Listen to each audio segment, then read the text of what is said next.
That's right, folks. Welcome to the motherfucking News Underground.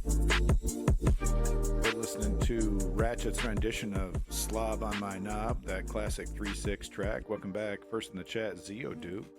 Good to see you. We were watching a clip from a movie called The Prophet from 1968. As you can see, OnlyFans is not exactly a new thing. How's it going, gays? Homosexuals are truly the treasure of the earth. We need to protect the homosexuals at all costs. I was going to be starting with UK news, but horrible, fresh news out of Ukraine. Horrible terrorist attack in Kharkiv. So unfortunately, I do have to cover that first. Mein Gott, your computer really suffering.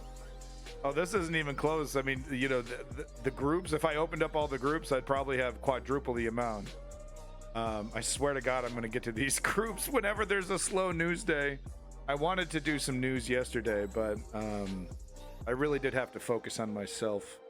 Unfortunately, I had to take a me day, so I'm sorry about that. That was selfish of me, and I'm sorry. But no, folks, unfortunately, we will be covering Ukraine, the terrorist attack, as well as just, you know, we're going to cover the rest of the Ukraine news I had lined up for the day. Some good news, you know, definitely some good news in there. Unequivocally good news. Hopefully I'm saying that correctly. Unlike endemic. Oh my God. Can you people correct me? Okay. It's like, if you don't correct me on the words that I use, it's like letting me have a booger hang from my nose. And you're just watching me with the fucking dangler, you know? Anyway, we'll be covering Ukraine first and then getting into UK news. And I have more than a few clips, Leon, so you might want to stick around because I would love to have your opinion on it. Of course, I know you're a busy guy. But if you could stick around, I have at least 6 or 7 UK clips lined up, including a really interesting debate. We're not going to be watching the whole half-hour debate, but we will be dipping our toes into this debate and hearing what smart people have to say. Folks, we do have yet another update to Boeing Watch, so look forward to that. We have some Boeing news. Thankfully, no one has died in this one. Update on the killer whales. Apparently, the killer whales are just playing around, just having some fun. So we'll be getting some news on that. We got our little Trump update, as well as direct support for insurrectionists from Alito, as well as Mike Johnson. We're also going to hear from Whoopi Goldberg, which I know everybody loves. Everyone wants to hear from Whoopi, so don't worry. We're going to get to Whoopi Goldberg's opinion on things, as well as Joe Rogan. I know you're chomping at the bit to get Joe's opinion on things, so don't worry. We're going to get a little Elon news, so prepare your butthole. U.S. news, you know, just usual U.S. tomfuckery, hypocrisy, just the usual with that. And then, of course, the horror show that is the Gaza Strip. So that's kind of the general outlook of the stream. Hopefully we'll be able to get to Gaza Strip at the end there, and we'll see. The horror. I'll leave the horror till the end. Like some bad dream where you don't get to the end. It's just you're just running, but you're not making any progress. But no, unfortunately, folks, we do have to open up today's stream with. I love how the webcam's completely different size. Whatever, this show's a travesty. But no, unfortunately, we do have a terrorist attack in Kharkiv. Hundreds of people apparently inside of a market. Some kind of market of some sort, some kind of public building, not a military target. You know, once again, a massacre, terrorism.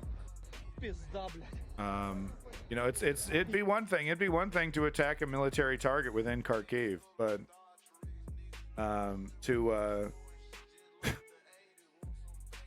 to intentionally kill civilians, and then they still act like they're, you know, above it all, and you know, and the sycophants and the defenders act like it's both sides. Oh yeah, well, Ukraine does horrific things too. No. Yeah, okay, bro. Sure, bro. Thanks, man.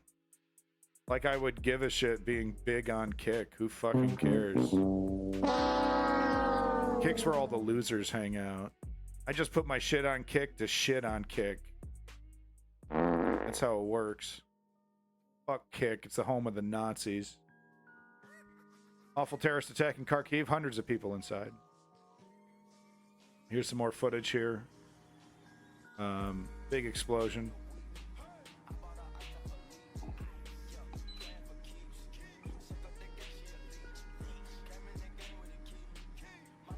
You know, and I say it every time Russia does a terrorist attack, but terrorist attacks only work. Terrorism only works if it's consistent. You know, against the population. One off here or there, a bucha here or there.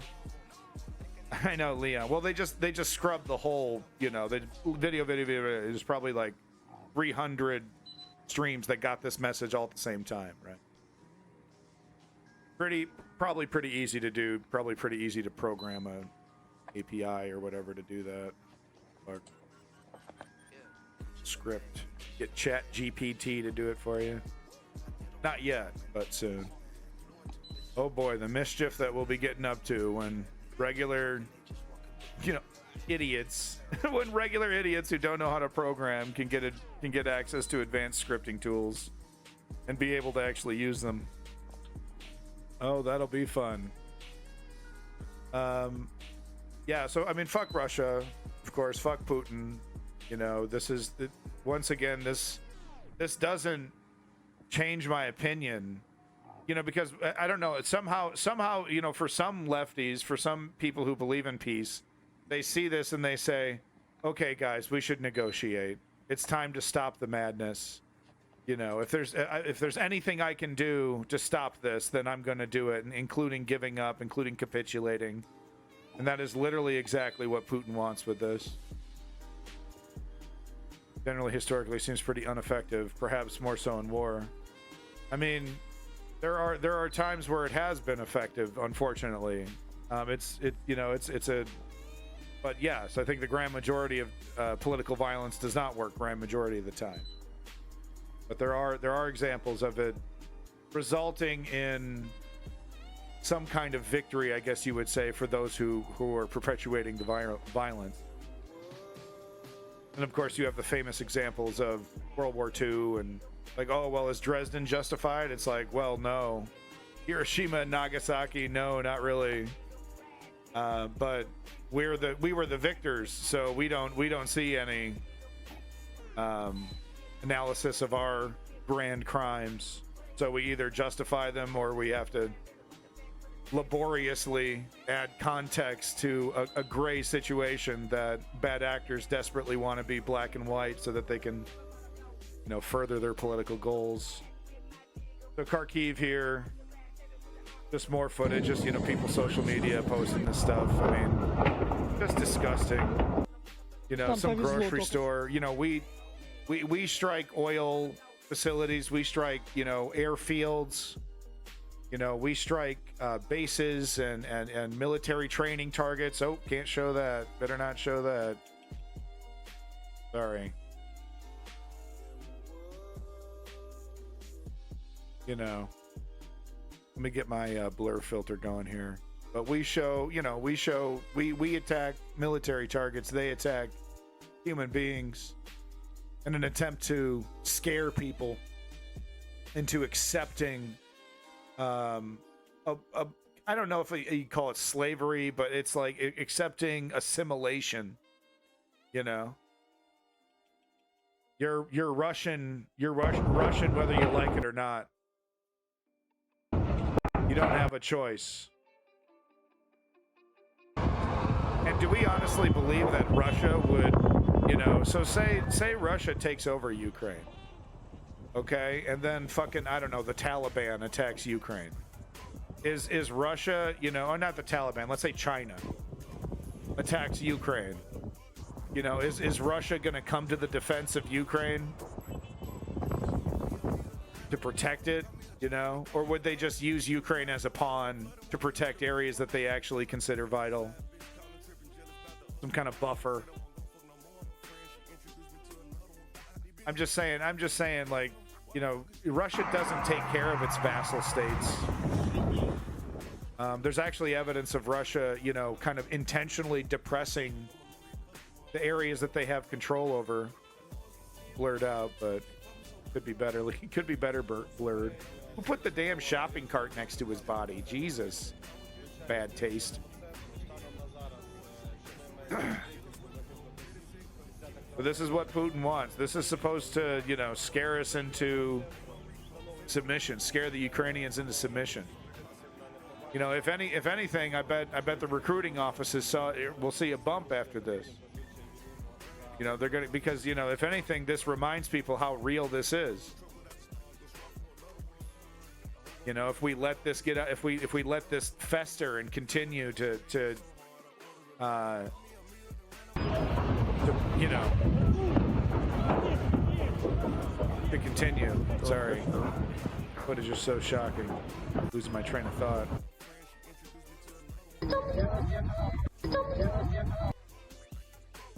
Okay, I don't know what she's saying. Terrible shit. But here we go. Statements from Zelensky on the terrorist attack. Let's get this, and then we'll move on to the rest of our Ukrainian coverage. Obviously, it's horrific.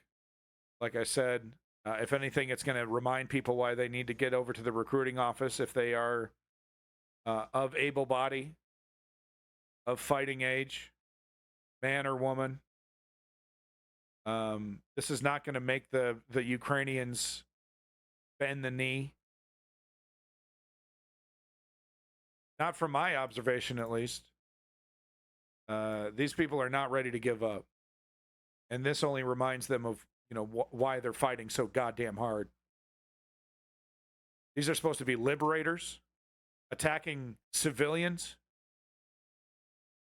Welcome back, Kissing Gonzo. Щодо Харкова, удари по місту.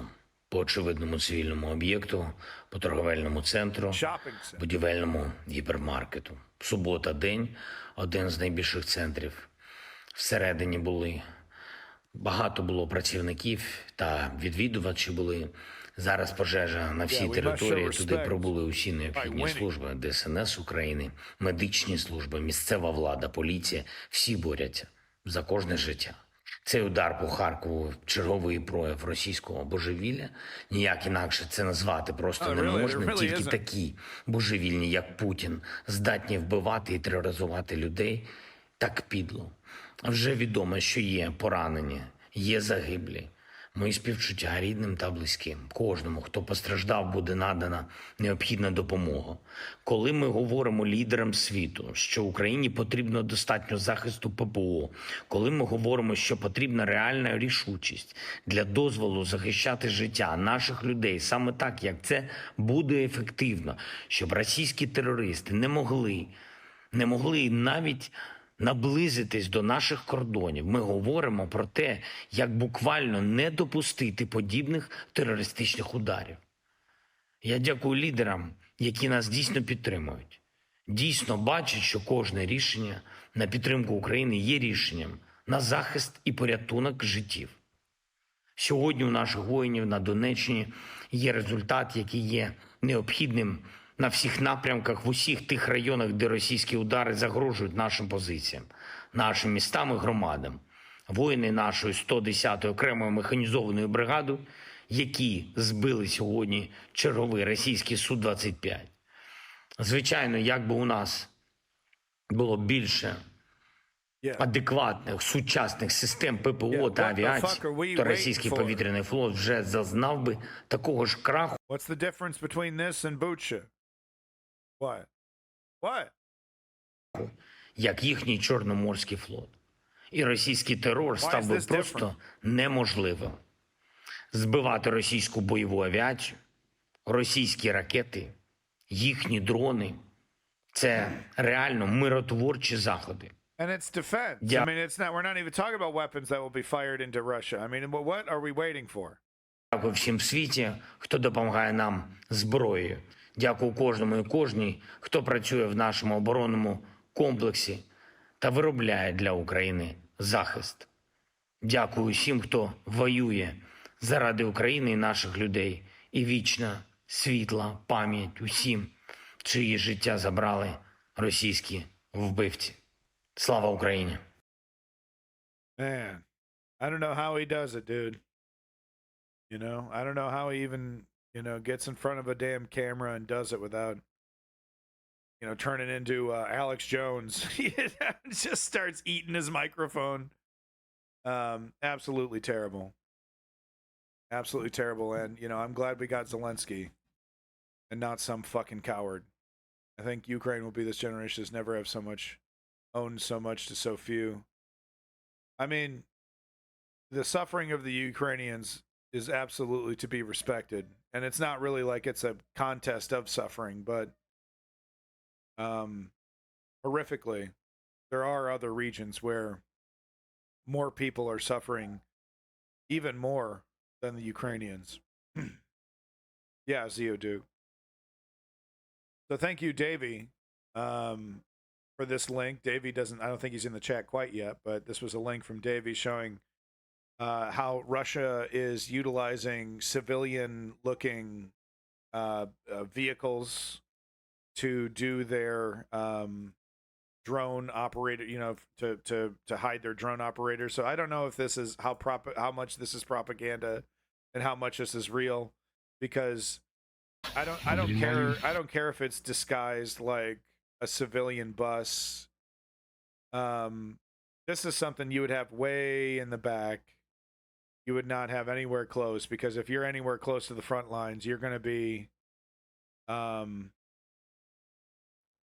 interesting. And it looks like they're flying drones in a harbor. But if you're going to be anywhere close to the front lines, you're going to be like in a dugout. You're going to want to be underground. You're not going to want to be even in a civilian-looking vehicle. And there's so many of them coming and going. Yeah, they're outside. It looks like this is a training. This looks like this is some kind of training thing. This might not even be inside Ukraine. But this just gives you an example. Russia's not. Russia's doing what it can to catch up in the drone race. And, this is an example. Like I said, this looks more like training than this is like an offensive thing. And they're loaded up in some kind of bus. So this is probably something that they can get somewhat closer to the front lines. But it's something they probably have disguised amongst other civilian vehicles.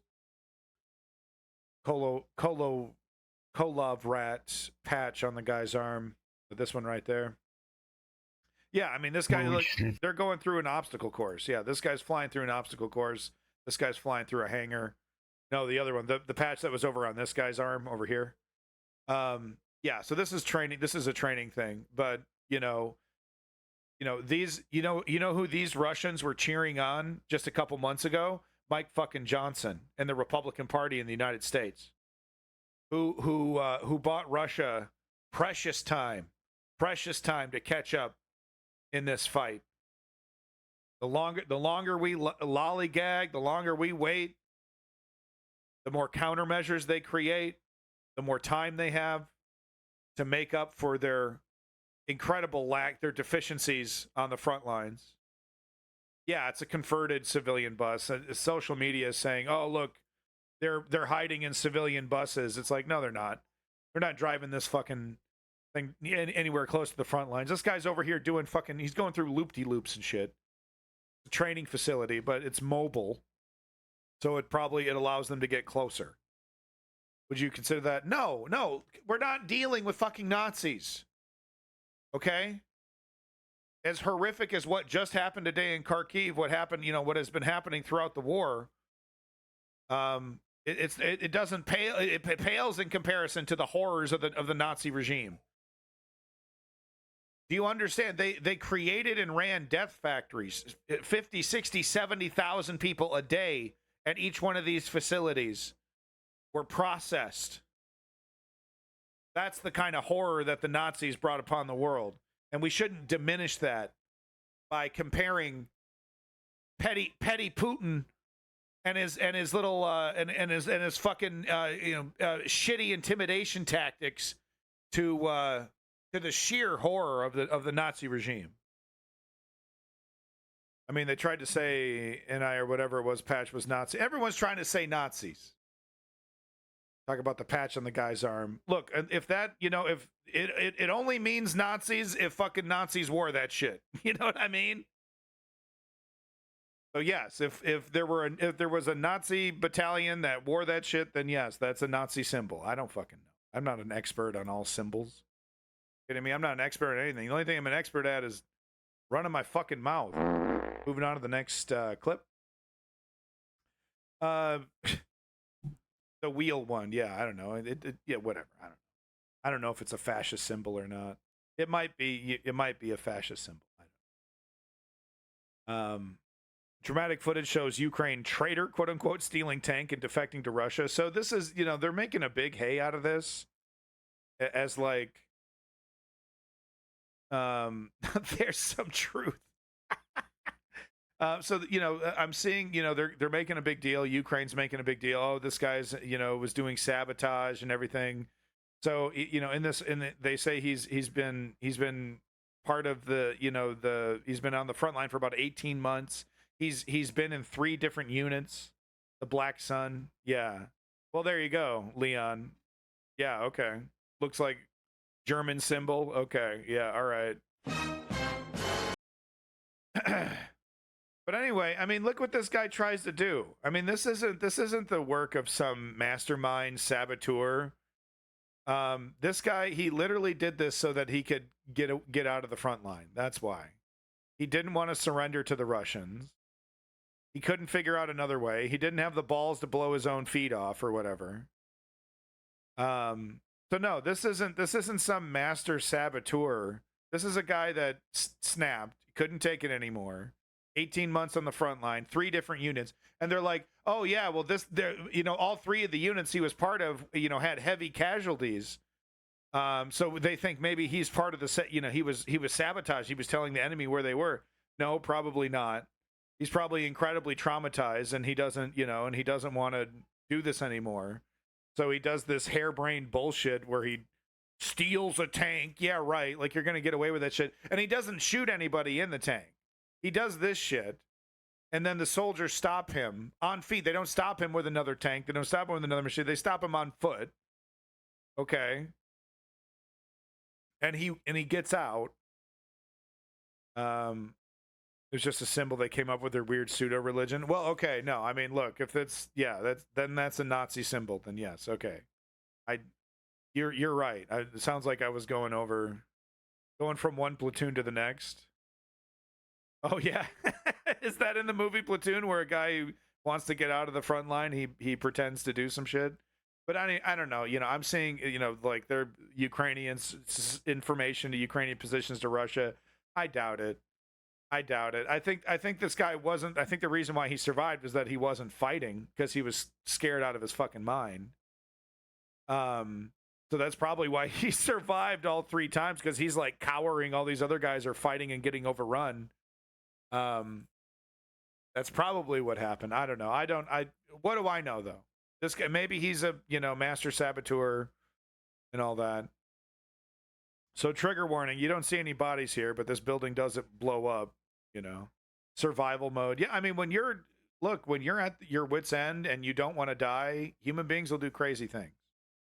They didn't come up with the swastika or the Kolo rat either.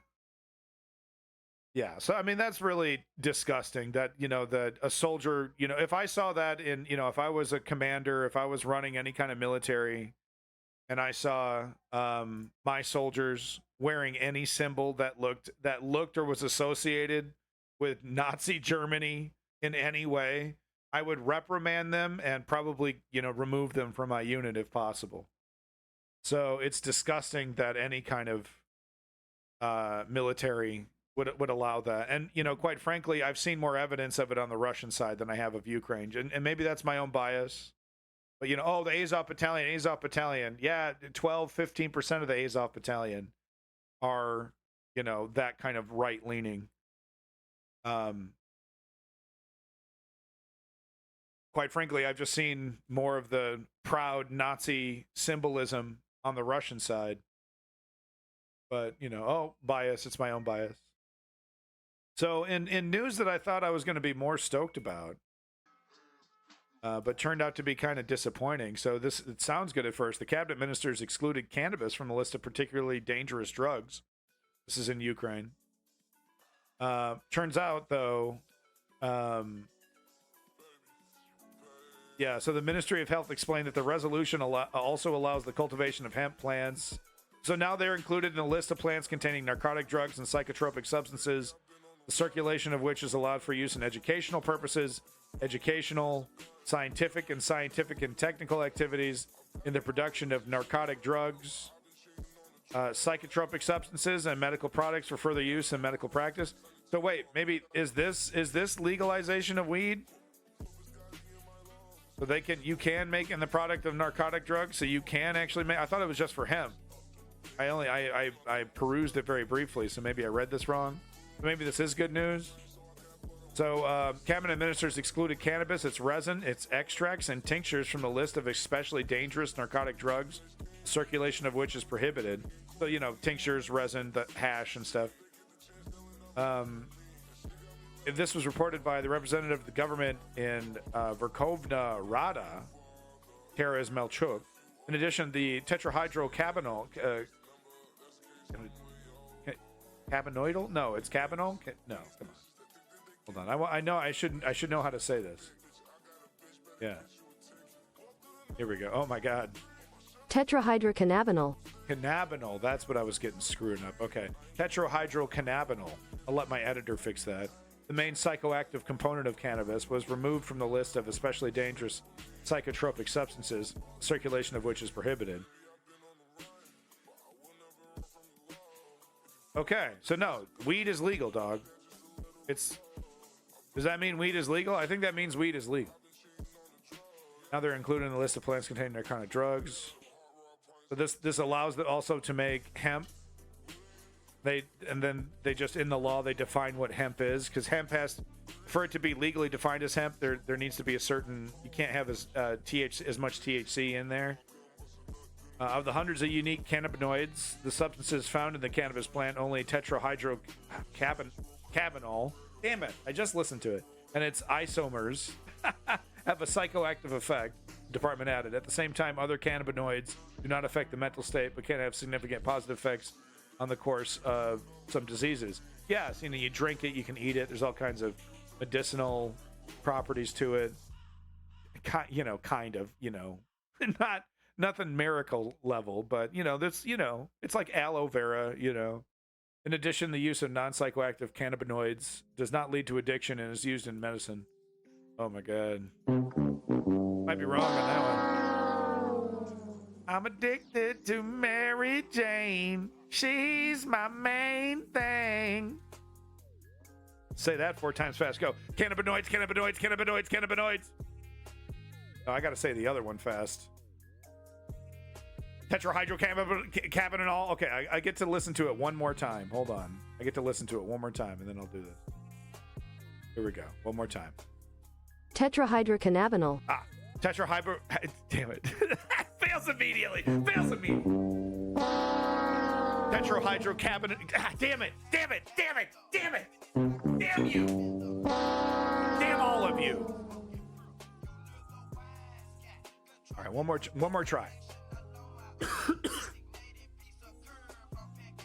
Shut up, strategy. Tetrahydrocannabinol. Tetrahydrocannabinol.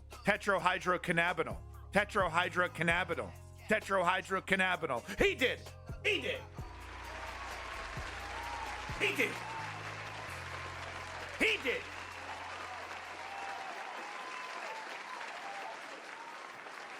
I don't want to hear none of your shit. I'm good at this. I'm good at speaking words. Shut up. All right, that's good news. Yes, it's because I'm inherently sexist, kissing Gonzo. Now go faster. No, the joke is over. We're moving on. You met the challenge. Joke is over. Everybody laugh. Now back to depression. Them's the rules. I don't make the rules. Here's another example. Fuck off the cannabinol. It just says the word cannabis. No, tetrahydrocannabinol. Damn it! God damn it!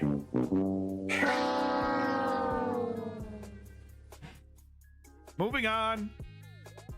So just another example of Ukrainian of Russian liberation of the Ukrainians. So I mean, this is what they fear. This is why Ukraine is fighting so hard to push Russia back, because this is how they liberate a region.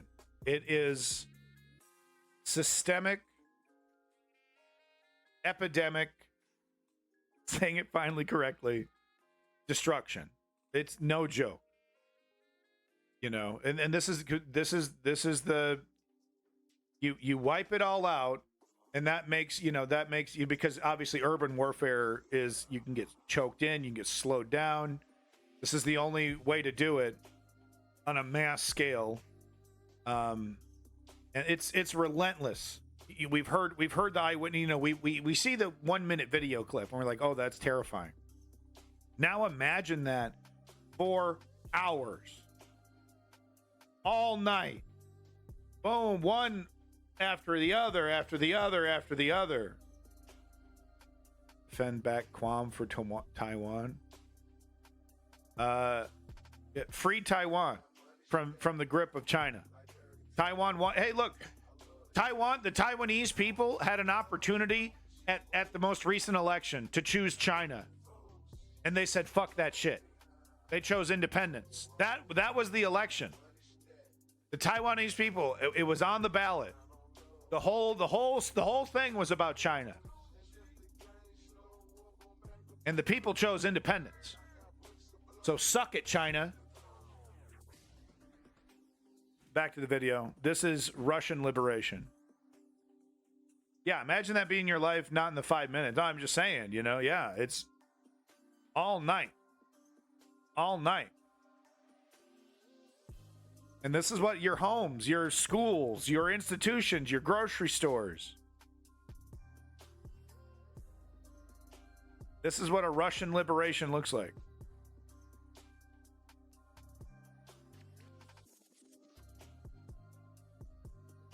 Yeah, not exactly. Russia is very thankful for China's help in its fight, but the moment, and I have proof, I have receipts, the moment Ukraine is resupplied, Russia starts pausing their offensives, starts taking steps backwards. Even though this is what they're doing to the Ukrainian people. And let me tell you, Ukrainian heroes, the Ukrainian police officers who go into these areas and pull as many people as humanly possible out. Then, of course, the heroes that go back to pick up the animals and the pets that are left behind. Yeah, it looks so liberated, right? No, but this is what it is. Town after town after town. They'll do this all the way to Kyiv. They'll do this in like Godzilla, in a path of destruction all the way to Kyiv if they have to. And, and their defenders and their sycophants on social media, even in the chat, proud to defend this. Meanwhile, Ukraine over here begging its allies, can I please use these fancy toys to blow up ammo factories and fuel depots that are in Russian territory? Can I please attack the Russians that are building up their troops on the border before they push into the north? Apparently the Ukrainian military was aware of that. They saw that buildup.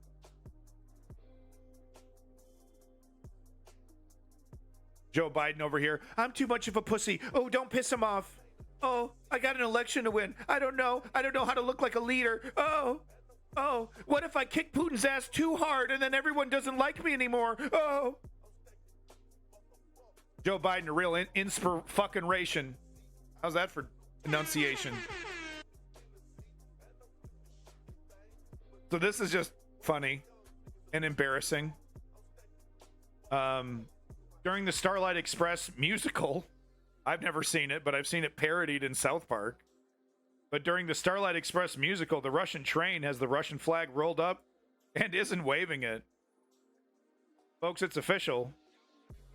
Putin has lost the Starlight Express dancer Guys. Look at that. That's embarrassing, man.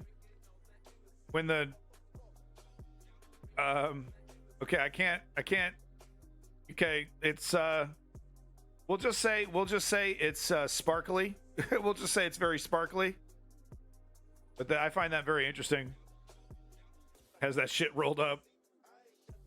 You know, it's all fun and games, right? It's all funny, but it does say that, you know, it tells you, you know, it's like they would rather do this than show the Russian flag and then receive a lot of hate.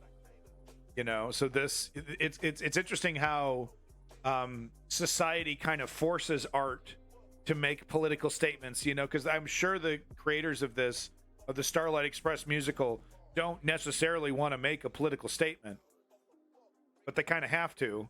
I guess this is part of the show, you know. It's kind of like the Nutcracker, where they, you know, they have those different segments. So it is kind of interesting how they kind of felt forced to do this. And it really does. It's good to me. I like, you know, I'm kind of a mix. It's kind of a mixed bag, but ultimately I think it's a good thing, because the reason why people are standing up is because of the terror that we see just happening at, you know, just today, you know. So here is some video for the Battle of Kupiansk, Russia's attack, assault, and situation on the front line. So this is from United 24. So this is Ukrainian propaganda, but I wanted to show this because it isn't just a one-sided situation on the front line. Russia is being halted. Russia is being paused. So very good news.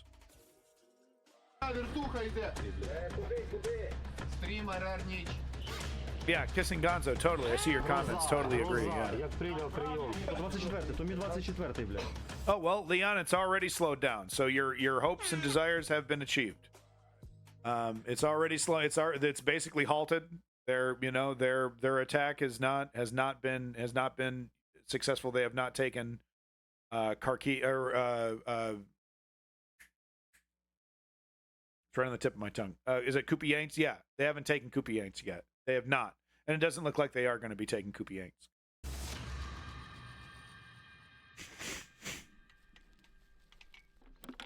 The situation at the Ukrainian front line remains very difficult at the moment. All right. The enemy is on the assault towards Ochansk, maybe? I don't think so. Maybe a part of it. But this summer only more assaults are expected, and one of the possible directions for this is the city of Kupiansk, Kharkiv region. The past 5 days, Kupiansk. That's how you do it. Kupiansk. With the soldiers who fly over these areas to see what's going on. It's pretty wild how they launch it over here. So it's on some kind of bungee. That's cool. We arrived in this area relatively recently. That's cool. And now the active phase has begun. Our main focus is surveillance to monitor and prevent any sudden enemy breakthroughs. If we identify any valuable equipment, our guys will engage with the FPV drones. Brought it up for you. Realistically, drone strikes are more effective than artillery strikes, even financially speaking, because we're much more likely to hit the target with a drone. Escobar is disappointed by the number of artillery shells fired by Ukrainian troops in his area. The unit uses Ukrainian-made Valkyria and Leleka winged UAVs to spot enemy troops and equipment. Snaps all but together, what they detect often remains untargeted for days. Massive offensives are being stopped north of Kharkiv and in Donetsk region. That's why the US military aid hasn't reached this area to the fullest extent. This section of the front features a large river, the Oskil. During the Kharkiv counteroffensive in 2022, Ukrainian troops quickly pushed the enemy back across the river and then even successfully crossed it. Currently, Oskil is rather playing into the hands of the occupants. They are destroying the crossings, which complicates the logistics for the Ukrainian army on the left bank. All across the front line, the Ukrainian forces are building second and third lines of defense that include such Dragon-Ts or trenches system. And Kupiansk's direction isn't an exception to that. If the worst-case scenario happens and the first line is breached, the troops know where to retreat. feel like get those the bigger dragon teeth picture, are big we enough. visited the Dude. command post of a battalion defending the front line around Kupiansk. But what do I know? When we go inside, we are greeted by laughter. Although there is nothing funny about what is happening. Since early morning, the battalion commander and his subordinates have been leading the repulsion of the Russian assault. For a week now, the enemy has been actively trying to break through the defense in this area. Wow, so this is what it looks like, you know, the reconnaissance. The enemy attempted to storm one of our positions with 6 soldiers. We repelled the assault with small arms fire and FPV drone strikes. The enemy suffered losses. 1 soldier retreated wounded, and the rest were killed in action. Over the past few days, So these are kind of the nerve centers, right? So when you're calling in positions, when the drones are collecting data, you know, these are the locations closer to the front lines that are collecting that information. Then either I think they're making on the ground plans right here, but I'm sure that information is also being relayed to a larger office, which is saying, go attack this position, go prepare here, so it's like, it's amazing to see how it happens, because it seems like you would need something like this because of all the data coming in. 2 or 3 attacks daily from different directions, with enemy groupings ranging in size from 6 to 20 soldiers. Oh my god. A lot of things are happening. On the screen we see a group of Russians taking away a wounded man. An FPV drone flies right into them. But unfortunately, the projectile does not explode. What a spectacle it would have been. Lucky. At the same time, the drone spots a group of enemy helicopters in the sky.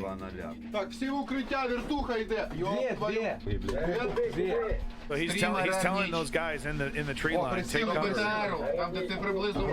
Гроза, як прийняв прийом. Ні, то 24-й, то мій 24-й, блядь. From the sky, you can also see the results of the soldiers' work over the past week. The trenches are littered with bodies and their parts. We are told that in this short period, the enemy has lost at least 50 people. And this is the trend Then the across assault comes down, and we can ask the right now. commander how he sees the situation developing in this area. It's tough to predict what's going to happen next, but the enemy will keep trying. They have plenty of soldiers. They're practically being herded to the slaughter. Yeah. We're holding the line and inflicting as much damage as possible. We want to deplete their manpower. So far, we're Managing to slow them down If and you push like them what back, they're but not doing, deplete please their consider manpower. supporting the units in the video by following the QR on the screen or in the description to the video. Thanks. I see strategy, right? So they're okay. I see. So it's not strategy over here, just giving us a little bit of information on why the dragon's teeth are that size, and you're not there. They're not there to stop them, just there to slow them down. Barbed wire drum won't do anyways. It would require giving away position. Yeah, exactly. Okay, I see. All right. Yeah, I would never claim to be a military expert, but I do claim fascination with this world and I can see why people get super into it. Like, I get it. Like, it is, the weapons of war are utterly fascinating. How does that Leonard Cohen song go about, being awed by the beauty of our weapons or something? Is that thing that Brian Williams quoted? Ukrainian soldiers battle Russian forces in effort to halt their advance in Chasiv Yar. Okay, is this the footage where I have to... No, not this one. Okay, there's a clip coming up that I have to censor. Yeah, okay, so we just have a few more clips and then we're moving on to the UK. Sorry, Leon, if you've been sticking around this long.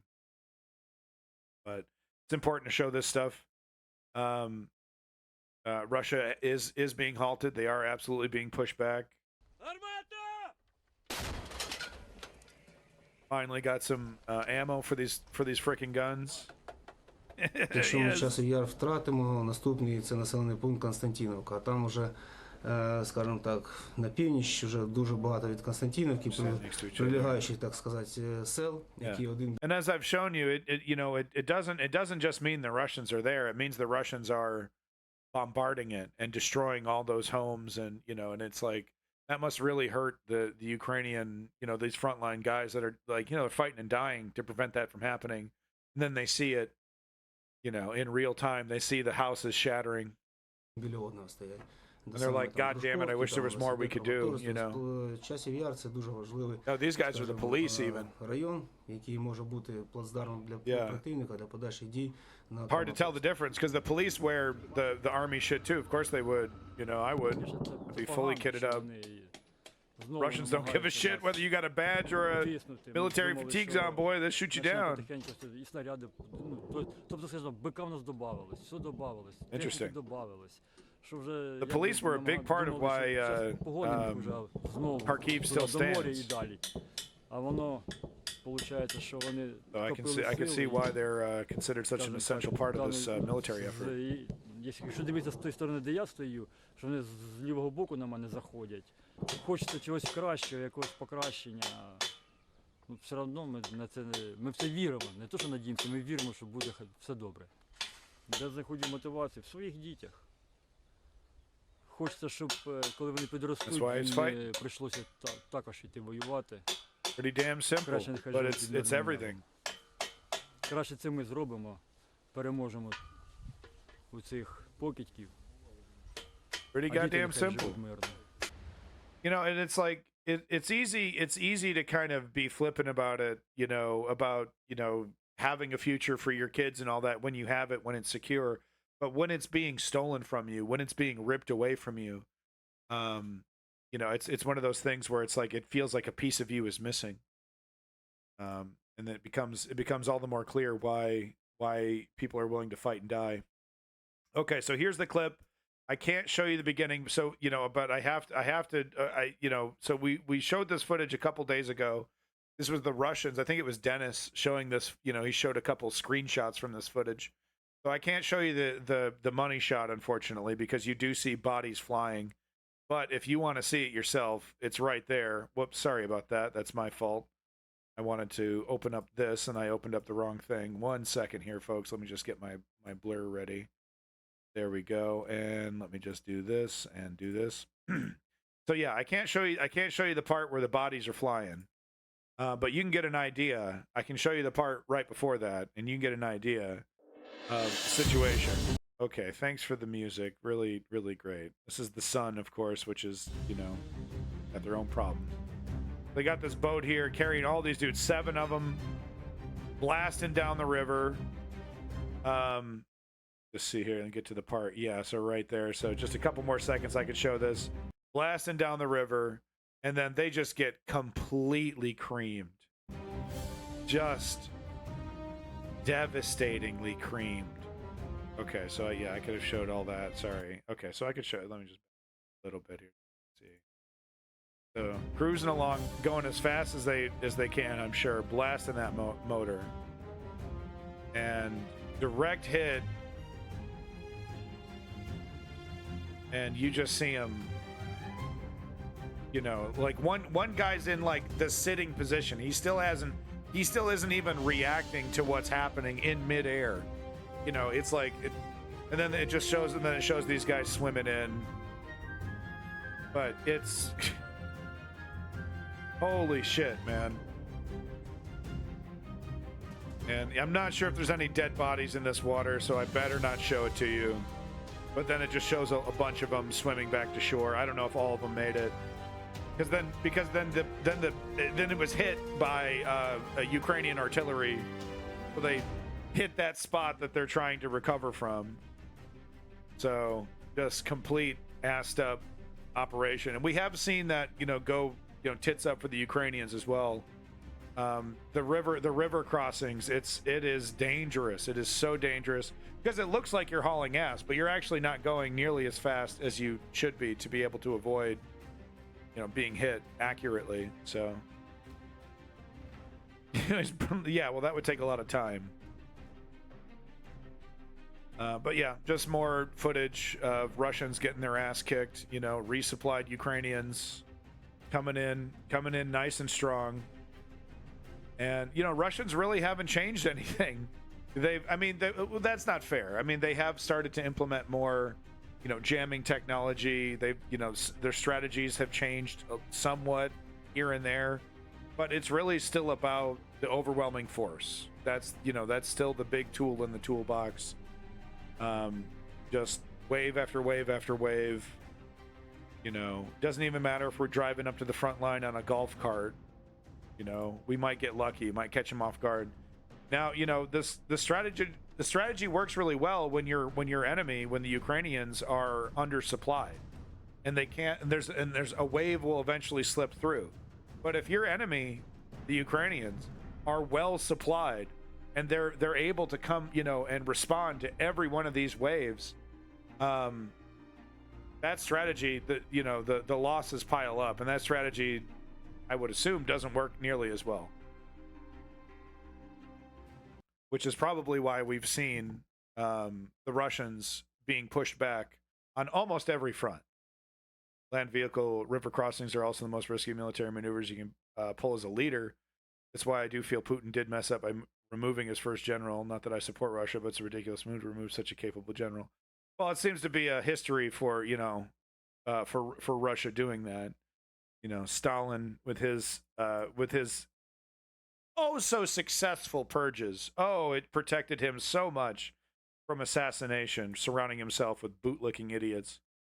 I think this is our last video. Yep, before we get to the UK stuff. UN top court orders... wait a minute, what the hell? What the hell? This has nothing to do with... Hold on. This is Gaza news. I brought one along, sorry. Okay, hold on.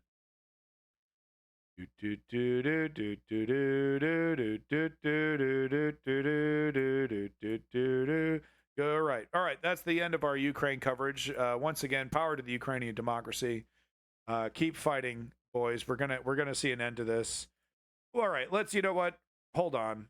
I did promise a video. Let's get just a quick little frontline update from reporting from Ukraine here, real quick, and then we'll move on because I feel like I don't have enough information yet. Today there are a lot of developments in the Avdiivka direction. Yeah, UK news has been really great. Here, so I want to get to have halted the Russian breakthrough real quick. And commenced counterattacks to regain lost positions. The main Russian objective to the west of Avdiivka is to take control over the Ukrainian city and headquarters of Pokrovsk. Ukrainians have established numerous defensive lines to defend the city. As Russians had taken huge losses in attacking the Ukrainian lines head-on, they attempted to utilize their breakthrough near Okaratin to outflank the Ukrainian defenses and collapse the front line. Over the past month, Russian forces have leveraged their breakthrough near Okaratin to take control over as many settlements as possible. Ukrainians, initially still suffering from a significant shortage of artillery shells, utilized intense drone strikes to hold the Russian momentum. This is kind of a recap. At the same time, the Russian offensive effort near Chasiv Yar and Kharkiv limited the Russian ability to reinforce their losses in the salient adequately. This is the latest video. With insufficient reinforcements and a high rate of losses, the Russian offensive is quickly stalling. Yes. Despite their quickly draining combat capabilities, Russians continue to attempt localized attacks to improve their tactical situation and consolidate their gains. In particular, Russians try to increase their buffer zone southwest of Okaratina by attacking toward the settlements of Sokil and Novopokrovsk. Towards Novopokrovsk, Russian infantry assault groups advanced through the tree lines with the support of numerous tanks. Drone operators from the 47th Mechanized Brigade released geolocated footage of a Russian assault consisting of 2 armored personnel carriers and a T-90M tank. Interestingly, the Russian tank was not leading the assault group and was instead held back for support. The T-90? They didn't want to lose another one. The first armored personnel carrier then promptly drove over an anti-tank mine and was destroyed on impact. Russian infantry on the second armored transport then so quickly dismounted and attempted to take cover while Ukrainian artillery opened fire on their position. And they opened fire with the fucking Bradley, which is just hell. Okay, whatever you're shooting at with that Bradley, it's just shit's flying everywhere. It doesn't matter if you're in cover, dude. It's like total bedlam. Whatever that gun is pointed at. The Russian assault quickly devolved into chaos as the supporting tank turned around to escape from the Ukrainian artillery barrage. During its retreat, the tank was hit by an FPV drone, disabling it as the crew fled to safety. Footage from a second observation drone shows how another Russian tank was sent into the settlement to support the Russian infantry. This tank was hit by an FPV drone as well, but managed to make it out of the settlement, where it was later abandoned. Astonishingly, Russia sent a third tank into the village, which also quickly turned around as soon as Ukrainian artillery shells started exploding near it. Ukrainian drone operators later shared maybe that's why he was doing that, was to draw fire. Footage of how they finished off both disabled Russian tanks with FPV kamikaze drones. Wow. The Russian attacks. I'm still shocked at how effective these drones are. One drone and the tank's got to turn around. Towards Sokil went similarly. Russian assault groups transported by armored personnel carriers attacked the settlement of Sokil. The armored transports drove over mines, whereafter the infantry dismounted and were engaged by Ukrainian artillery. However, here Russian assault groups managed to take up positions in the clearing halfway down the road. Another failed Russian assault was also halted halfway, but this time with an FPV kamikaze drone. Ukrainian artillery crews then opened fire on the remaining Russian infantry with cluster munitions. Ukrainians also deployed a Bradley infantry fighting vehicle to finish off the Russian vehicle together with the infantry. After the attacks, Ukrainians decided to degrade the Russian infantry, not only in their newly established positions, but also in the settlements themselves. Geolocated footage shows how Ukrainian drone operators intensely targeted Russian infantry with FPV kamikaze drones during the day and drone-dropped grenades at night. Ukrainians also detected a large group of infantry moving into one of the houses to take shelter there. We showed this footage. Ukrainians later detected many more of these shelters and equipped their FPV drones with heavy explosives to effectively collapse and You know, the drone grenades into the buildings wouldn't be so effective if the Russians didn't severely weaken these structures before they actually invade. You know, it'd be better cover for the Russians if they didn't, if the Russians didn't come through. And I mean, because look at these buildings are barely holding up because of the Russians' artillery barrages. Destroy these buildings. Take one grenade, the whole fucking Russian thing infantry collapses. Inside, collapsing the building itself also denies Russian soldiers the ability to use this for shelter in the future. Ukrainians also released footage showing the extent of the Russian losses towards Novopokrovsk, as the video showed close to 50 Russian personnel losses in a tree line of under 100 meters. You know, I wasn't able to show this on stream, but in the Discord, I mean, you know, there's footage. Davey posted footage of a Russian just casually walking, you know, pointing the camera at every one of his fallen comrades, just dozens and dozens of bodies everywhere. He's joking and laughing, you know. It's like, I guess you're going to need gallows humor for it, but, you know, there's footage of, you know, what that looks like walking through, and it's horrific. How do you even continue? Like, okay, on my way to the front line to join the pile of bodies, you know, it's, I don't get it. I don't get Russians. I really don't. With their losses quickly mounting, Russian forces in Solovyev desperately needed reinforcements. They sent forward multiple armored personnel carriers filled with infantry to the settlement, but were all destroyed by FPV drones and artillery. After Russian forces in the area were severely weakened, Ukrainians started carefully probing the Russian defenses for weak spots. Ukrainians attacked with Bradley infantry fighting vehicles, opening fire on and destroying Russian positions in front of Solovyev. It's a nasty, nasty gun. These probing attacks went exceedingly well, as Russian military bloggers confirmed that Ukrainians had retaken numerous tree lines and trench networks around Solovyev. Overall, Ukrainian forces have severely depleted the Russian breakthrough near Okeratine, to the point where Russians are unable to execute any large-scale maneuvers. Russians carried out a series of costly attacks, receiving only marginal gains in return. Yeah. Ukrainians have taken advantage of these high Russian losses by unleashing intense drone strikes, targeting Russian infantry, shelters, and... It's the gains that they have are just the schmucks that somehow survived, that are still hanging around waiting for orders, right? Reinforcements around Solovyev. This caused Ukrainians to be in a position to be able to carry out localized counterattacks, retaking control over several trenches and tree lines. Maintaining control over these positions creates a tactical advantage for the Ukrainians, as it prevents Russian assault groups from directly attacking the settlements of Sokil and Novopokrovsk. As Russians continue to suffer from a lack of reinforcements, Ukrainians will be able to regain the initiative and force the Russians back before they can dig in. If you're against the invasion of Ukraine... Great reporting from Ukraine. Folks, making sure you are supporting this guy, putting in the work. He really is putting in the work. getting us that frontline information. If you do have any money or time, go ahead and like and subscribe to Reporting from Ukraine. Hold on to the new territories they annex at the very least. Yeah, I think you're wrong. I think you're wrong on that one. But we shall see. We shall see. All right. Moving on now to UK news. All right. Dun, dun, dun, dun.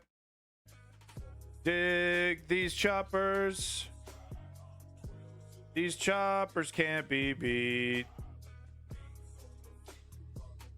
Let's see. Is this in here?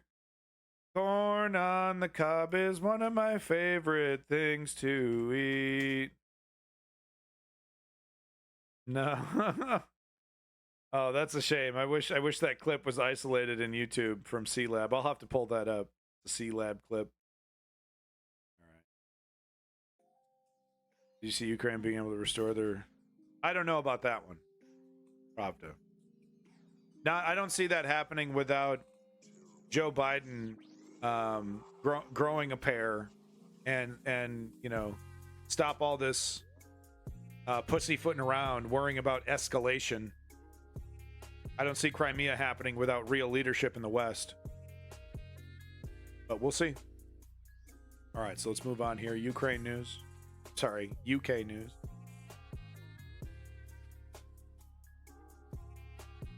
And yeah, if you're not sure what's going on, the Tories, Rishi Sunak, called the election early, July 4th. Wait, yeah, the 4th of July. Yep.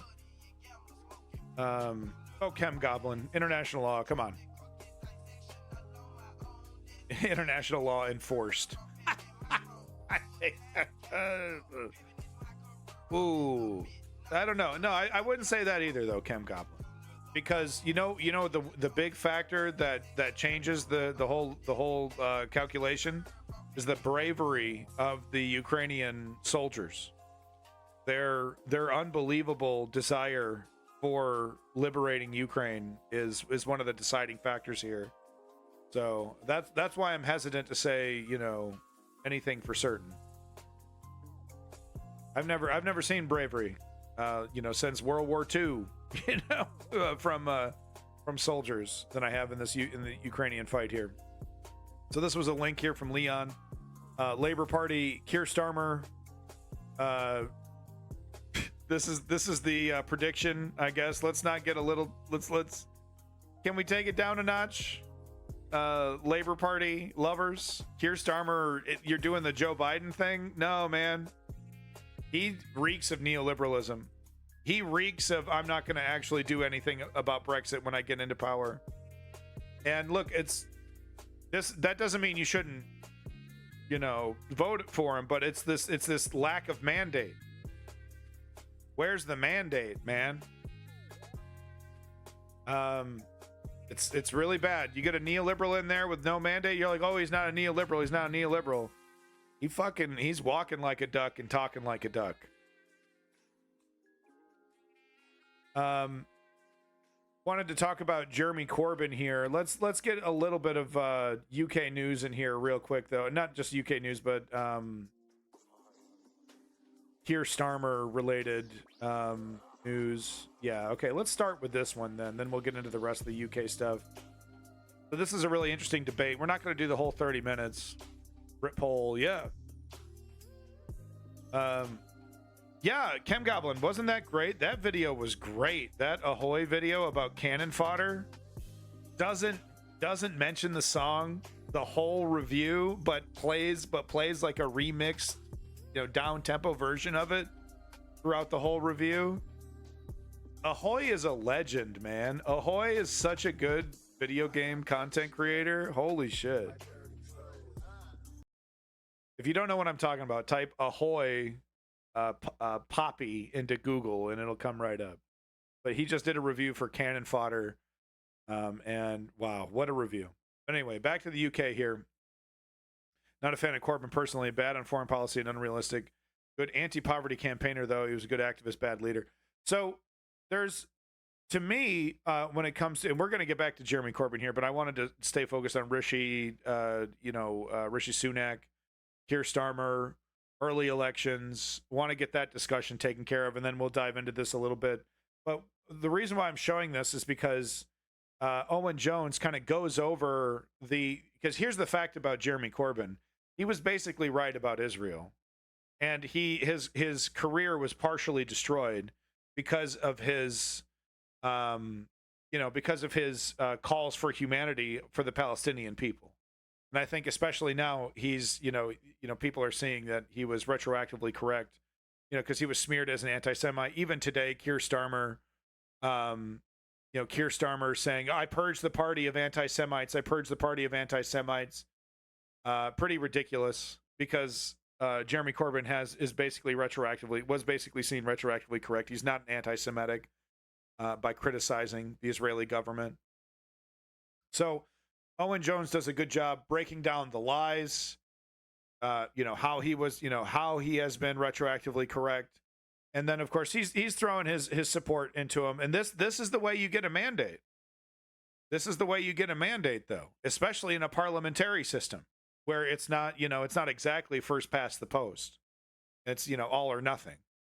But this is a great way to get a mandate, because if you get enough people supporting this smaller party, they can get enough seats to actually force Keir Starmer to be the liberal that he's kind of hinting that maybe he'll be. It's a very similar dynamic happening here in Canada with Justin Trudeau and the NDP, which is the New Democrat Party. They have just enough control, they have just enough seats to force Justin Trudeau to follow through on his own fucking manifesto. That's how these neoliberals work. By hook or by crook, You got to make them submit. So I might be a kind of person who supports a Corbyn candidacy if I lived in that area. I didn't think he was an anti-Semite before, because I was, of course, my principles have been pretty clear from the very beginning. I've been criticizing Bibi Netanyahu since way before October 7th. People calling me anti-Semite for years. So when I saw Corbyn's career getting nuked, I was like, well, I know what's happening here. Needs to be deal with the media against them. Corbyn was particularly bad dealing with it. Doesn't matter if slander was justified, but he still was a bad leader. I think those criticisms seem to be more accurate, because I've seen Mr. Sexy from that new news organization. What's it called? The bald, sexy son of a bitch there. I've heard him say similar things where it was like, yeah, I mean, the smears were unfounded, but his political strategy, his ability to actually do politics was dismal. And it reminds me of a character like Cornel West in the United States, where it's like, I love his books. He's so eloquent. His interviews, he's on point. We're in line with his principles. And then he gets out to the campaign trail and shits his pants. And like, whoa, your political instincts blow. Holy shit. So, I think that's the case with Jeremy Corbyn. So anyway, we had that little micro discussion. Let's get back to Rishi Sunak. Let's get back to Keir Starmer. Early elections have been called. What do people think about it? Why was it done? Interesting to me how my layman's take was kind of in line with the consensus here, which is that this is the best chance he's going to get. There's some positive economic numbers coming out. It's better to do it now than to let it linger. So like apparently he was hovering over the button. Rishi Sunak was hovering over the button, even in the last moments of making the decision. But it's a political calculation, right? Let me see if I can lie and cheat and steal my way to getting just enough people convinced that, hey, the economy's actually getting better and you just need to give us a chance and whatnot. Seems highly unlikely. But it's seemingly the best shot that they have. So let's listen to what actual experts, what actual people who know what they're talking about have to say. Like I said, we're not going to do the whole 30 minutes, but it's a fascinating conversation. I'll give you the link after this here, and you can watch the rest if you'd like, but we're going to watch the first bit of it here. This is extraordinarily stupid, and I think there were a lot of angry and irritated Tory MPs. You would like to think there is a mastermind plan and suddenly we're going to get this incredible manifesto, but I don't see it. There was never going to be a Goldilocks moment. Kem Goblin, yes. In a democracy, there are lots of levers to punish against that, yes. this government to go to the polls, but I actually think it might be as good as it's going to get. There's also this rumour going around that some of your colleagues are trying to get rid of him in order to stop an election going ahead. Any truth? I gotta say, this woman actually is like a Tory supporter or defender or whatever, but I really freaking love her candor. I wish more conservatives were like her. Quite frankly, and obviously, I don't think she's in office, which is probably why she can speak so clear, so freely. But I gotta say, I was really impressed with, I just want to call out anytime I see literally anything positive from a conservative. I just want to call it out and be like, okay, that's a debate I'm willing to have. I'm Russian in spite of the entire world. Oh, fuck off. Cry me a fucking river. Look, if you don't want to get your nuts blown off, get the fuck out of Ukraine, dumbass. Bitch. Cry me a fucking river. Get the fuck out of Ukraine, you fucking terrorist. What do you have to say about the terrorist actions of your country that was committed just today in Kharkiv, you son of a bitch? You used military resources to attack civilians at a fucking grocery market. Cry me a fucking river. I get this incredible manifesto, but I don't see it. There was never going to be a Goldilocks moment for this government to go to the polls, but I actually think it might be as good as it's going to get. There's also this rumour going around that some of your colleagues are trying to get rid of him in order to stop an election going ahead. Any truth? Hello and welcome to the Political Forecast. So it's begun. Rishi Sunak has called an election for July the 4th, and all the parties, perhaps including his own, are scrambling to launch their campaigns. The Conservatives are 20 points behind in the polls, and even the Prime Minister recently admitted he's unlikely to win. So why go now? Why in the rain? Does he have something up his sleeve, or does he just fancy a summer in the Californian sun? He says Labour don't have a plan. Do they? What are the issues and who are the people that will decide this election? Joining me to discuss all of this is the Conservative MP and former Levelling Up Minister, Deanna Davison, Labour's former Culture Secretary, Ben Bradshaw, both are standing down at this election, and pollster Luke Trill. Look, first of all, first reactions. How shocked? You can probably see it in my face, can't you? I'm still not quite over the shell shock of yesterday. We all knew it was coming at some point, but I think having got through most of May, most of us anticipated it was coming in the autumn.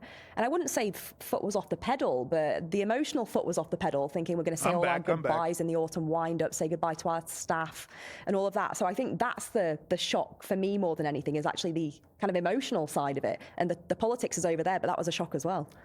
But a lot of your colleagues are more than shocked, aren't they? They're angry. There is a lot of confusion, frustration, and anger from some quarters about kind of why now? I suppose wondering, would things have improved by the autumn? Why on earth would you ever go into an election 20 points behind?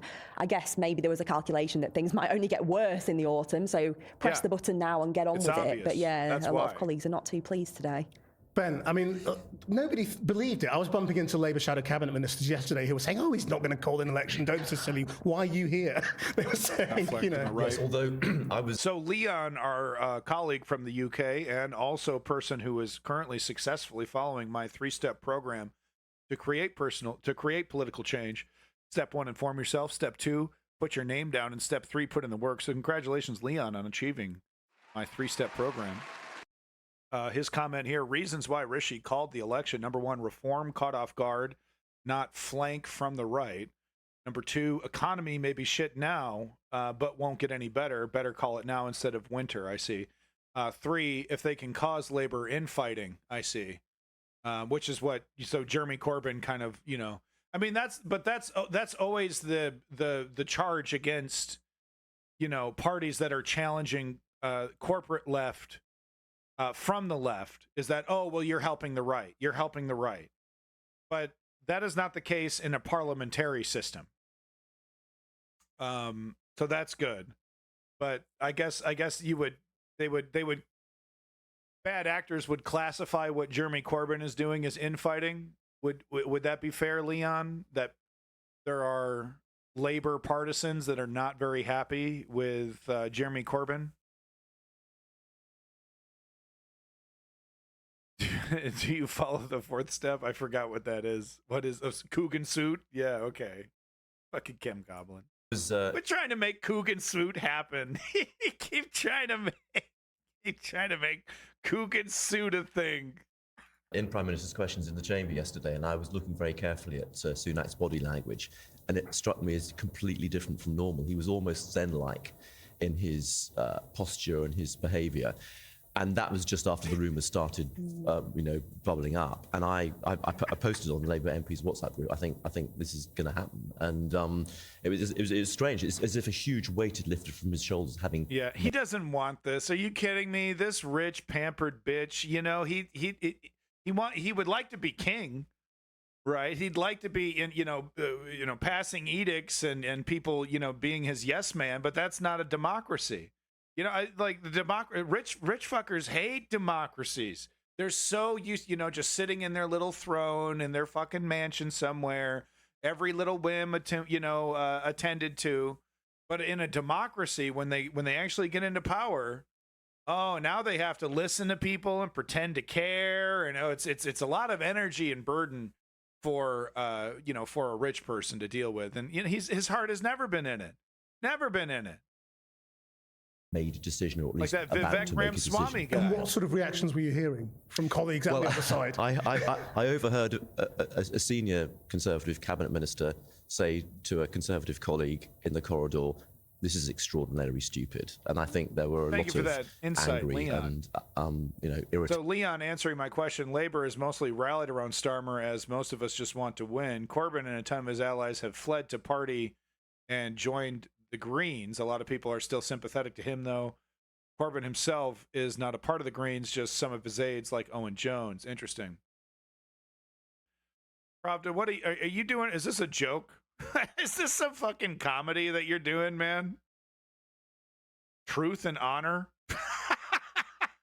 Have the Russians told the truth at all? A single time since the start of this special military operation? Has a single shred of truth been uttered by a Russian individual? It's lie first and then figure it out later. I mean, to be fair, that's all the empires, though. That's exactly what the United States does as well. Oh, what's the spin?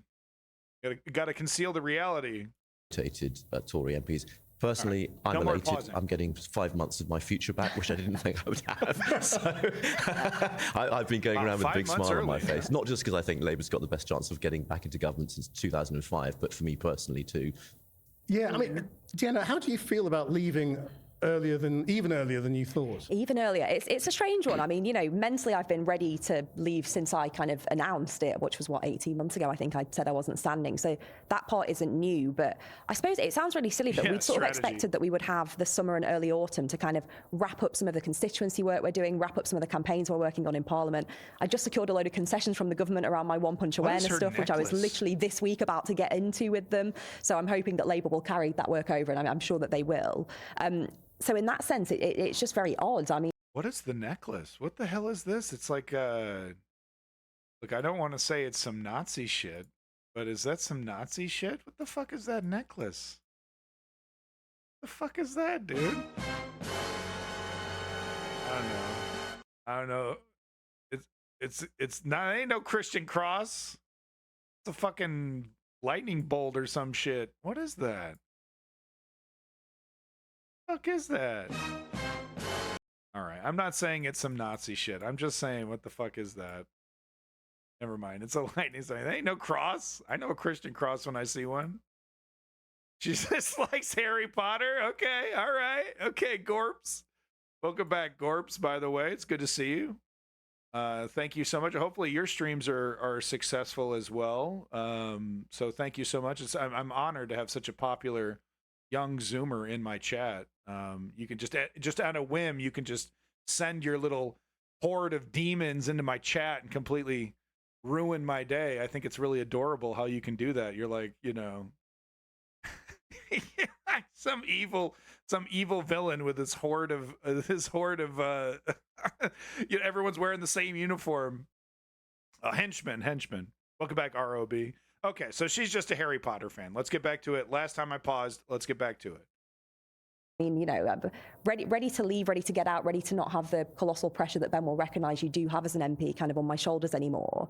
But just, as I say, it's that emotional impact of the people I've worked with, the team, my team, who now in 6 weeks are faced with the prospect of no job, which is, you know, quite a daunting thing given that they've basically become like my second family. Very strange feeling, but I'm sure in a couple of days, once the shock has kind of worn off, I'll probably be feeling like Ben, if I'm honest. I mean, the really interesting thing about yesterday, for me as well, was also the scarcity of people wanting to talk about it. You know, there were not Conservatives all over the airwaves. Conservative Central Office were not providing senior interviewees. You know, you were ringing around trying to get people. But the line that Conservatives were coming out with, Luke, was, well, the poll lead isn't hard. You know, it's a soft poll lead and it can be eroded. Is that true? Well, look, I mean, it's a poll lead of 20 points on average at the moment. You know, that is significant. And I think the more interesting thing is we've kept on waiting for that moment when it started to narrow. We sort of thought, would it narrow in the autumn, after the budget, when the tax cuts came in, after local elections? So far, it's proved quite impervious as a poll lead. And I think the calculation actually was slightly the other way. Yeah, Leon. It's starting to look like nothing we can do is budging the poll lead. There's more of a risk if we're seen to be clinging on that the public go, we just I see. So it's okay. Thank you. So strategy over here doing research on the jewelry. So it's some kind of brand called Karma. It's for higher class people, but recently they went online and make cheaper stuff for the more normal audience, which is something a lot of high-end brands have been doing. Gucci, you know, has a whole brand for the poor fucks too.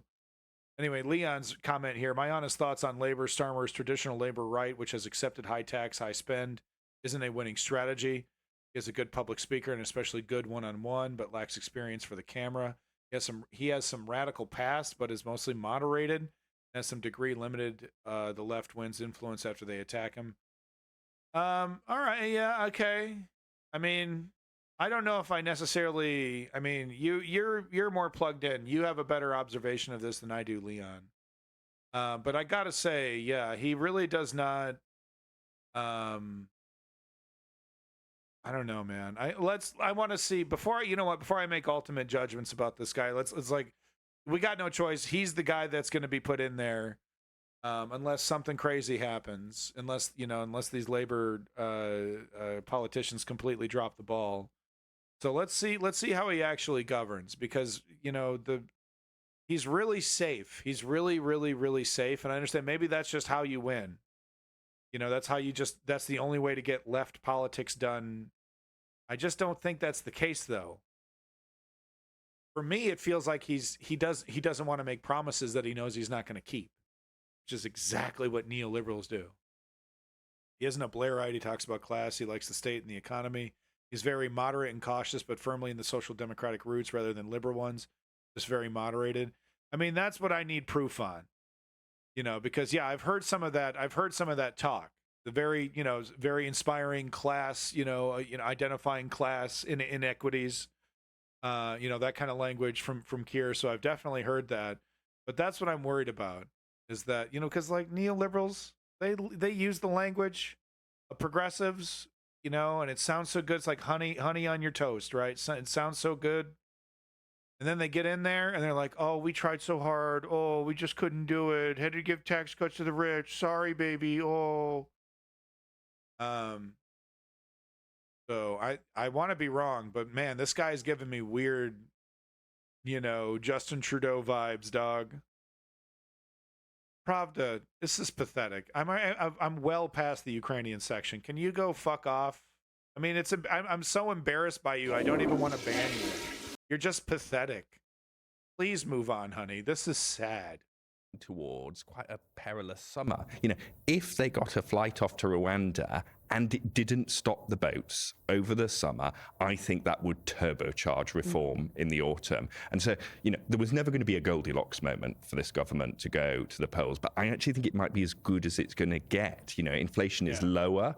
There hasn't been a rate cut, but it looks like they might be pushed back. So they can sort of say, we're turning the corner, we're getting there, but without having to actually prove, I guess, that the plan is working. Yes, I mean, they're pinning a lot on the economics of this, aren't they? You know, they're saying inflation's... Yeah, so it was like I'm saying, though, right? Because it's the lie is more effective before, you know, like the promise that things will get better, you know, the lie is more effective to do it, you know, in the pre-stage than the post-stage.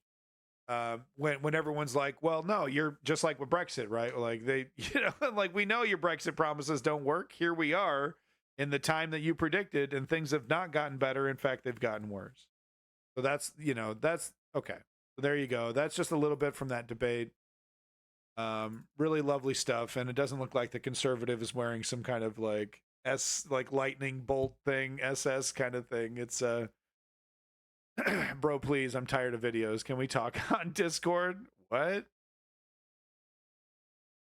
About what? What do you want to talk about, sweetie? What in the world do you want to talk about? We're not done with videos. I got more UK stuff here. Fuel poverty. Can Tories hang on to seats as energy bills fall? Biden versus Trump. We'll get to. I got a couple little videos on Trump. We'll get to that. Importance of bricks, huh? That's adorable. Look, you missed your opportunity there for Ukraine-Russia propaganda there. Just asking questions. No, Manar. Thank you so much, but no. No thanks. So this is a really interesting interview with a lifelong Tory voter who is no longer interested in the Tory party. To be honest with you, though, you know, these people are quite fickle and they're quite nostalgic. And as we saw with with this Trump stuff and this, you know, these never Trumpers, and they're very eager to go right back to it. They're very eager. My God, this is pathetic. That is pathetic, dog. Bye. Yeah, go ahead and go to his stream if you want fucking pathetic, mediocre, standard talking point takes from a fucking child. By the way, the nihilist, anti-nihilist, you look forward to the Canadian coverage where the election occurs. I'm sure you have great insights. Yeah, I mean, I don't know about great insights, but I'll definitely be covering it, once it happens. Justin Trudeau, I don't think he's going to be calling an early election. He's going to be riding this out to the very end. That's my prediction. Oh, I know strategy. It's kind of adorable. I mean, hell, if you want that fucking crap, you want that pro-Russian, just asking questions, you know, debate bro in your face, posing bullshit, then by all means. But anyway, like I said, this is a really cool video. This, like I said, you know, lifelong Tory voter saying, I'm done. I've had enough of this. Let's hear what her insight is. Oh, come on, strategy. It's a lot of fun. A lot of fun. He believes all the right-wing takes, whatever it is he believes, uncritically. Everybody's a cuck. I don't believe in free speech because I banned him. I'm in debt with my gas and electric company. Okay. And I need advice, basically, because I don't know where to go. Like 2 million others, Rachel, an NHS receptionist, is in debt to her energy supplier. They have tried to... Let me guess, Leon, Tories privatized it? Is that what happened? It used to be more socialized and subsidized, and the Tories privatized it? Is that what's going on here? Increase our direct debit to stupid amounts, as in £500 to £600 a month. Oh, is he? Fuck you, bitch. And we basically told them we can't feed our children if you do that. Even with 2 young children in the house, they didn't care. Yeah. And yeah, I could get upset thinking about it. Yeah, look, I ban punk ass bitches. I don't waste my time with trash. I take it to the curb and then I move on with my day. That's how the news underground does it. I don't have time for fools. Bye, bitch. Yeah, they just aren't bothered. Between me and you, This woman's in The debt. She Advice can't Centre even at this heat her food bank in house. Stoke-on-Trent has seen its need double over the past year, driven mostly by Look at that those who can no toilet longer paper. keep up with their bills or top up their prepayment meter. So we were Tory's able to refer private. the I lady knew it. who got 50p left to Listen to that. organise- So Leon over here answering my question. Tory's privatized it, talking about the energy company. Of course, that would be the big reason why prices would be skyrocketing. Privatized our steel, our water, our energy, our social homes. What, the console houses? They privatized the console houses? Our mail service, our buses, our rail. They've stolen a generation. Homie, okay, look. Jesus fucking Christ. Look, I'm timing you out because I like to abuse you. You're my new favorite punching bag. So come on back in 30 minutes so we can continue to fucking laugh at you. Okay? Thank you, Bozo the Clown. See you in 30. Oh, strategy. He can suck my entire chode and he knows it. organisation that we work with at the food bank. And so she was that grateful that she cried. And this is the 21st century. We are going back to how my mum and dad grew up. Yeah. Today, Exactly. the energy price cap has gone down by 7% per unit, meaning the average bill will be £1,568, the lowest level since the war in Ukraine began, but still £400 higher than 3 years ago. He was a Labour guy. It's this dip in Right. energy costs that has driven that drop in inflation the Prime Minister had so been waiting for to call this election. But people's bills are still expensive and energy debt is at record highs. Instead of feeling economic stability, a lot of people are feeling simply fed up.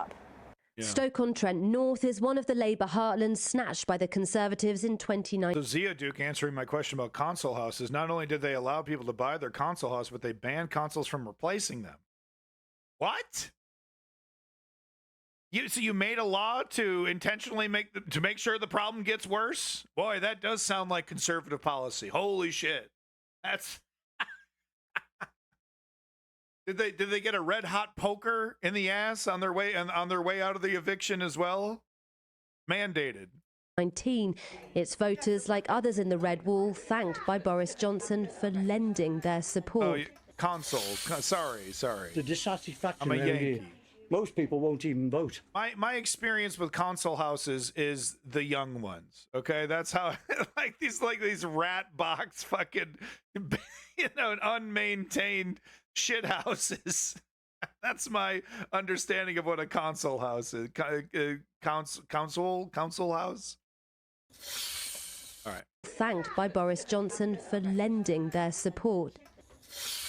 House of the Young The Ones was massive. dissatisfaction It around was here. huge, yeah. Most people won't even vote. It's normally Labour. So this is the exact dynamic that I'm expecting with the people that are disgusted with Trump. They're not going to go, and like this is why I criticize Joe Biden, and the Democratic Party and the DNC for thinking that these people are convertible. They're, the best you're going to get is them not showing up. They're not going to, a lot of these folks are not going to vote. They've been doing it their whole life. Okay, it's some kind of like marathon. I don't know. It's like they're like the kids in class that are happy about their attendance report, right? Their politics is tattooed into their soul. It's not about what who's going to help me and who's going to help society and who's going to help my kids. It's some track record. It's some fucking thing. It's something that they keep going. Now I'm simplifying it, of course, but there's a lot of people that what I'm trying to say is that there's a lot of people that are just not going to let it go. Their political identity, that I'm a Tory for life. My dad was Tory and everyone's Tory and I've been voting it. Same shit we see in the United States over here with Republican nonsense. The reason why it's so prevalent is because it's weaponized. It's actually encouraged and weaponized. It used to be kind of laughed off. Come on, this is politics. You're taking it too seriously. I mean, I guess this has always kind of been an element because it's always mixed in with nationalism. Anyway, I'm babbling. Let's get back to it. It's just very interesting that that's what we're going to see with a lot of Republicans that are disgusted with Trump, and quite frankly, a lot of lefties that are disgusted with Biden. They're just not going to show up. They're just not going to vote. Lending their support. The dissatisfaction around here. Most people won't even vote. It's normally Labour. What do you think about next time? It'll be Labour. 2 seconds, go. So you're not going to vote this time? I don't think it's getting old or anything. just carry on the way it is. The Prime Minister launched an Political election because he nihilism said that there derived from was economic cynicism. stability. What do you think? Definitely not. Having to cut out on, doing anything for myself just to afford making sure they've got clothes, they've got food, they've got everything they need. So it's literally pinching pennies. And let me tell you, man, a lot of this shit happened after a really seminal and important Davos conference. The famous one telling you how you're going to rent everything and enjoy it. Did anyone else notice that? Maybe it's just a coincidence. And of course, COVID, really allowed for them to shift some pieces of the chessboard. But does anyone notice that? That big Davos thing, they're all talking about this is the new paradigm shift, this is the new way to go. Then all of a sudden, the economy is just slowly constricting like a boa constrictor around our neck. I don't know. Maybe I'm just overthinking it. I'm counting literally down to pounds each payday. Labour will focus considerable firepower here over the campaign, though it's not. Yeah, Leon, we got to break through that. We need to destroy that. Personally, I think we need to destroy that. We need to be 100% totally selfish and self-serving and fickle when it comes to political parties. We shouldn't be nostalgic for them and hold them close. It should be about, what are you doing for me right now? What are you doing for my kids? What are you doing for society right now? And if you're not providing what I demand, welcome to the dumpster, bitch. This is politics. I think we need to break free of that. And you know what? The founding fathers in the United States were worried about political parties. I think it was Jefferson who talked about how like all political parties should be disbanded every 4 years or something. Like the entire thing should be flushed and nuked. Because of the danger that they saw in political parties. But I think we need to have the exact opposite mentality. We need to just like ask ourselves, what is this political party doing for us as a society and my principles and what I believe in? If it's not providing, then who is providing? And have no qualms and have no problem whatsoever shifting over and pivoting to different parties that actually represent you.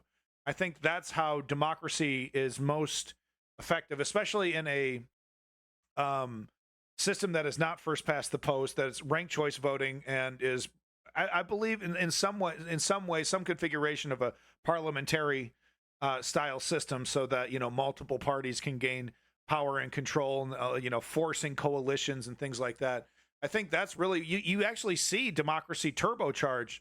When parties that are reluctant have no choice but to work with parties that are pushing them further in one direction or the other. You see that on the right, of course, but I think, the left needs to understand this dynamic better. What's the solution? I actually have a really simple solution for you. You want to help? It sounds like you want to change. Yeah. You want change? I have a very simple 3-step solution. You ready to listen? Because I hope you're ready to act. You got a smart fucking mouth. Hopefully you got that same kind of energy in your feet, because here's the solution. Step 1, inform yourself. You seem like a smart ass, so maybe you actually know something. Step 2, put your name down. Sign up to a political organization, a union, a politician, something in your area. And step 3, put in the work. Show up for the protest. Donate the money. Put in the time. Well, you're the one with a smart fucking mouth. You think this is a one-way avenue? You think I'm one of those streamers that you can just come into my chat and talk shit and not get pushback? You asked for an answer and I just gave it to you. Now quit your jabber-jacking and get to the fucking streets, biatch. Why aren't you? You're not? You're not angry? Elon Musk takes a piss in your fucking cornflakes every single fucking day. What the fuck are you going to do about it? Jeff Bezos thinks you're a fucking moron. What the fuck are you going to do? That's exactly what you need to do, bitch. You need to get extremely angry and remember that your future is being stolen by assholes.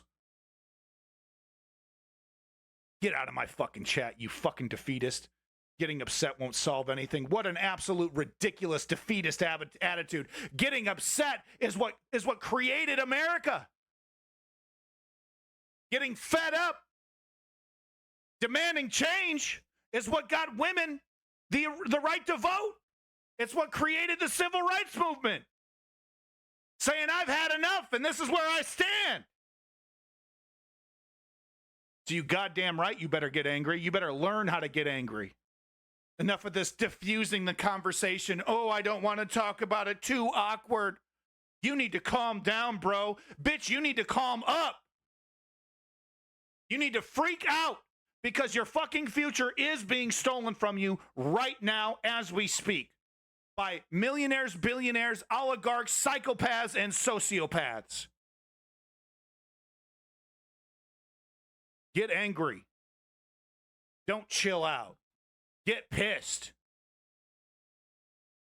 Not just the Conservatives they're fighting in areas like these, but distrust and disillusionment. I voted for Conservative last time, but I wish I didn't. Safe to say I won't be voting this year. For anyone? I've just lost all faith. Yeah.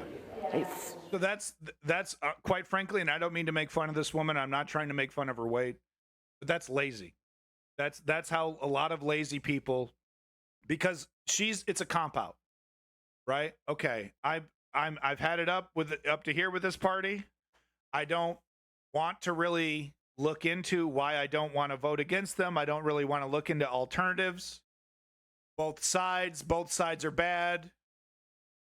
I'm not gonna look at any. Okay, it's not like okay, I've thrown away my identity as a Tory, and now I'm opening my mind to all the truth about the Tory party. No, she wants to hold on to those lies. She wants to hold on to those decisions that she made her entire life. You know, all those various times she voted for lower taxes or whatever she thought she was voting for, supported Brexit, right? She wants to believe that those decisions are still correct and that it's just an anomalous, one-time kind of thing.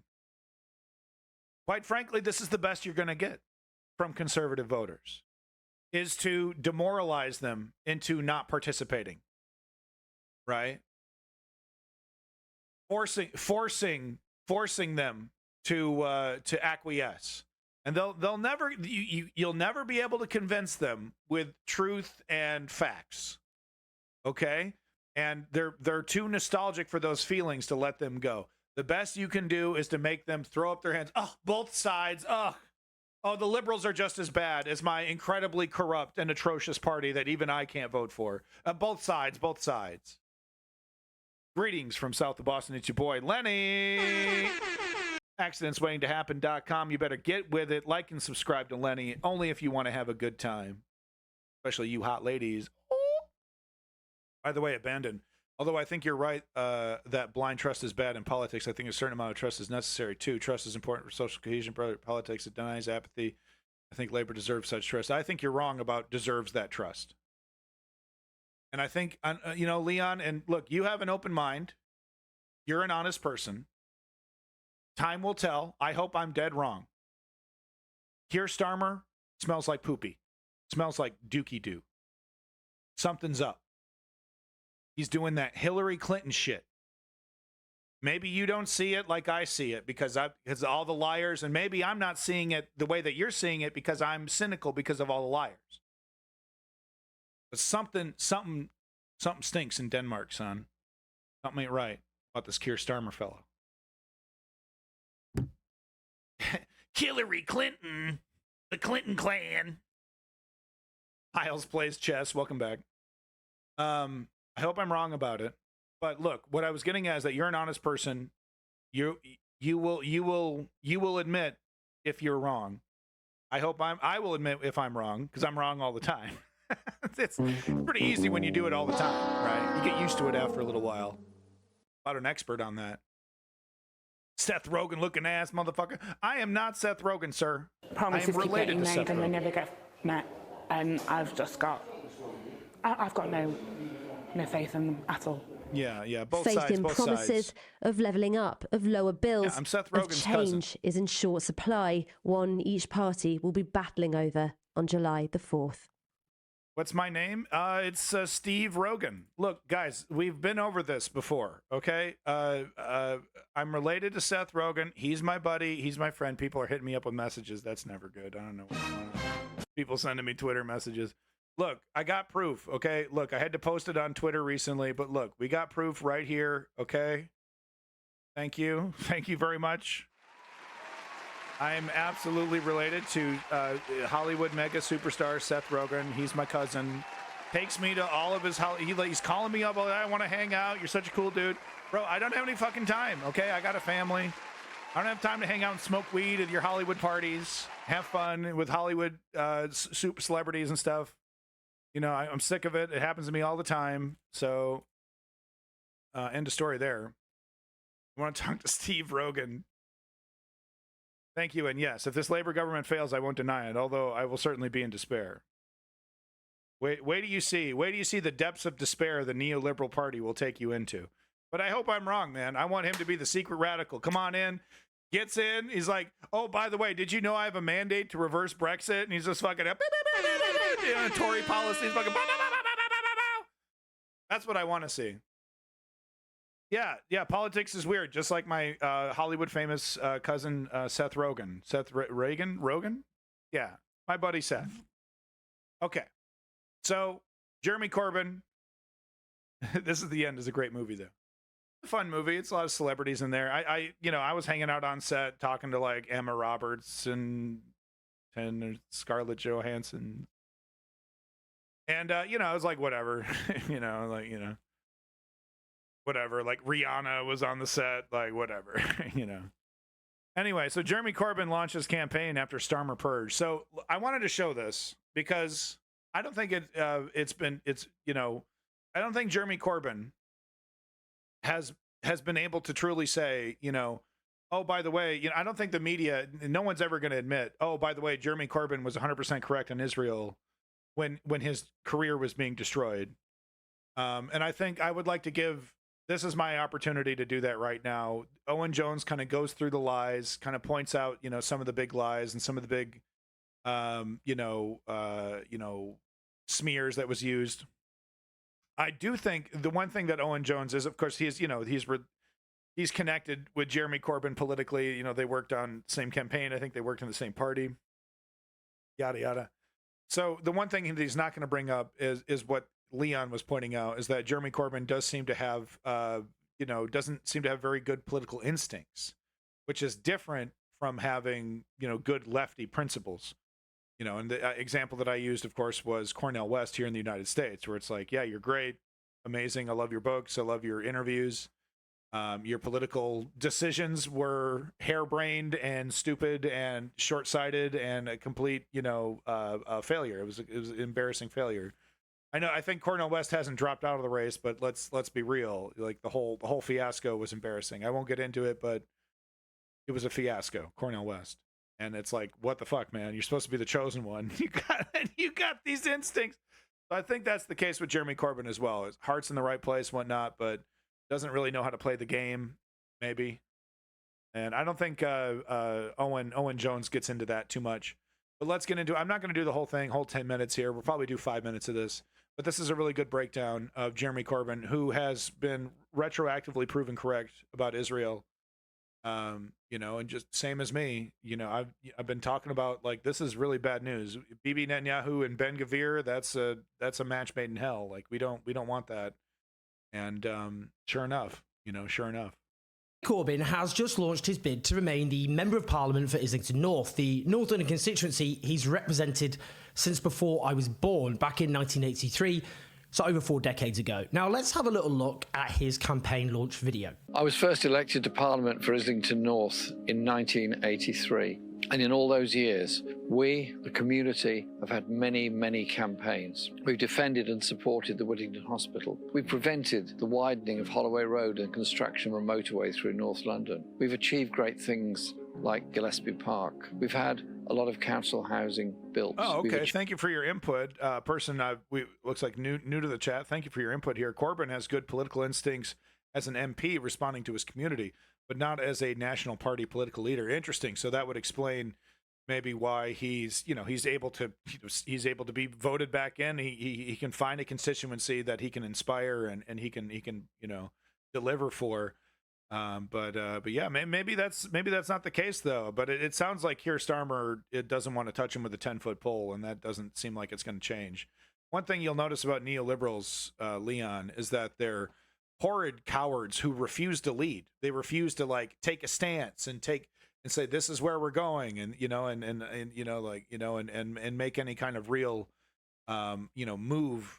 Because it might be smart. It might be smart to talk to the guy who was retroactively correct about Israel, But no, that's a hot wire. That's bad politics. Ooh. You know, his career was thrown away, and everyone forgets why. And you know, being associated with him is just bad news. Although seriously, I wish Corbyn was the leader of the Labour Party. Yeah, I don't think that's going to be happening. Like I said, you know, Keir Starmer isn't going to let him anywhere near the party, and he's proud of it. He's bragging about it on media, which is a really bad sign. Achieved some fantastic victories together, and that is what being the local MP is all about. I believe in democracy. I want our political parties to be democratic, but members of Islington North Labour have been denied the right to choose their own candidate, and alongside that, the community as a whole has been disempowered because of that. So we have to stand up. We have to stand up and say, we're not taking this anymore. We will assert our rights. That's why I'm standing to be an independent candidate for the people of Islington North. Now, the former leader of the Labour Party was purged by the current leadership in an act of straightforward factional vengeance, spite, bitterness, whatever you want to call it. I didn't want to rehash this too much because it's really grubby, but let's talk about it. Suffice it to say, the frequently stated reasons for it are false, and that matters. Let's hear Keir Starmer discussing this today. The first thing I said as Labour leader is that I would tear anti-Semitism out of our party by the roots. See, I mean, that is really, really troubling, because it's like, you know, he wasn't wrong. He wasn't wrong. You know, I'm tearing anti-Semitism. Keir Starmer over here, you know, criticism of Israel is anti-Semitism, Keir Starmer. They want both. They're going to balance both. And when they get into power, one side is going to win, and that's going to be the pro-Israel side. That was my first solemn promise, and I followed through on that. And that is why I took the decision that Jeremy Corbyn would not stand as a Labour candidate at this election. Now, what's happened with Jeremy standing as independent, that's a matter for him. Firstly, there's not even a pretense there's an independent disciplinary process here, which is frequently what's said. Keir Starmer's literally gone and said it was his personal decision there to block Corbyn. Now, after the Equalities and Human Rights Commission investigation into anti-Semitism and the Labour Party published its findings in October 2020, Jeremy Corbyn released a statement in which he described anti-Semitism as absolutely abhorrent, wrong and responsible for some of humanity's greatest crimes, emphasised the party's failure at dealing with the problem when he took over, emphasised the changes made to speed up taking action when his ally Jenny Formby became General Secretary in 2018, rebutted those who claimed anti-Semitism didn't exist in Labour, and backed the implementation of the HRC's legally binding recommendations. I'm not going to buy the bait. I'm just going to move on, okay, guys? One of the instructions there, by the way, was for there to be an independent disciplinary process in Labour, which is a total joke, as I've outlined. Now, what Corbyn did say in that statement was that the scale of the problem was dramatically overstated by opponents. Now, given, just as one example, one right-wing columnist went on radio during the 2019 election and claimed Jeremy Corbyn wanted to reopen the gates of Auschwitz, deranged. Whatever you think about Corbyn's statement at the time, you can kind of see something of a point there, can't you? Just as that one example. I mean, which is different from their being or dismissing anti-Semitism existing, but his statement did deal with that. Now, frankly, Starmer went on to repeatedly take no action against MPs who supported him, who engaged in outright anti-Semitic tropes, and then, in fact, refused to take action against Labour's Rochdale by-election candidate, who had condemned people in the media from certain Jewish quarters until there was enough outrage. Now, when Corbyn was purged, the leadership's allies went around telling everyone that it was a clause 4 moment. That is referring back to when Labour, under Tony Blair, ditched the party's commitment to public ownership in 1995. That is, in other words, proving Labour was no longer left-wing. Now, this is incredibly grubby because it shows they were looking for an excuse to purge Corbyn on political grounds and use the question of anti-Semitism to do it. Anyone who thinks that does anything other than undermine the fight against racism has no more compass. No, it does. It undermines now, there was supposed to be an independent process, but it was all clearly driven by... It undermines the fight against actual anti-Semitism. It doesn't undermine anti-Semitism. But, you know, it's watering it down. You know, we can't allow these incredibly important topics to be weaponized by cynical bad actors and just let them get away with it. We've actually seen the damage of letting this anti-Semitic slur, I guess you want to call it, whatever better term for it. But you know, we've seen what happens when we allow it to get out of hand and we allow Israel to get away with, you know, just waving the anti-Semitism wand and ruining people's careers. You know, it just it hasn't been good for us. No, I disagree with Blair removing common ownership. My vision of the party is a socialist one, so says so in our membership cards. It is a royal shame. Well, and this is what it goes back to what I was talking about at the very beginning, is that Keir Starmer doesn't have a mandate. You know, is he even promising to do anything about the consul houses, however you want to say it? You know, is it he doesn't really have to, right? It's just kind of fill in the blank. Anything, you know, that's the same exact thing with Barack Obama, man. It was a fill in the blank campaign. I'm not going to make any specific promises about anything, but you know, I'll do a speech that maybe mentions them, but I won't actually mention a policy, and my manifesto will be filled with vague language, and you know, you can just kind of fill in the blank about what you want. We do plan to build. Okay, excellent. All right, so I'm wrong on that one. So there's a concrete promise, 300,000 to 500,000. So these aren't going to be homes that are going to be offered to people, you know, at a discount. These are just regular private homes. Leon, are these consul houses? Are these homes that'll be provided to lower income people who can't afford it, to avoid you know, massive homelessness in the UK? That'd be pretty cool. By the leadership, indeed, the party didn't purge Jeremy Corbyn's own membership of the party because there was no basis for doing so. So instead, they took away the Labour whip in Parliament, so he didn't sit as a Labour MP. Yeah. Now, the motion which was used to prevent Corbyn standing as a Labour MP had nothing to do with anti-Semitism. As Jess Barnard, who was a member of Labour's National Executive Committee at that meeting, says, as an NEC member present at that meeting, what would the young ones do if they were in UK 2025? You know, they'd be homeless, right? There wouldn't be a consul house for the young one. You know, and it's like, yeah, well, they're bums. Fuck them. You know, Adrian was a maniac. He was always breaking the walls. But it's like, I don't know. You know, I mean, who knows what happened with the young ones? Maybe they turned themselves into, you know, careers of some sort. You know, and they just needed to, you know, a place to stay so that they could, you know, I don't know. I'm just worried about it, you know, because it's like there are people in society that are not profit makers, that are not revenue generators. And what are they going to do if they can't afford a home and they can't afford to rent? Because the private companies have bought up all the fucking rent, and they bought up all the homes for rent, and they're raising the prices. Broad plan to solve the housing crisis in general.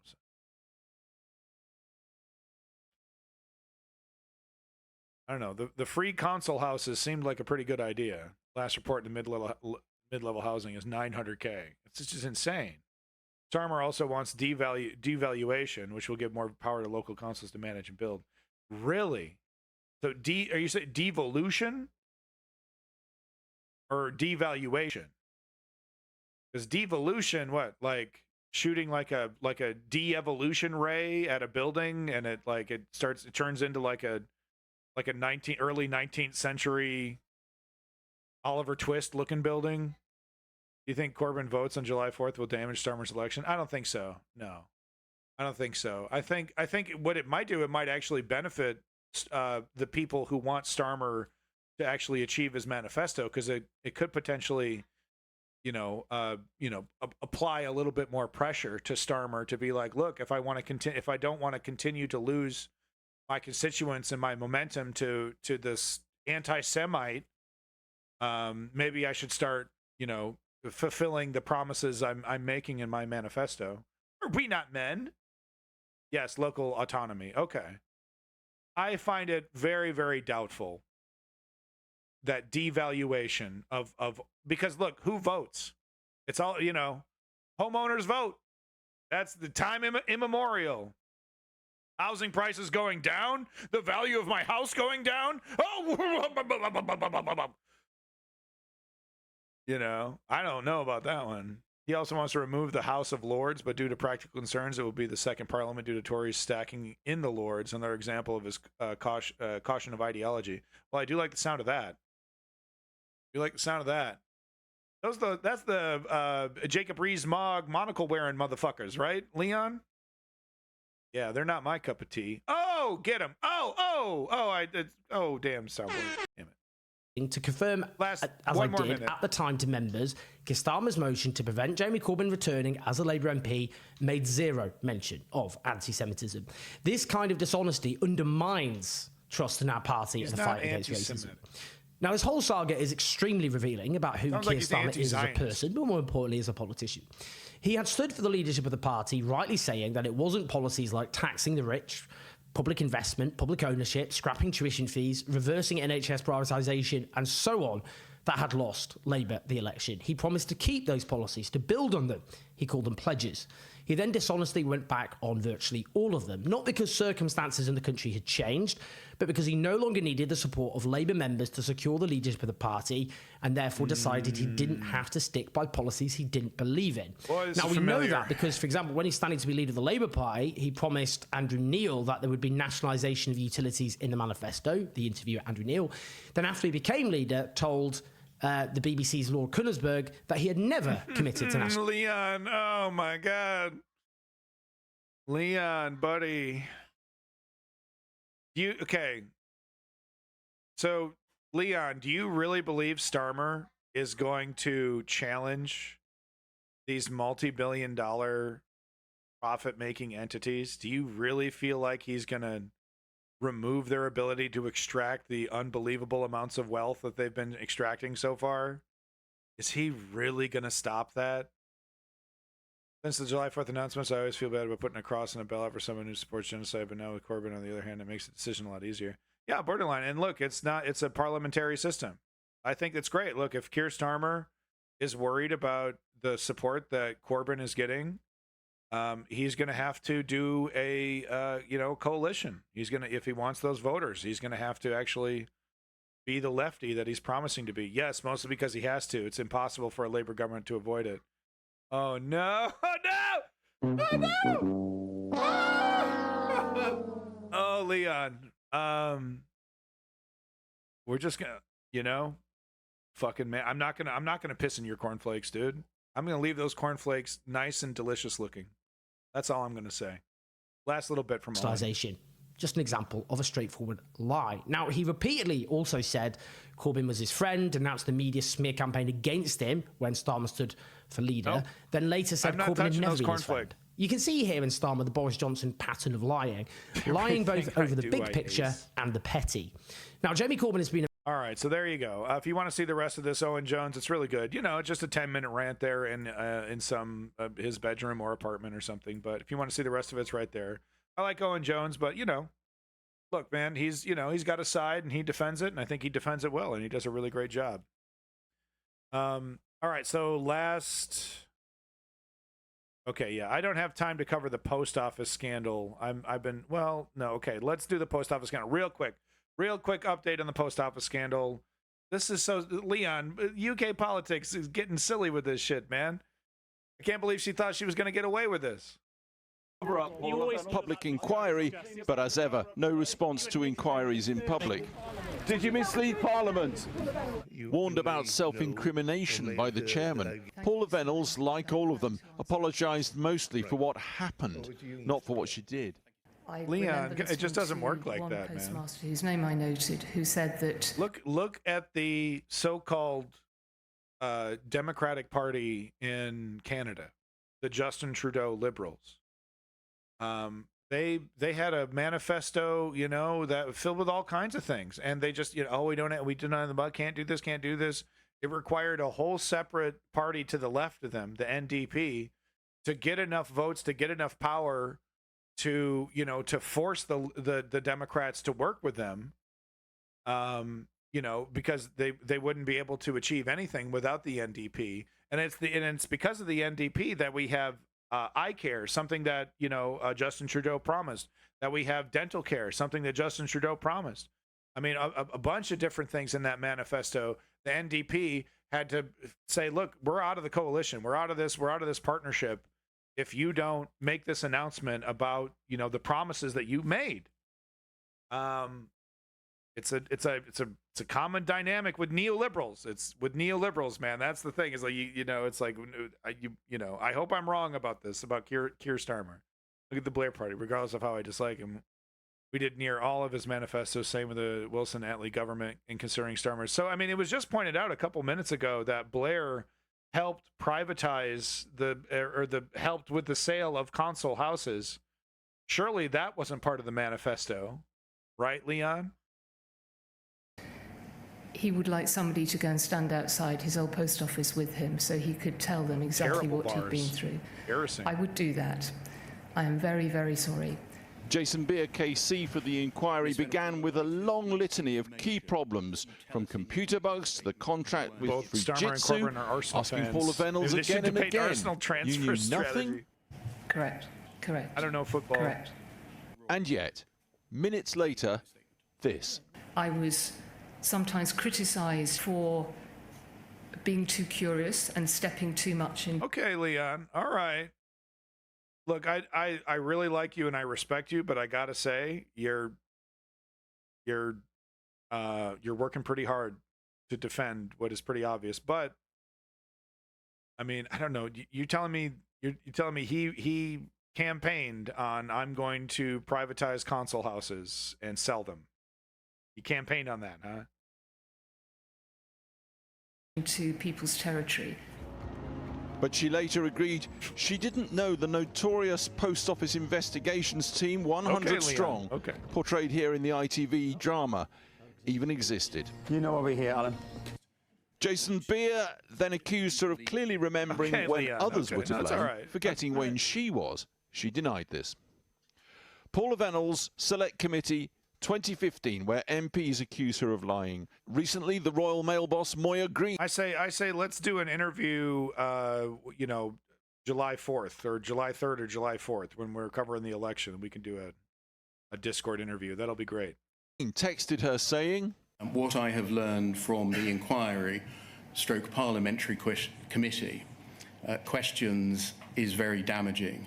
When it was clear the system was at fault, the Post Office should have raised a red flag, stopped all proceedings, given people back their money, and then tried to compensate them from the ruin this caused in their lives. Oh my God, scandalous. They got the text messages and everything. This exchange reveals that even the chief executive of the Royal Mail Group, who supported you over all those years, doesn't believe you, does she? That's what this particular text says. Whether Moya still feels the same, I'm not sure, and you would have to ask her. Then evidence of Paula Venables repeatedly stating that the Post Office won every case it took against the sub-postmasters. She was then confronted with case after case proving this was totally false. Why were you telling these parliamentarians that every prosecution involving the Horizon system had been successful and had found in favour of the Post Office? It's a straight up lie. I fully accept now She's getting kickbacks or something, huh? that the Post Office, excuse me, Oh yeah, it sucks getting busted. Yeah, sucks getting stone cold busted. the Post Office knew that. I completely accept it. She's playing, dude. She's acting. She's not even really crying. She's not even drying up real tears, dog. It's a performance. Fake ass crying. The Post Office knew that. I completely accept it. Personally, I didn't know that, and I'm incredibly sorry. Liar. That happened to those people and to so many others. Liar. Late in the morning, I know a Jason fake Beer cry moved when I on to see it. Martin Griffiths. Overcome by a false Post Office prosecution, he took his own life. Voice wasn't quivering. The motions were very rehearsed, unnecessary. The inquiry saw emails from Paula Venables apparently casting doubt on the Post Office being to blame. I had a personal experience of a previous Post Office colleague who had took their own lives, and I phoned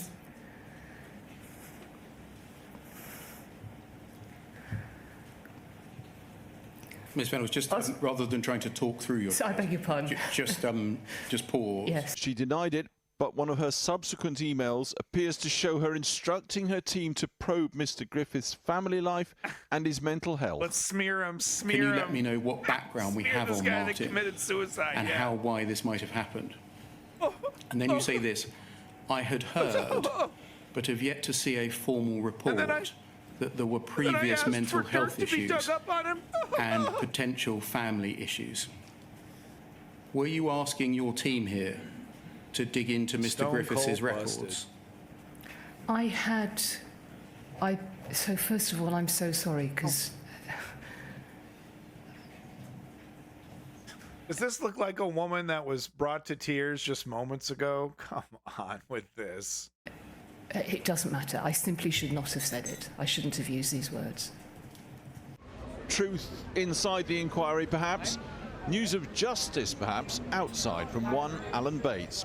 I met with senior staff in the Metropolitan Police this morning, and they gave me these reassurances that... So this is the guy that basically had his life ruined, maybe a whistleblower? They are looking at it quite seriously now, and I am hoping that in the near future they'll be able to make quite a bit more of a statement to you about what is going on. Well, we can also reveal that on Friday MPs intend publishing a draft. Oh man, she looks devastated. Oh man, she's absolutely devastated. For a Hillsborough law, compelling British officials this was the UK Postal Service, I believe. Be open and honest, following cover-up after cover-up after cover-up.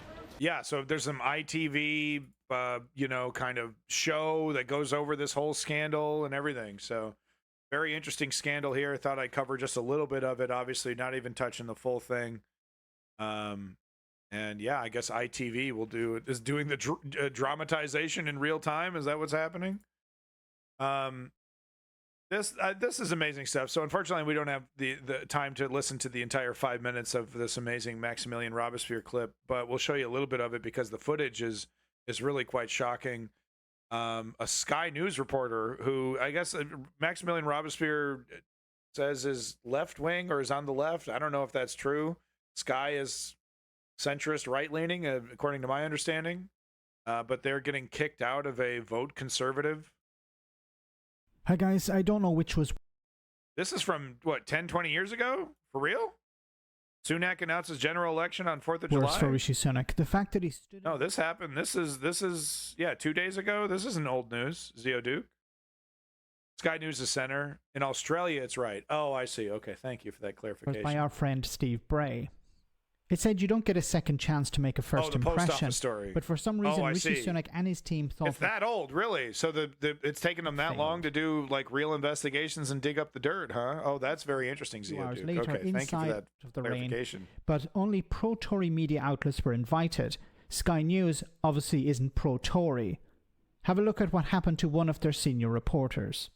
Who was at the Exile Centre for us, waiting for the first campaign event. At a Conservative Party launch, this is where the Prime Minister is going to speak in the next few minutes, and I'm being forcibly removed.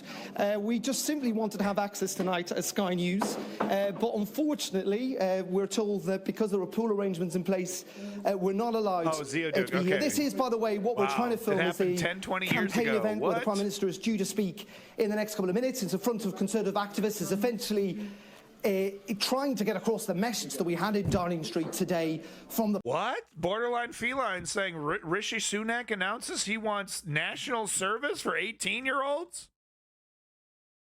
What is that? And that's something he's going to implement before the end of his term? No way. Or that he's running on it. He said that's what I'm going to promise to do that. Dude, that's not how you get votes. That's not how you get votes. Maybe some more boomers will vote for you. That's not going to help Rishi Sunak. What? The Prime Minister talking about... Yeah, Leon, it's great. Stability. I'm sure he's going to talk about the decision he's made. I love his, but as you can see, we just don't have access to it. It's not entirely clear why we don't have access to it. But, as I say, this was meant to be the campaign launch for the Prime Minister, for the Conservative leader, in front of party activists, in front of those loyalists. You're asking... Funny stuff. Folks, make sure you're liking and subscribing to Maximilian Robespierre. Once again, I'm sorry we have to cut you off, Maximilian. You know, obviously talented content creator. And one thing I really like about Maximilian is that he helps kind of translate some of this more esoteric stuff so that a Yankee can understand it better. This conservative government really trying to get me hate the old. Okay, hold on now. Okay. Sunak, Rishi, Sunak, National Service. I mean, do we have anything in YouTube right now? Wow, okay. It's like literally the live news right now. It's like the live news headline. Sky News. Sunak says he will bring back national service if Tories win general election. Okay, hold on. We got to what the hell? This is insane. No way, dude. No way. Hold on here. Okay, let's see here. See if we can find where are they actually talking about this? International news, Africa news. Okay, here we go. Maybe this guy right here. Yeah, okay, we got pictures of Rishi Sunak. Yep, okay.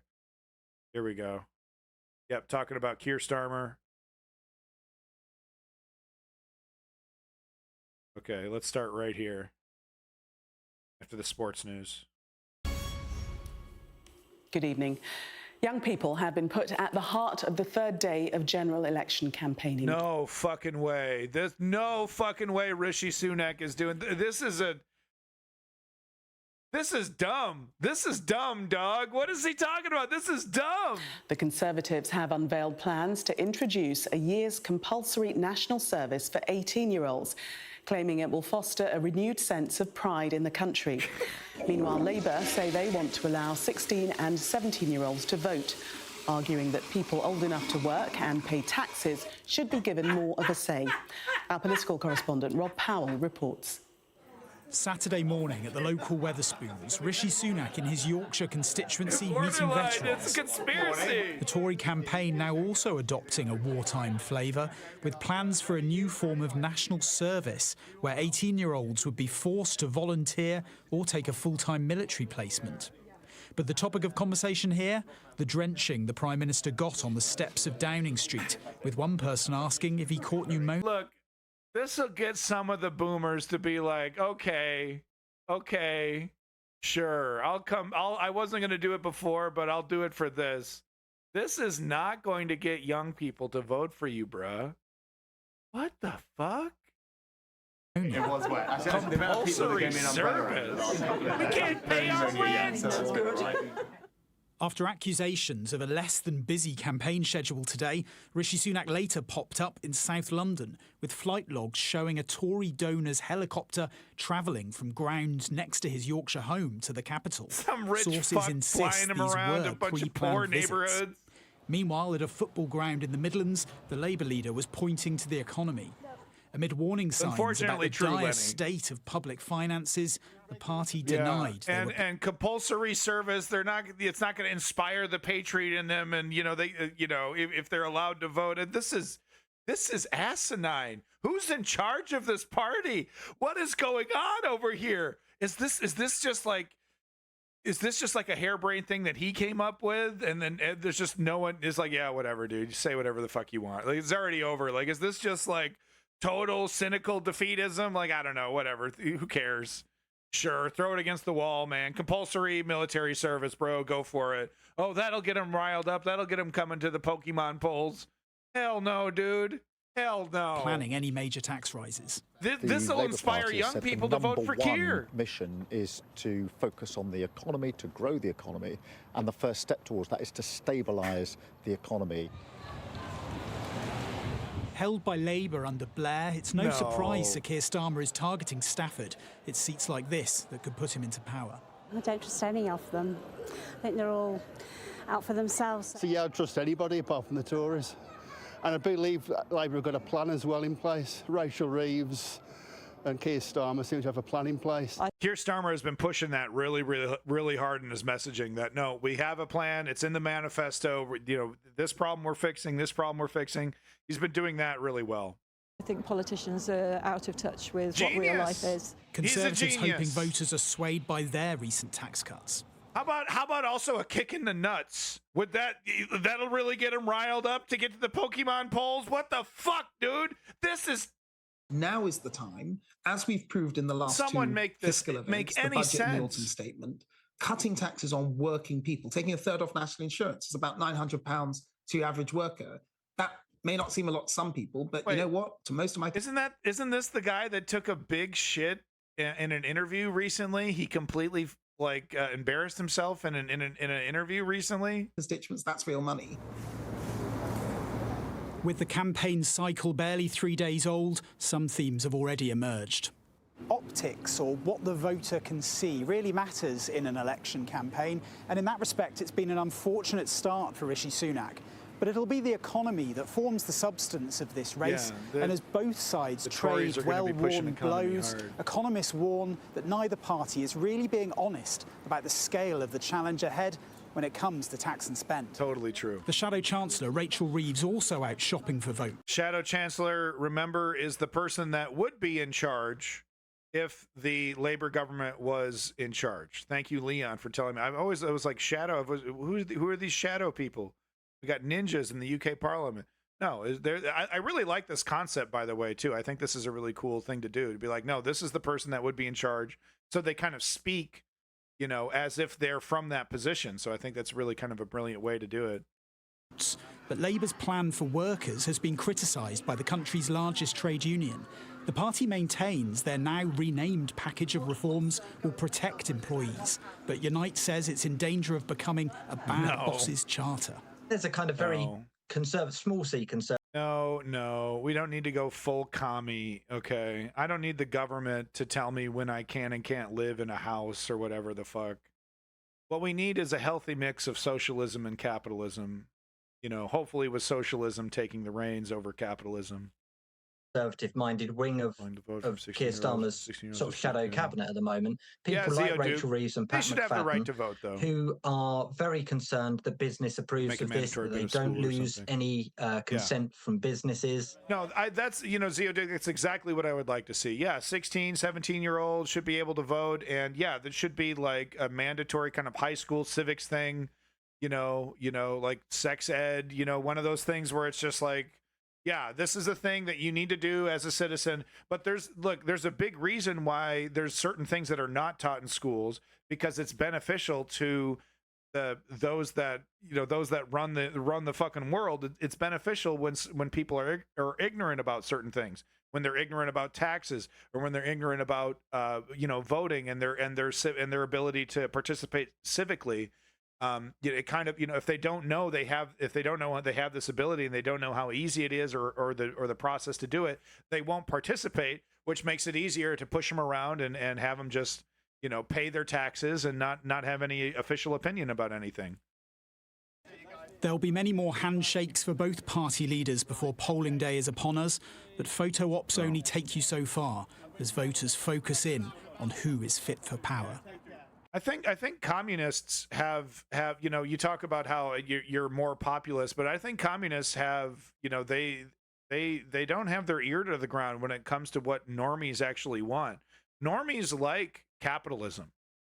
There's a lot of things capitalism provides that normies absolutely love. And socialists coming along and saying, we're gonna make the system more equitable, but then you can't be a selfish slob. You can't engorge yourself and because that's what it feels like when commies and socialists are coming through and saying, we're going to destroy capitalism. It's like, what, man? Is laser tag? How do commies do laser tag? Right? How is the state going to provide me with laser tag if no one's going to be really able to make any money off laser tag? Anyone think about that? The death of laser tag when it comes to communists? All right, last little bit of UK stuff, and then we're moving on. And we're not going to watch the whole 9 minutes here, but Politics Joe asking Tories in a very safe Tory neighborhood why they're going to continue to vote for Tory. And Leon, prepare for your blood to be boiling, buddy. For the Conservatives. Because I wouldn't ever vote for anybody else. Welcome to Canvey Island. Canvey Island is a pocket of Castle Point constituency in Essex, which, for years... I'm gonna destroy the world and you can't stop me, bitch. ...has been one of the safest of Tory safe seats. The Conservative MP Rebecca Harris won 76.7% of the vote share in 2019. But like in other supposedly safe Tory seats all over the country, is not looking quite so rosy this time. A collapse in the Conservative vote at the local elections saw a coalition of independents take control of the local council. Time to duck. I was just saying communists don't have a solution for state-run laser tag. They're ergo communism bad. That was my point. Look, we have this debate every single time. But look, I think what we need to do is lean on democracy and let the people decide about how much socialism versus how much capitalism they want. I think that's the real issue, is that there's a lot of things that socialism does really well that capitalism insists on doing because it's profitable. You know, the medical industry is one. There's so many. And then there's a lot of things that there's really no good socialist solution for, you know, like fucking mud wrestling contests.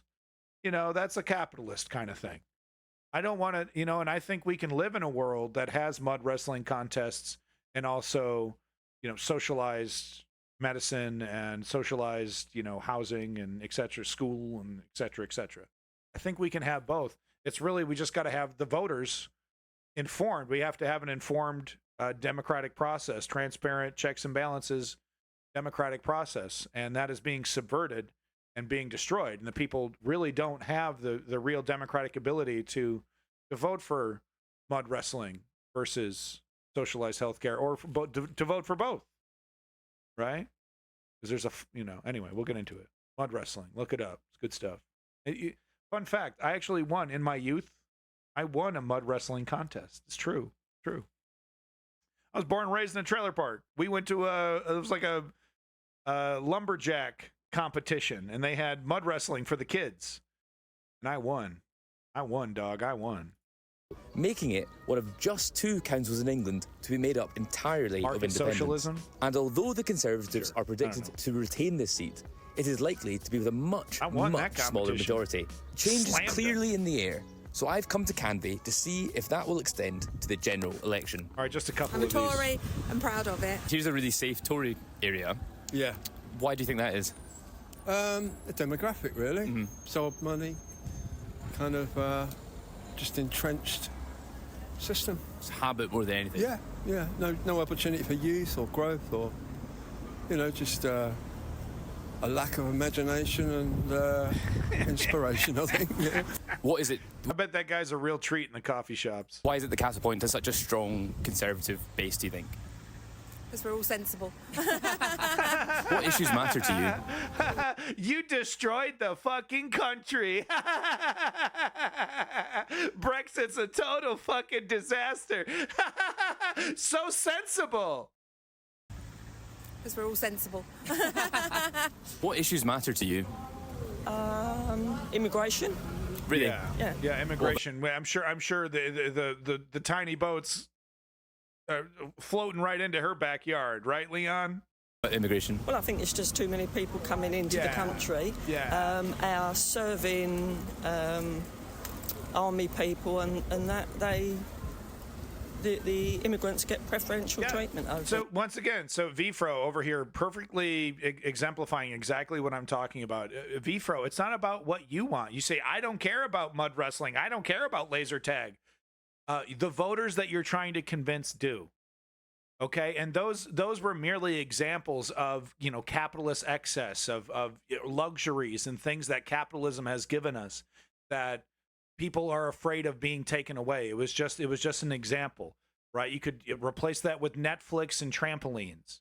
It doesn't matter what the fuck you want. It's the communist obligation, if we're working within a democracy, which a lot of communists don't really like, do you? But it's the communist obligation within a democracy to convince the normies why they need to vote for them. And telling them that you're going to cut off their bread and circus is a good fucking way to be right where the communists are now. Totally irrelevant. So keep it up. Keep telling yourself things would be better if, and things would be better if, and that, and if this was that. Well, you know, you don't get to play the game in your head. You got to play the game on the table. So come back to reality, commie. And drop the hammer and sickle shit. Can you do that for me as well? Can you just cut the Stalin and Mao and hammer and sickle shit out of the fucking message too, while we're at it?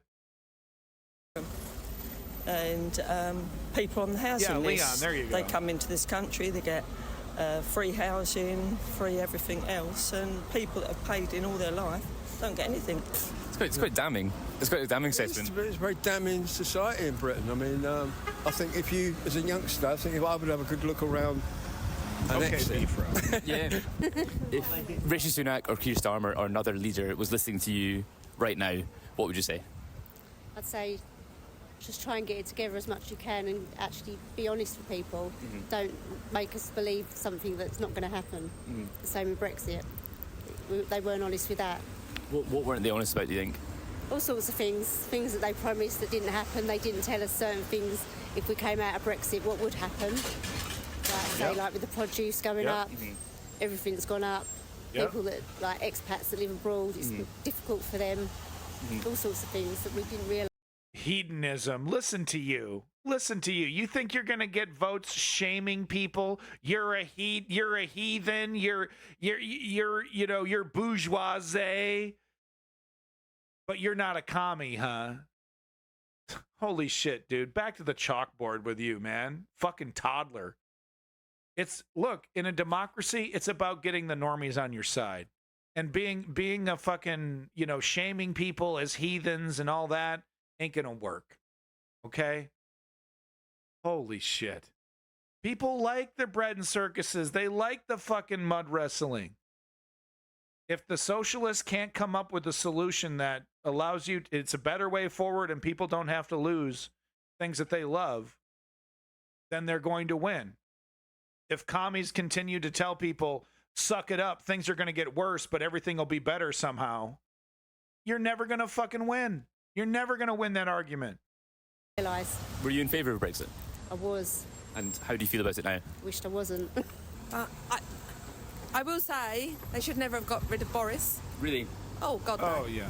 Such a good leader. When he won in 2019, I didn't think Labour would ever come back. And I think he did a good job in COVID, because nobody else has ever had to do that before. Yeah, Leon, there you go. I do think they did the dirty on him. Really? Yeah. He might have done the dirty on himself, by cheating on his wife and, of course, lying to everybody about COVID and totally flaunting the laws that he forced other people to. Other people were not allowed to see their dying family members, not allowed to kiss them goodbye or say goodbye. Boris Johnson was able to have full-blown alcohol parties, people puking in the hallways. And, he was done dirty. He was done dirty. Lady, you're pathetic.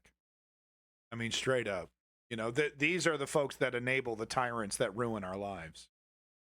Definitely. Yeah, borderline. Say Labour win as predicted. How would you feel about that? Yeah, Estonian. We covered that, Estonian. And sometimes there are hard decisions you have to make, so get on with it. What are those hard decisions, do you think? All sorts of hard decisions. Kick out the brown people. Is right. Councils are going broke. That's because they're paying out all this money in housing benefit. Someone needs to actually say, right, we've got to do something. That's the only way. It's the only way to fix things is to make society demonstrably worse, right? It's not to change the tax ratio so that the rich have to pay their fair share. It's not any of that. No, the only solution is to cut. That's the classic refrain, right? The conservatives get into government. They say government doesn't work. They get into government. They break government. They say, look, see, it doesn't work. And the only solution is to cut. And of course, that just so happens to benefit the rich and wealthy. It makes people more desperate, makes people more willing to work for pennies. Housing benefit. Someone needs to actually say, right, we've got to do something about it. I mean, I was reading in the paper one of the councils in the country are pulling a halt to right to buy. Not stopping it, but pausing it. Manchester, I think, was... Yeah. No, this person here, this me Dakar saying Hamas mentality, free Palestine, but no leftism. What?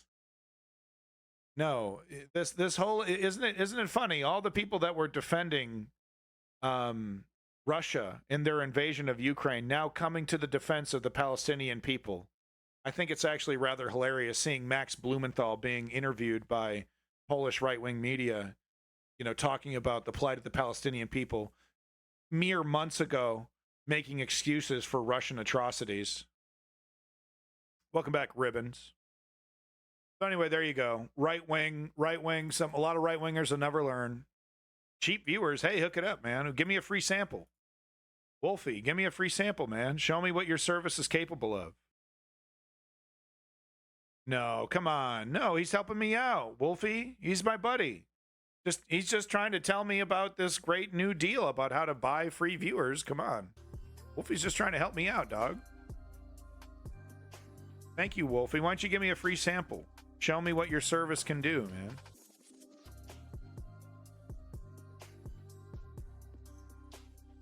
Folks, Boeing Watch. Boeing Watch time.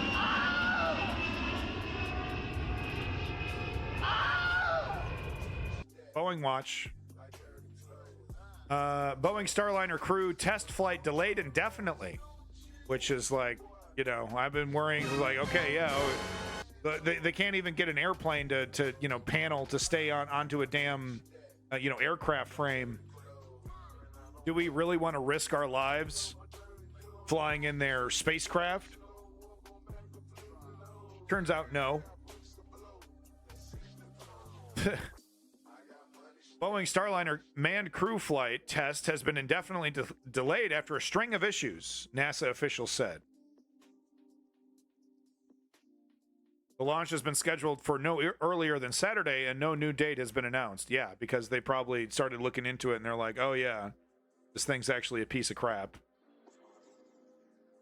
Quote, the team has been in meetings for 2 consecutive days, assessing flight rationale, system performance, and redundancy. There is still forward work in these areas, and the next possible launch opportunity is still being discussed, NASA, Boeing, and the United Launch Alliance said in a statement. So that's all I got today for Boeing Watch, but I'm watching you, Boeing. I'm watching you, Boeing. How about you don't get any more people killed? How about every Boeing aircraft that is currently being flown by every airline on the planet have a full up and down audit? How about that? How about I don't want to step into a Boeing 7 for the rest of my life? Goddamn things are falling apart like a Roblox creation, like it's fucking Kerbal Space Program over here. Good Morning America talking about, oh, you know, what is it, Memorial Day or whatever, the travel, historic travel. Good Morning America doing a whole thing about how Memorial Day travel is like crazy right now. Doesn't mention, you know, the crisis happening with Boeing, not even once. I watched the whole 15-minute news package, bunch of fluff and crap about how, oh, the sales numbers are really great for Boeing. Doesn't mention a single mention about these aircraft falling apart across the world. Brand new ones and old ones. Anyway, there's your Boeing Watch this week. Moving on. Keeping it snappy, folks. France news. Well, it's actually France and Catalonia here. Hold on one sec. Caledonia, sorry. Hold on. Caledonia. There we go. France and Caledonia. So it's kind of interesting to me because it's like the legacy of colonialism and this desire for these so-called democracies to hold on to these colonial gains, causing all kinds of trouble. You know, the UK should give back the jewels from the crown. I don't care if it's in the crown. Find a replacement. What you out of jewels and rubies? So, you know, give the crown jewels back. You know, give Northern Ireland back to the people. Stop pretending like you're a, like you're, the sun never sets on the British Empire bullshit. It's the same thing with France.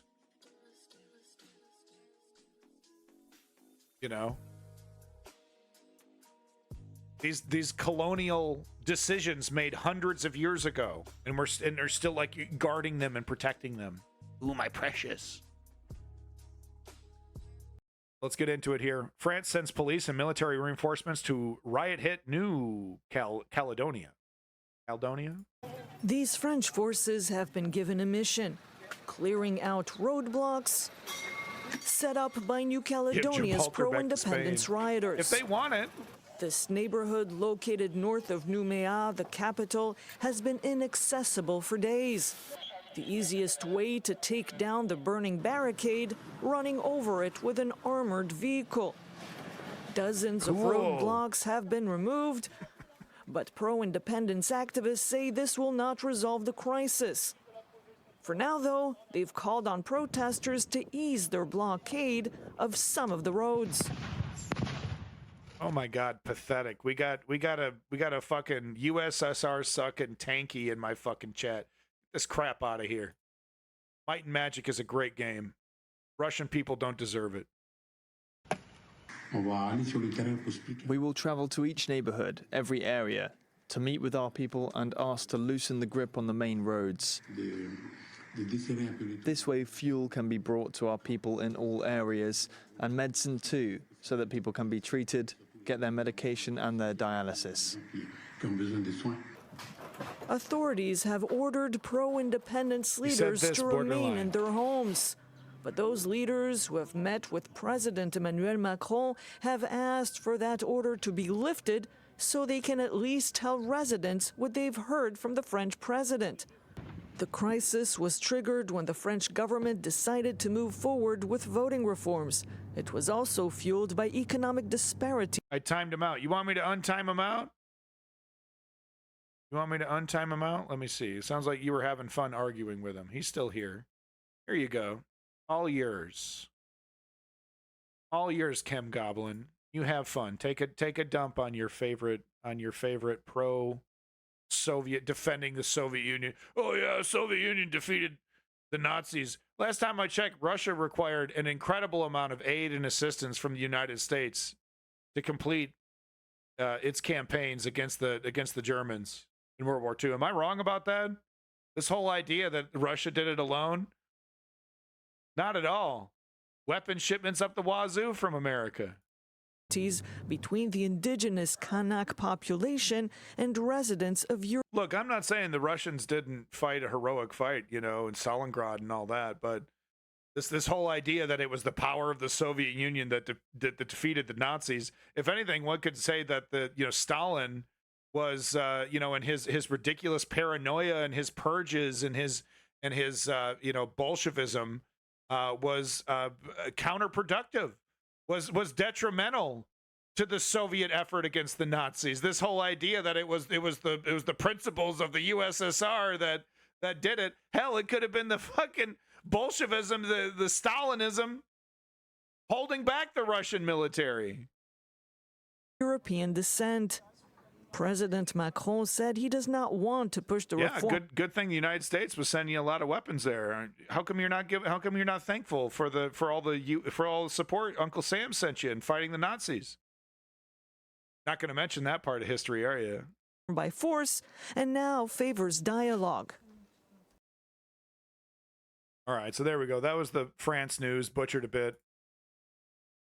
Moving on to China, Taiwan. Let's do Taiwan first. Taiwan and China. China number one. China should be first. Yeah, uneducated takes. I know, buddy. I know. All man frontline, quote unquote, says Taiwan leader as China simulates attack. So,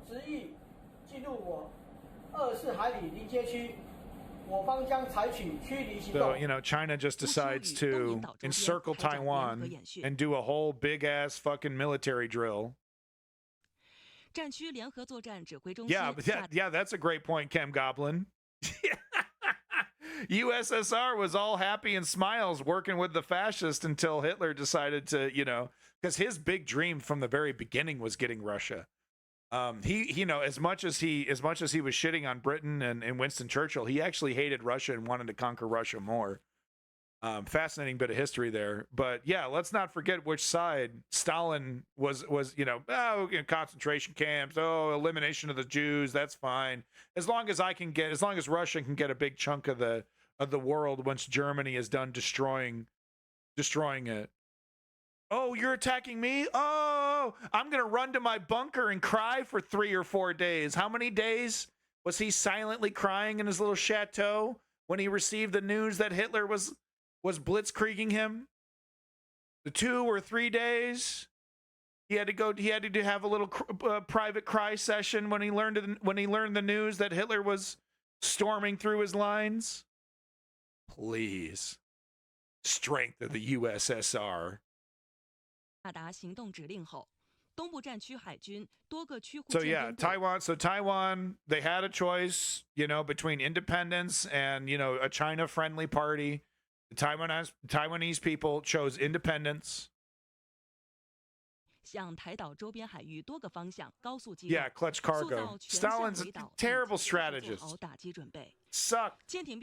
He's lucky, Stalin, he's lucky he had people like Zhukov and other people that for one reason or another he didn't purge, that were able to win it for him. Because like I said, honestly, I feel like, the more I know about World War II, the more detrimental I feel like Stalin was to his own effort. With his ego and his brutality, and his paranoia.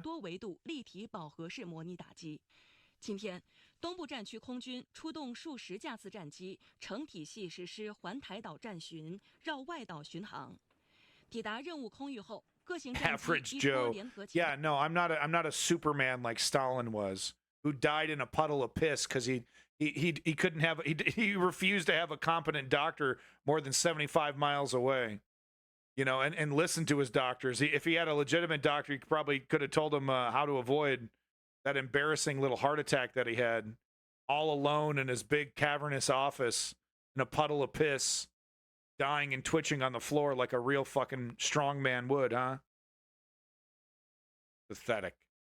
Pathetic.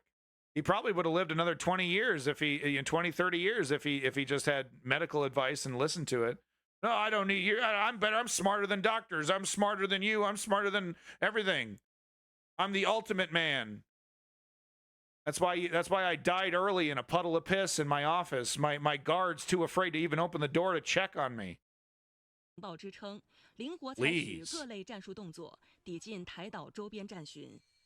在陆军和火箭军的支援掩护下 ，That's the guy we're supposed to emulate. 548军舰，这里是中华民国海巡署宜兰舰广播，你的行动将严重破坏。I didn't know that. Yeah, wait, no, Stalin was born in Georgia. That's right. 有造成事端。It's funny. 增加维安及 Stalin's mother 请你立即调整航向。wasn't really impressed with his politics. 24海里临街区。 Right. So back to the story here, though. Why do people watch the Telegraph? It's awful. Now, we watch all the news sources. We literally watch all of them. So, back to this story, though, really quick. This is, China does this all the time. Provoke, provoke, provoke. It's ours. It's already ours. What are you even talking about? It's insulting to say it's even not China. What are you talking about? It's done. The debate's over, right? That's how they want to treat it. So this kind of shit is actually not too outside of China's wheelhouse, I guess, or outside of China's bag of tricks. I will say though that it seems extremely provocative, and it seems like larger than normal. I don't know if this is a normal thing for China to encircle Taiwan with its military and be this belligerent. I don't know if it does that too often.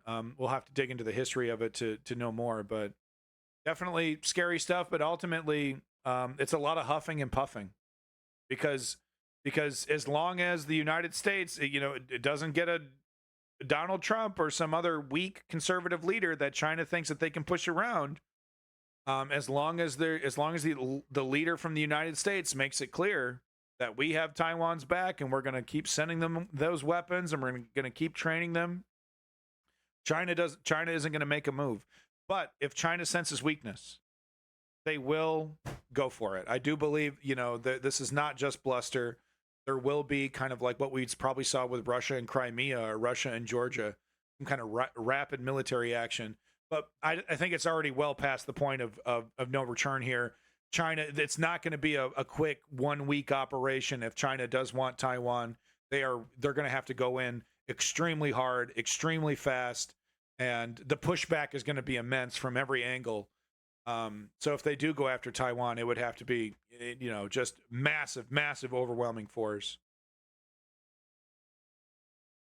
Wow, Decker, the quality of your trolling is really, dude. Can you just stop embarrassing yourself? Okay, we get it. It's kind of embarrassing. By kind of, I mean extremely. So Argentina news here. Wanted to get an update from everyone's favorite dictator in waiting, kind of dictator in formation. Kind of, it's forming right in front of us with this Milei dictatorship. So his economic reforms have, surprise, surprise, so far not resulted in massive economic success. He has not successfully converted his currency to the dollar. He has successfully destroyed his economy. But he has not so far not really followed through on the promises he made about things getting better and prices going down. Argentina, yeah, okay. And now it seems like he is now leaning into culture war stuff to try and keep his popularity up because his economic reforms are not really coming to fruition. Which is very frightening stuff because this tells me that, okay, that, when are we going to start talking about extending term limits or, because his whole thing is the left is destroying me. And, listen to the way he talks about the left. And it's not like the neoliberals in Argentina did the economy any favors. They were, abject failures. But listen to the way he's talking about it. Is this a man that is really going to allow himself to be voted out of power democratically? You tell me.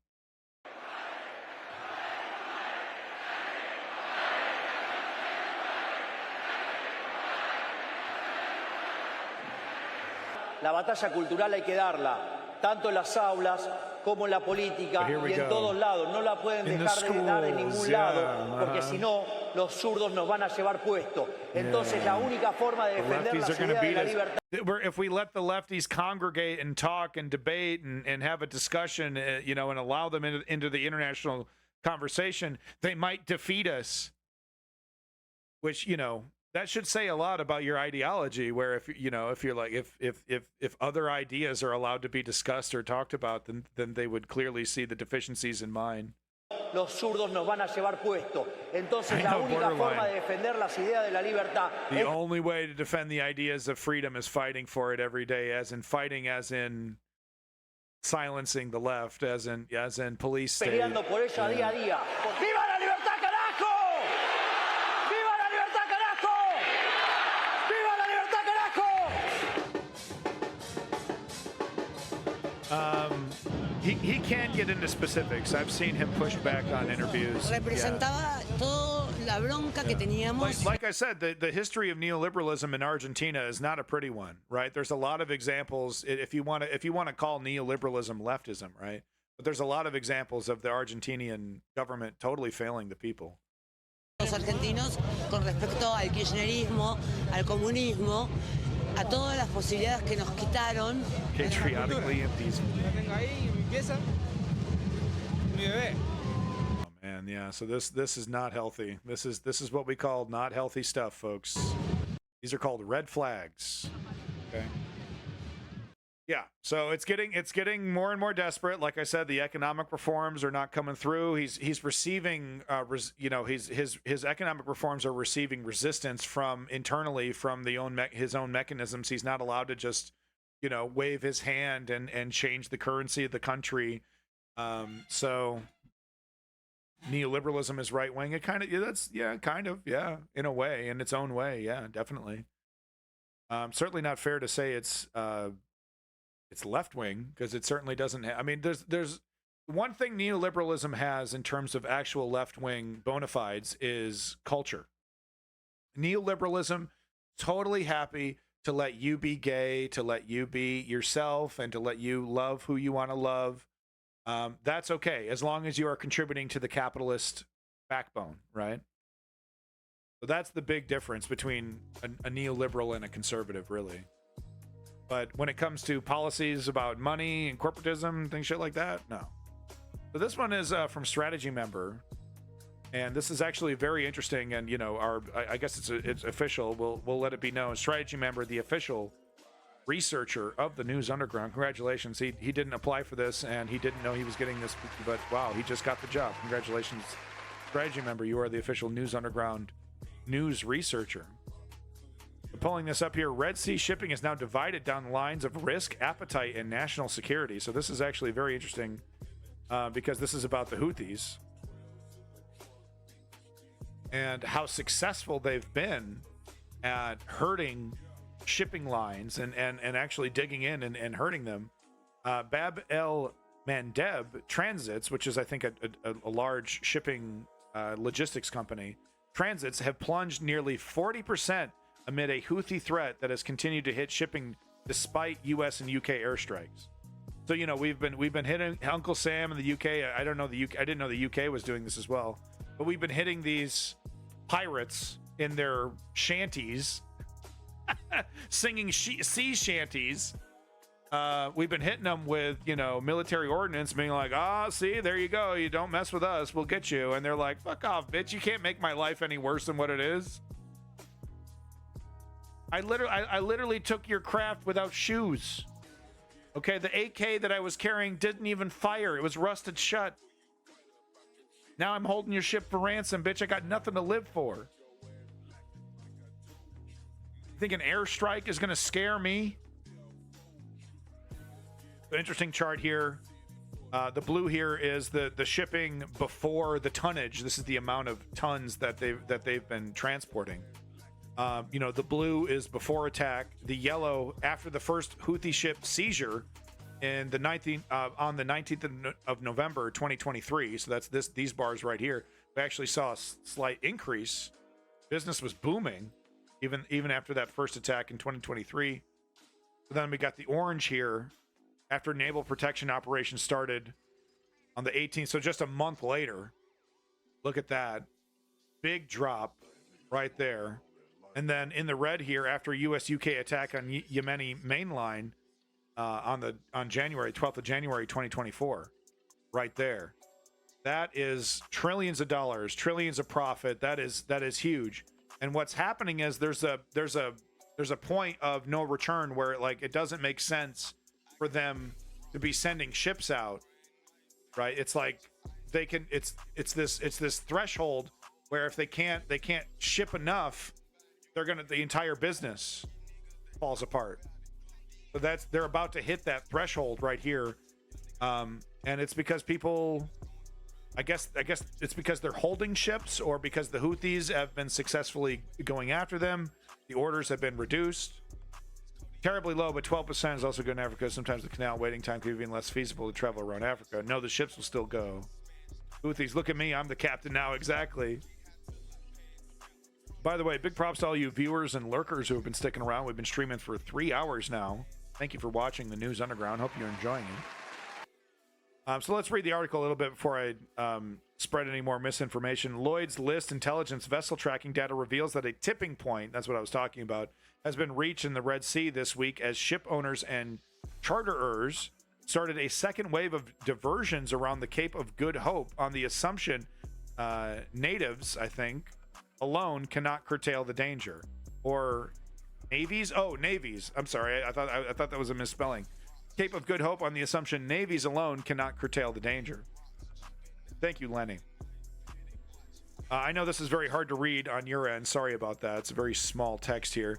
Tipping point has been reached this week in the Red Sea, while container ships have been diverting away from the Suez Canal since mid-December. Tankers and bulkers have finally made a call to follow them as U.S. and U.K. airstrikes against the Houthis failed to stem attacks. Insurance rates spiked in response. So there we go. That's it's getting too costly to insure these things because the Houthis have made it too dangerous. I gotta say, I mean, there's not a lot of Arab communities that have come to the defense of the Palestinians quite as effectively as the Houthis. And you would say, well, you know, this isn't all about the Palestinians. They're getting rich. You know, it's about their own wealth, you know, as well. With that said, they've made it very clear from the very beginning, this is about Palestine. We'll stop as soon as you stop what you're doing to Palestine. Whether that's true or not, I don't know. But that has been their stated, you know, goal, their stated effort from the very beginning. And I gotta say, I don't think there's any other entity that has been as effective as these total psychopaths. I mean, like I said, rusty AK, barefoot, you know, pulling up on a dinghy, you know, and, you know, I'm the captain now, son of a, you know, like, you know, get your ass into, you know, because I mean, like, if you're just a civilian crew, you maybe you're lucky you've hired a couple mercenaries, but best thing to do is to like lock yourself in, you know, and negotiate. It's also oil and gas supply from Saudi Arabia. Oh, interesting stuff. We got someone from Kick here contributing to the conversation. Industry is now divided between those who have called the Middle East security risk as a midterm diversion to be managed and those who are prepared to run the gauntlet of near daily attacks on the basis that the Houthis will only target ships with an Israel, UK, or US link.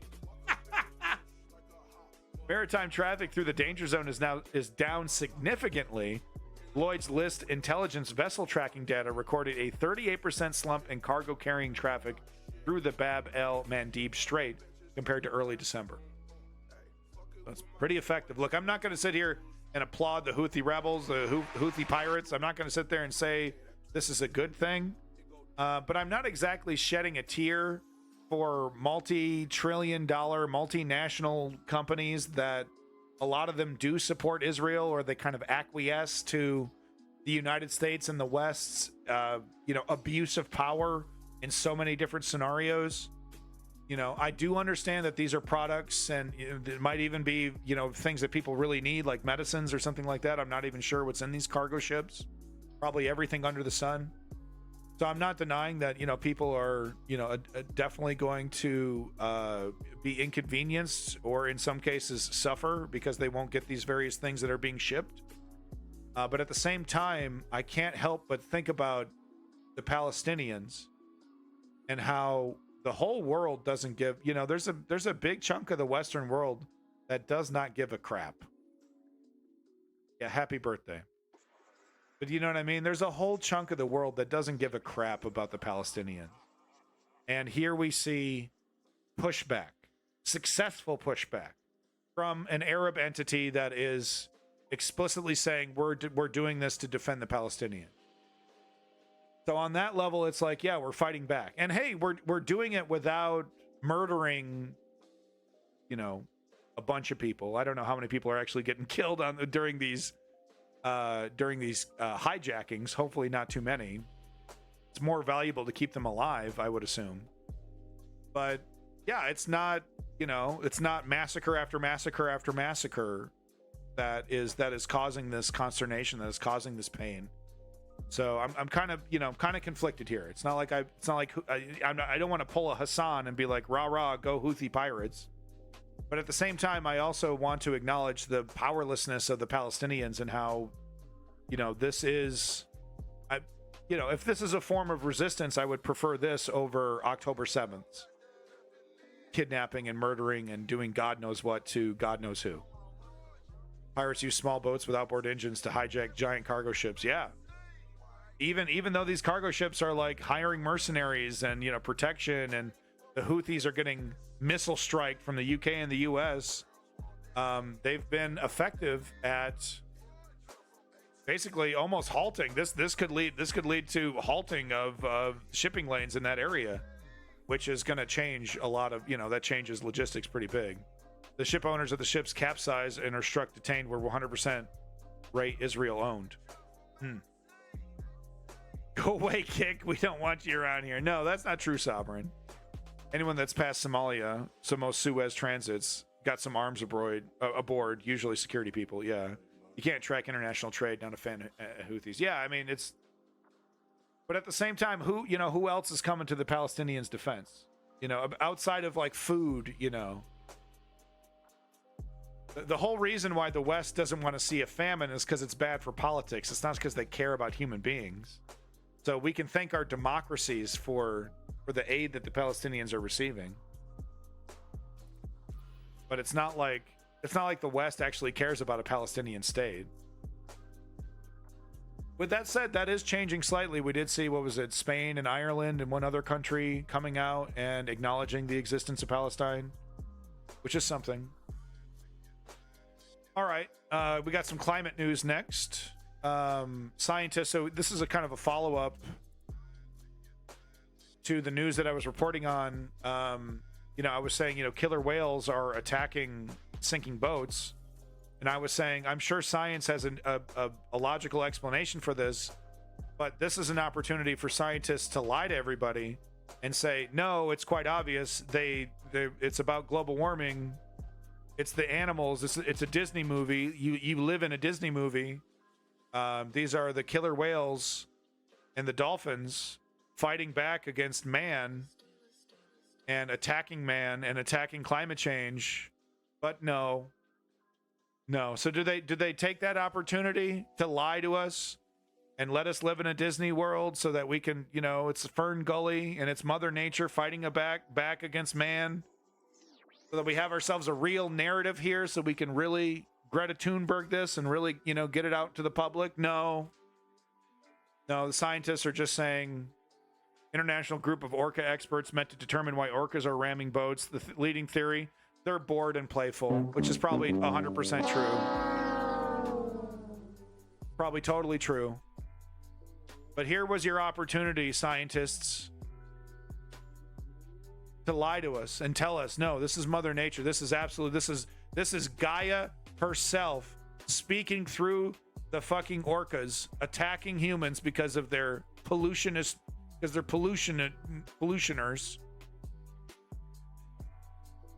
Like an episode of Captain Planet over here. But no. So I just like to remind the scientists that this is an emergency and it's, lie to us. You can lie to us a little bit. You don't even need to totally lie to us. They're like, well, we're looking into the theory that Gaia is talking through the killer whales to warn us all about climate change. We're looking into this. It's a serious theory. People thought it was crazy that plants are sentient, that plants are screaming, but now we have footage. There's literally footage of a plant breathing. Just thinking of Captain Planet. That's what I'm saying, man. Total missed opportunity for scientists. You could just flirt with it. Just lie to us. You don't have to like straight up lie. Just flirt with it. Flirt with the story. Oh yeah, it might be Gaia. Come on, man. This would get front page at Good Morning America and The View, and the Drew Barrymore show. Orcas are speaking to humanity. Oh, killer whales are speaking to humanity. But no, we're going to drop all that, huh? Because what? We want to be honest? Come on, scientists. I want to take this opportunity to apologize to, I'm a Yankee. Look at me, white guy. I mean, look at this look what's going on over here. You know what I'm saying? I got a fucking spare tire, okay? I eat hot dogs and hamburgers. I eat at McDonald's sometimes. It's embarrassing. And so I'm pretty American, even though I'm trying to immigrate to Canada. I'm pretty American, a little Canadian, trying to learn how to be more Canadian. So I wanted to take this opportunity to show this clip and officially, in my best capacity, apologize to the Japanese people, to the Japanese culture. This is not how we should be representing ourselves. And I just, total seriousness, this embarrasses me, and it shames me to see this behavior. And I'm just sorry. I'm just sorry to every Japanese person that's ever lived. I'm so sorry for this.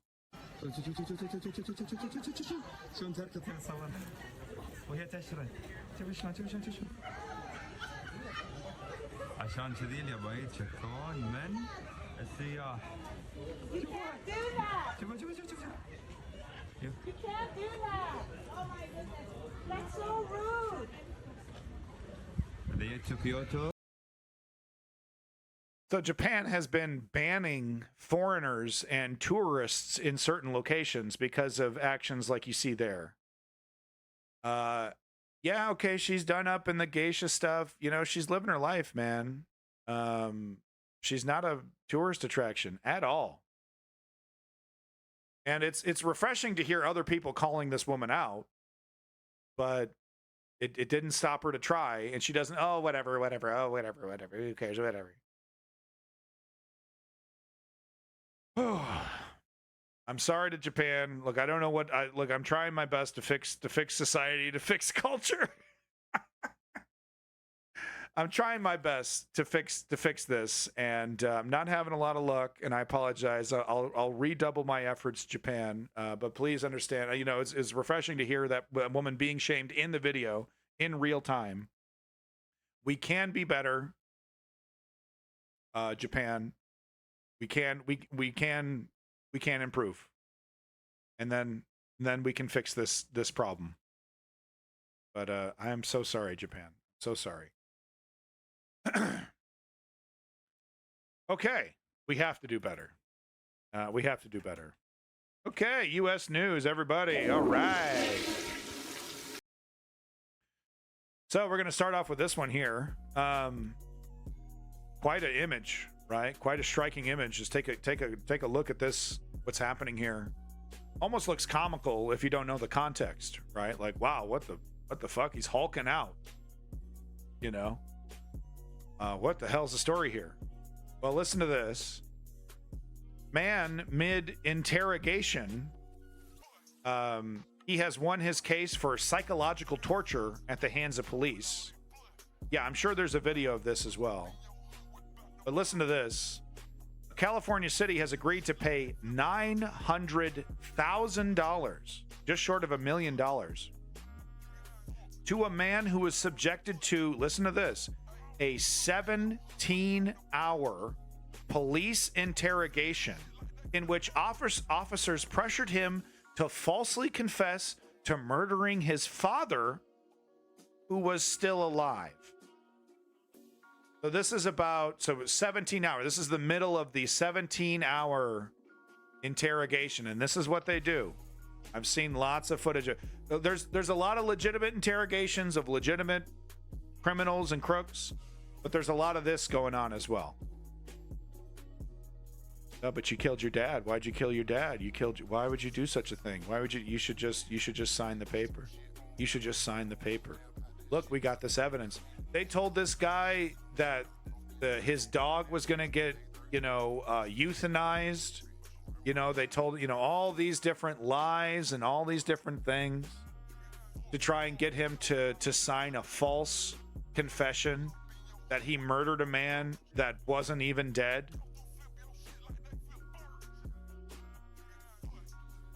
And this is and this cherry on top, the court found the police department guilty of psychologically torturing this man.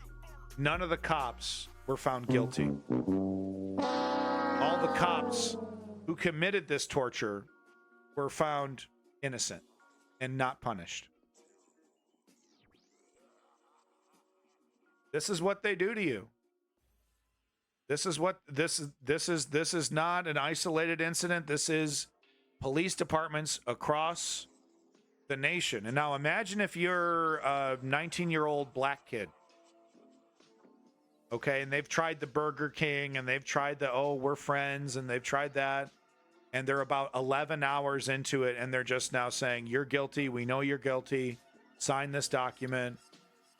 We're going to go after your friends. We're going to go after your family. We know you're guilty. We know you're guilty. And look at this image. Yeah, legally allowed to lie to you. Look at this image. Right? And it really says it all, man. What they can do to you. how far they can push you. And it's like they're probably laughing and chuckling. I think it's kind of funny. See how far they can push this guy. I've said it before, I'll say it again. Policing in the United States needs to be reformed from the top down, from the bottom up. There needs to be a complete reconfiguration of policing. I did not say defund. I did not say defund. I said reconfiguration from the very top all the way down. Retraining, complete paradigm shift in terms of policing, protecting and serving. The whole thing needs to be brought back to the drawing board and reformed. Shocking stuff. And look, it's not even close to the first time. Not even close to the first time. If you would like more information about this, here is the Reddit link. Sort of well beyond generally saying policing needs to be reformed, policing needs to be... No, we're not. No, because the alternative is cockamamie nonsense, which is, no more police. We either reform this institution because it's essential and necessary to a functioning society, police, or we entertain cockamamie fantasies from anarchists who think that they can live without police. I don't have time to get into... I have lots of solutions. I have lots of suggestions about how we can start with reform, but I will not entertain cockamamie fantasies about defunding the police and destroying police institutions and, and society living without police. Suck a dick, bitch. As you can see, 3 hours in, covering dozens of topics, I don't have time to get into a back and forth about reform. I simply am saying, generally, police absolutely need to be reformed from top down, bottom up. I don't need your fucking comments, you piece of shit. Enjoy this, bitch. I'm gonna enjoy this one. Oh yeah. Oh yeah. Oh, that felt fucking good. Fuck out of my chat. May you never return. Oh, what are the solutions? Oh, you don't even want to talk about all the solutions? Bye. Yeah, bye, bitch. May you never return. Oh, you don't want my shitty opinion? Then I'm gonna leave. Thanks. So moving on, I think this one was from Kurt Cobain, maybe Strategy member. No, this one was from Strategy member. And it's kind of interesting how boomers from the 1950s, and no offense to the legitimate intelligent boomers in the audience here, but this was interesting. Strategy members' comments were pointing out how the mentality, the paternal mentality is almost transactional in this case here. So I thought I would show this here. Strategy member posted it, and I thought it was kind of interesting. No, I don't mean to offend Lenny, because there's a lot of boomers, there's a lot of really, really intelligent elderly folks, and we do need to be listening to the ones that are telling the truth, even though it's so easy to become comfortably numb. So it's very important to listen to those wise folks like Lenny. We found out in the 50s that if you got up in the morning and went to work and did a good day's work, that things got better. You got promoted, or you got more money. You were able to buy furniture. You could have more children. Yeah, that was how things worked post World War II for you guys. Yeah, we're really jealous of you. Children could have better clothes, and life just improved. We knew it was because you went to work, but I'm not sure our children realized. No, it's not because you were dutiful and showed up to work every day. Okay, that the economy was so great. That they saw simply that the clothes got better, the house got bigger, the neighborhood got nicer, and I have a strong suspicion that what happened in the late 60s was that the kids who rebelled took it for granted that life would improve automatically. We found out. Sound familiar? Sound familiar?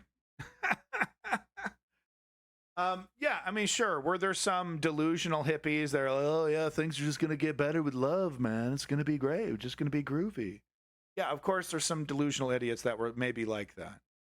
Of grand majority of people, they want to work an 8-hour day. They want to make enough for a house, maybe a boat in the driveway, little retirement, you know, the ability to go on vacation.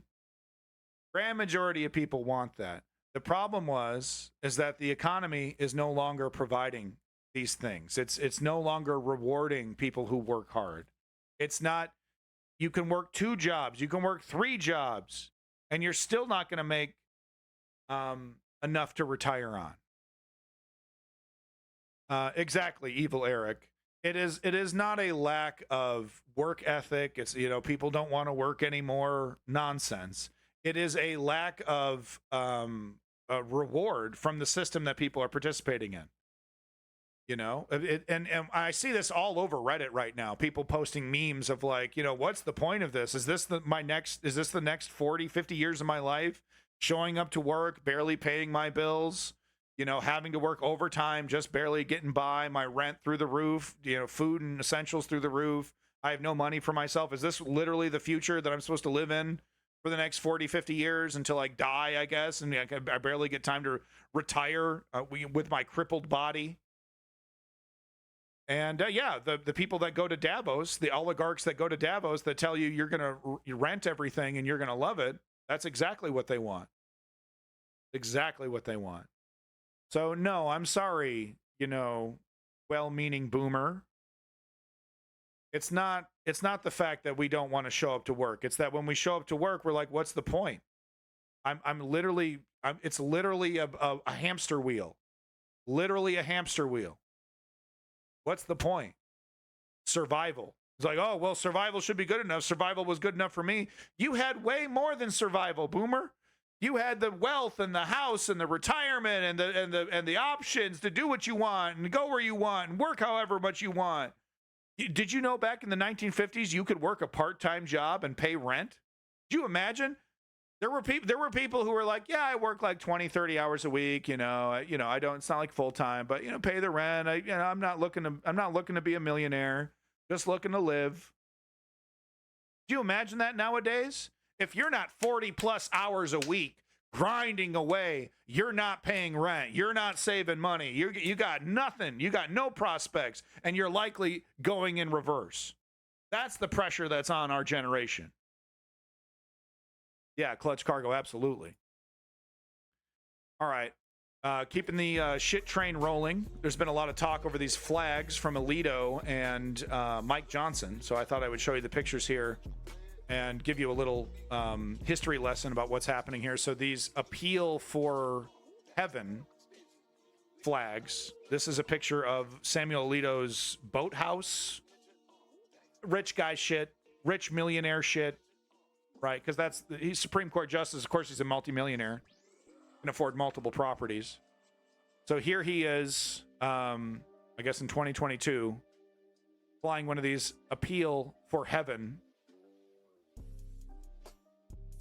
Yeah, music, cruiser music, exactly.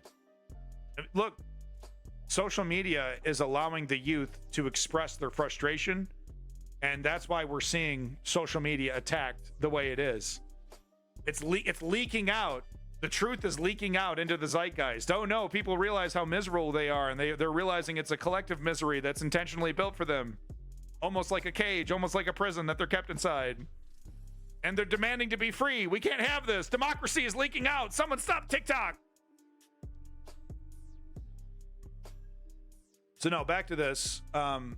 It should frighten us that in the Supreme Court, we have not one, multiple pro-sedition, pro-January 6th, install an authoritarian tyrant to destroy our democracy, so-called justices that sit in the highest court of the land. Highest court. We've already seen them completely disregard precedent that, by the way, they promised that they wouldn't do. Every single one of these motherfuckers promised to not destroy abortion, and then voted for it when they had the majority, when they could do it. When the fleshy part of the neck was exposed, they sliced. So here is a member of SCOTUS. Yeah, Lenny, why indeed? So here's a member of SCOTUS flying a flag that was that was being flown by seditionists on January 6th. And basically what it is, it's a thinly veiled support for theocracy in the United States, the Christian theocracy. You know, this idea that, you know, God is a higher power than even the Constitution. God is more important than the law of the land. This is by a justice, Supreme Court justice, highest court in the land, supposed to be impartial, supposed to be reading the Constitution and being honest. Okay, this is what the founding fathers were. You know, obviously the founding fathers couldn't have imagined cell phones. So how do we deal with cell phones? You know, they're supposed to be interpreting where the founding fathers wanted us to go in. And here they're saying something that would make the founding fathers puke. Oh, the word of God is more important than the word of the Constitution. Make our founding fathers gasp in shock if they were hearing that. So here's an example right here. Mike Johnson, who, by the way, totally unpunished seditionist, doesn't even get mentioned, by the way, on MSNBC and CNN and all ABC when he's interviewed by these hacks. Oh, by the way, didn't you fully support the January 6th insurrection? Isn't even brought up. You go, yeah, we're Republicans, we're against immigration, we're above, destroy this, destroy that. Gets to go through all of his talking points. Nicole Wallace, pretending like this is a legitimate person. You know, she's railing against the January 6th insurrectionists, too meek, too scared to bring up the fact that Mike Johnson was an architect for January 6th. Oh, well, then he might not come back and interview. He might not do another interview with me. Give you an example of the cowardice on mainstream media when it comes to these treasonous seditionists. Speaker Mike Johnson has, quote, an appeal to heaven flag, the same one flown by Justice Alito, and many January 6 insurrectionists outside of his office. The flag is a Christian nationalist symbol that signals a desire to reshape the U.S. into a Christian nationalist nation. If you've been following politics, you would know that this is a well-known vein that runs through the conservative Republican Party. Chris Hedges wrote a book called Christian Fascism, I believe, talking all about this. There's, and Mike Johnson absolutely on board for installing a theocratic authoritarian as long as he pretends he's pro-God. And, Mike Johnson, well, it's close enough. Trump, close enough. They're raging hypocrites. They don't believe any of the shit that they actually say, of course. But totally unpunished. Guilty as sin. Proud seditionist. Speaker of the fucking House.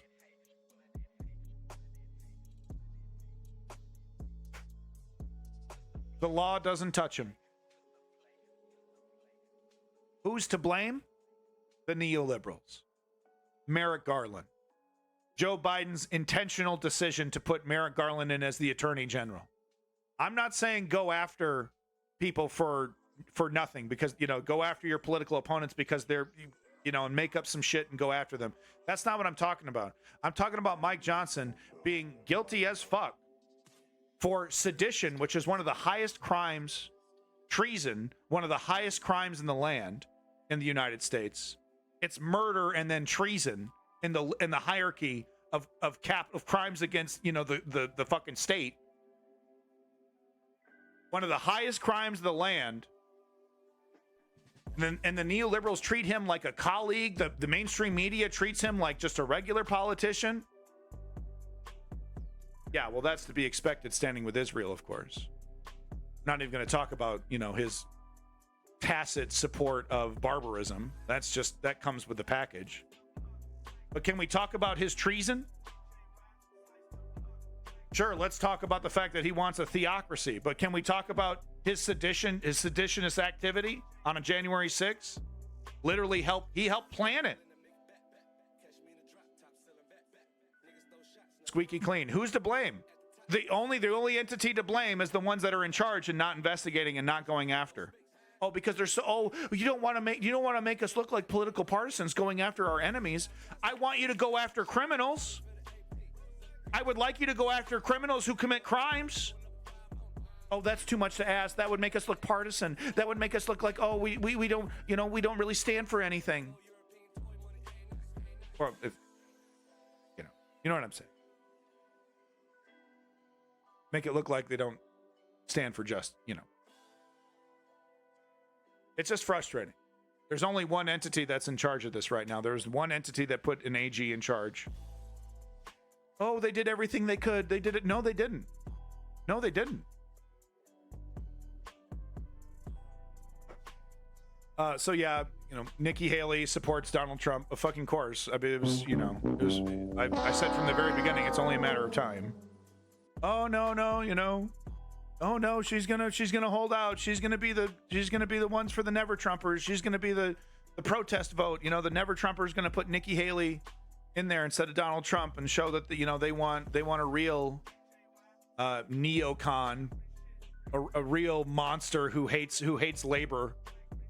If you're a regular $50,000, $60,000 a year schmuck, Nikki Haley thinks you're a fucking moron, and she can't wait to rip you off. But somehow she's supposed to be a sensible alternative. Policies totally in line with Donald Trump. But yeah, no, of course she endorsed him. Of course she did. It's only a matter of time. Like I said, what she was trying to do in the back was negotiate with Donald. Hey, Donald, can I get a seat in your administration? What kind of, if I did do this, what kind of, position would you give me? So that's what was going on. And it probably took a little bit longer than normal because Trump has been so busy with his criminal trial. So he hasn't had time for Nikki Haley to kiss the ring. So Nikki Haley found time to kiss the ring, made an agreement, and here she is with her endorsement. And of course, there's already talk about, oh, well, she might be part of the administration as this, or, might be in the cabinet as that. Obvious. It was obvious from the very beginning. Nikki Haley, not, this idea that she's somehow honorable, principled. She's a right-wing conservative, folks. So yeah, what incredible hypocrisy, but this was kind of funny.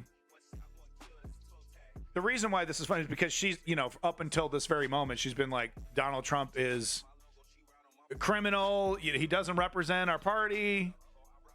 Oh, by the way, I'm still voting for him. Which, didn't she say that early in her campaign? Oh, yeah, I'd still support the Republican nominee.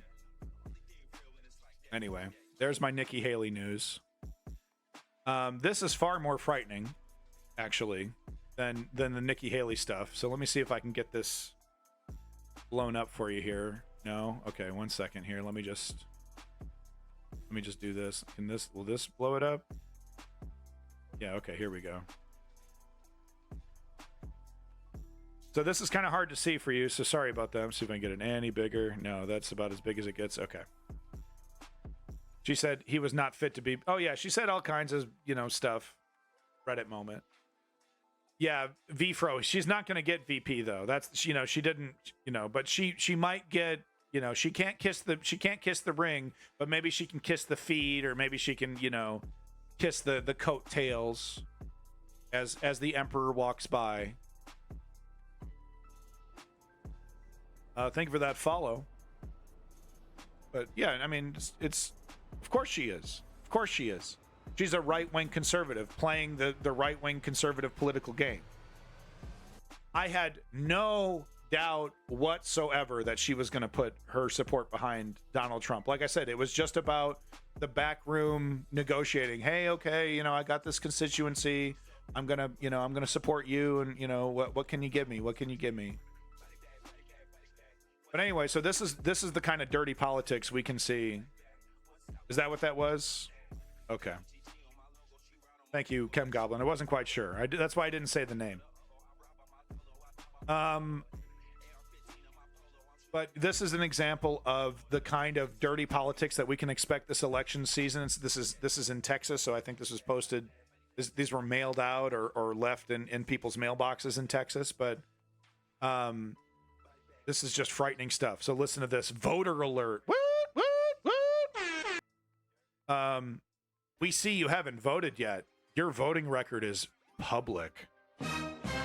Your neighbors are watching and will know if you miss this critical runoff election. We will notify President Trump if you don't vote.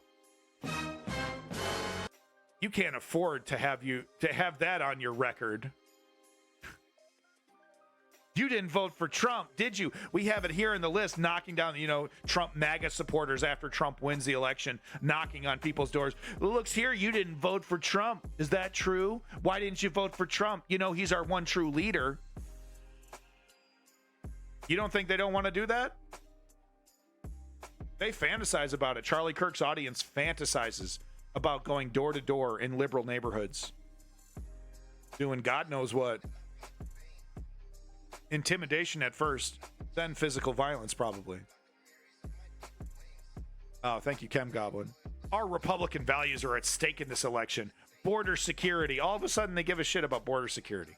Property taxes and parental empowerment. I guess this is Texas, so that's a hot issue.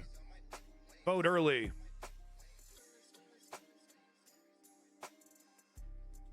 Notice, listen to this. Notice, we will contact you after the election to make sure you voted. So that's one side. Imagine getting this in the mail. And you don't know how this works. Like, wait a minute, is there some kind of MAGA vote security force that's going to be knocking on my door and tattling to Daddy Trump if I don't vote? Ooh, yikes. That's a nasty one. No problem. We'll get rid of it. And of course, they got a lolicon profile. No problem. There we go. The filth has been flushed. Chud alert. We got a chud alert. Chud alert. The filth has been flushed. So here's the other side of this notice. Please don't make us report you to President Trump. Are you fucking... They're not kidding. They're not kidding, dog. We are sending an official list of Republicans who failed to vote in the upcoming runoff to President Trump. It's great. He might do something with that list. It's like, oh, that's absurd. But no, President Trump is vindictive and vain. And you never know, man. I got a list here from a group of patriotic voters telling me about some unpatriotic voters. We'll see what the we'll see what the what is it? I was going to say FBI, but no, I meant IRS. Oh, we'll see what the IRS has to say about this. I sent that list over to the IRS to make sure that these liberals are paying their taxes. Should have voted for Trump. His audience would, oh my God, that's so awesome. Oh, that's so great. They'd love it. They wouldn't see a problem with it. President Trump will be very disappointed. You don't want to disappoint Trump pee pants. Yeah, Davey. Okay, I'm sorry. I take it back. I do have on top of the meme. I wanted to talk about America's preeminent soothsayers and truth tellers and opinion makers, taste makers. So, of course, we're going to talk about Whoopi Goldberg and The View. We're going to also talk about Joe Rogan. He let me tell you, he's got that window into the zeitgeist, and he can tell us exactly how it is. We got news from everyone's favorite oligarch, Elon Musk. With this article, whoops, wrong button. This article is completely, this tab has completely nuked itself. So 1 second here while I close this tab and reopen it. Okay, there we go. There's our smiling oligarch. There we go. So we're gonna hear from Whoopi Goldberg. We're gonna hear from Joe Rogan. We're gonna hear from Elon Musk. Everyone loves these people. So let's get it. Clip from The View. I don't know if we're going to watch the whole thing, but I wanted to hear, because it's stupid Nikki Haley, stupid politics crap. I thought, what better show to talk about such meaningless bullshit than The View, right? No one does meaningless bullshit like The View. I mean, come on. They're experts. So let's start with this. Former Republican presidential candidate Nikki Haley built up a fan base. So are they really going to pretend like they are they going to they are, aren't they? It's so funny. They're supposed to be politically savvy. They're supposed to be politically plugged in, and they're going to sit here and it's such a shock for Nikki Haley to do this. I thought she was going to be a never Trumper. Oh, Davey thought too, didn't he? I didn't bring it up, and I was hoping you'd come in. Davey thought, for a little context, Davey voted for Nikki Haley in the local primaries as a protest vote against Trump. Davey actually thought that Nikki was going to not endorse Trump, right? Isn't that kind of what you thought, that Nikki wasn't going to do that? Davey, you know, the conservative Republican Party doesn't deserve you. You know what I mean? They don't deserve your optimism. They don't deserve your hope. Okay? Throw this party away. Yeah, James Clown. We did a whole hour on UK politics, but yeah, the Tories are crying in their beer, definitely. 4 beers deep. That took a chunk out of primary votes That's from right, you know Davey. who. For repeatedly her warning her party about what a danger he is to democracy. Take a look. Chaos follows him. And we can't have a country in disarray and a world on fire and go through 4 more years of chaos. We won't survive it. He is unhinged. He is more diminished. The most harm he's ever possibly had is getting hit by a golf ball when he's sitting in a golf cart. Donald Trump cannot win a general election. You've got Donald Trump, who put us $8 trillion in debt, more than any other president. The reason that America keeps losing is because of Donald Trump. Many of the same politicians who now publicly embrace Trump privately dread him. They're just too afraid to say it out loud. And that's why I support Donald Trump. Look, I was surprised. I was the amount of time that Nikki Haley held on to this, because I thought the endorsement was going to come a couple weeks after. You know, when the news was hot, you know, when the iron was hot. But I honestly think Donald Trump was too busy to squeeze Nikki in to let her kiss the ring and make this announcement. I have a feeling that Nikki wanted to do this a lot sooner, when the leverage was still, you know, more fresh. But now it's like an also ran. It's like, okay, well, can I still have political power, please, Donald? I know I'm irrelevant and people have basically forgotten my name by now, but I'll tell my people who pretended. I'll tell the people I lied to that they should support you now, even though I vociferously convinced them not to before. Please, can I have like Secretary of State or something, please? So guess what happened yesterday? Well, what happened, Whoopi? She took a very sharp turn and made a shift. Check it out. I put my priorities on a president who's going to have the backs of our allies. James, the lie that the economy was better under Donald Trump is lazy at this point. Not only has it been completely debunked that Donald Trump was, quote unquote, better for the economy, not only has that been totally debunked, but it has also been proven that Joe Biden has leaps and bounds done better, even though I don't agree with a lot of the people a lot of people are making money under Joe Biden. It ain't us.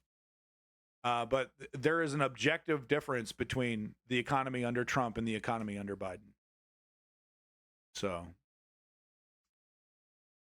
Biden may steal. I don't understand the Biden may steal it comments. I don't even know really what that means, but I just wanted to lay it out there. It's a lie that the economy was better under Donald Trump. It's just a fucking lie. And hold our enemies to account. Yeah, Zeoduke. Who would secure the border. No more excuses. Biden has been a catastrophe. So I will be voting for Trump. Biden, you know, Biden's a total catastrophe. So that's why I'm voting for a seditious criminal convicted of rape, right? Not just sexual assault now, actual convicted of rape now. Convicted rapist. Planned January 6th. Much better than Biden. Come on, guys.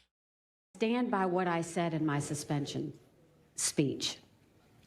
Trump would be smart to reach out to the James, millions of people Biden's who not voted doing a great for job. me The and polls are still continue to basically support 50-50. me. Yeah. Sorry, I was talking during Nikki Haley's bootlicking session here. Just so you can get a taste of it here. And by what I said in my suspension speech, Trump would be smart to reach out to the millions of people who voted for me and continue to support me. I don't know. Now, see, we're all saying, wow, ooh. Wow, so this is the chicken red is the conservative. And she's like, my party's not a total fascistic disaster. I'm here to represent the right. I don't know. Now, see, we're all saying, wow, ooh. But I don't know why anybody believed her when she said that that's what she was, because we've been saying this, she kind of does that thing when you pull in a fish, and the fish is like this trying to get something. You mean like a flip-flop? Like a flip-flop? Okay, in a funny way, yeah. Flip-flop, flip-flop, flip-flop, flip-flop. I don't know why anybody listens anymore, because she's not consistent. None of them are, except you. So I'll say you're the only consistent. Oh, wow. So people watch this for hours, huh? Every day they tune into this. They say, I want to watch this. I'm going to do this. Okay. You're it. Would you like to weigh in? Thank you for acknowledging my consistency. You're the only consistent person I know from the other side. Wow. I Watch am some absolute disappointed, but I'm garbage not come out of her surprised. mouth. I lost all faith in politicians quite some time ago. Right, okay. And listen, maybe I'm being petty, but if someone is that all the conservatives have now? The conservatives that are too proud to admit that Trump is a complete disaster is just both sidesism? Is that all you have? Is the refuge of that? Oh yeah, I mean, yeah, I totally acknowledge the crimes of my party, but both sides. I'm so disgusted with politics that yeah, I'm attributing, both sides. It's just so lazy. It's so fucking lazy, man. Person I know from the other side. I am disappointed, but I'm not surprised. I lost all faith in politicians quite some time ago. And listen, maybe I'm being petty, but if someone attacked my intelligence, my family, my marriage, and American democracy, I probably wouldn't then go back and support them, and the military. Listen, Haley voters feel betrayed. Quick scan of her Instagram comments on this post itself, and it was just, we feel betrayed by you. You told us why we should be fearful of him, and now you flipped on it. But so it's not going to work. That doesn't matter. Haley doesn't care about these people that support her. They were all tools from the beginning. This is about Haley, getting a nice seat in the in the new administration. That's what this is.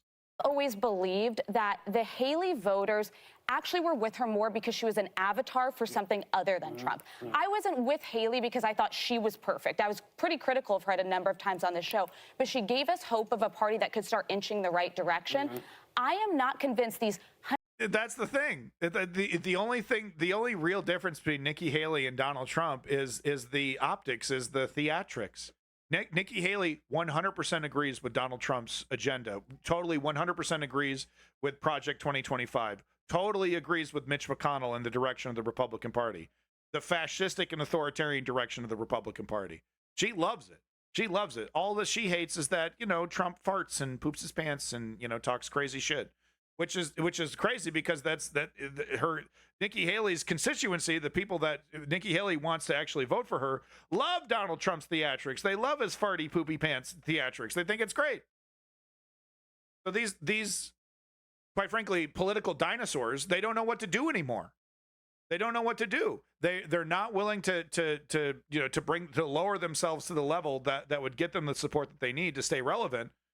But they pine and are nostalgic for a Republican Party that will never come back.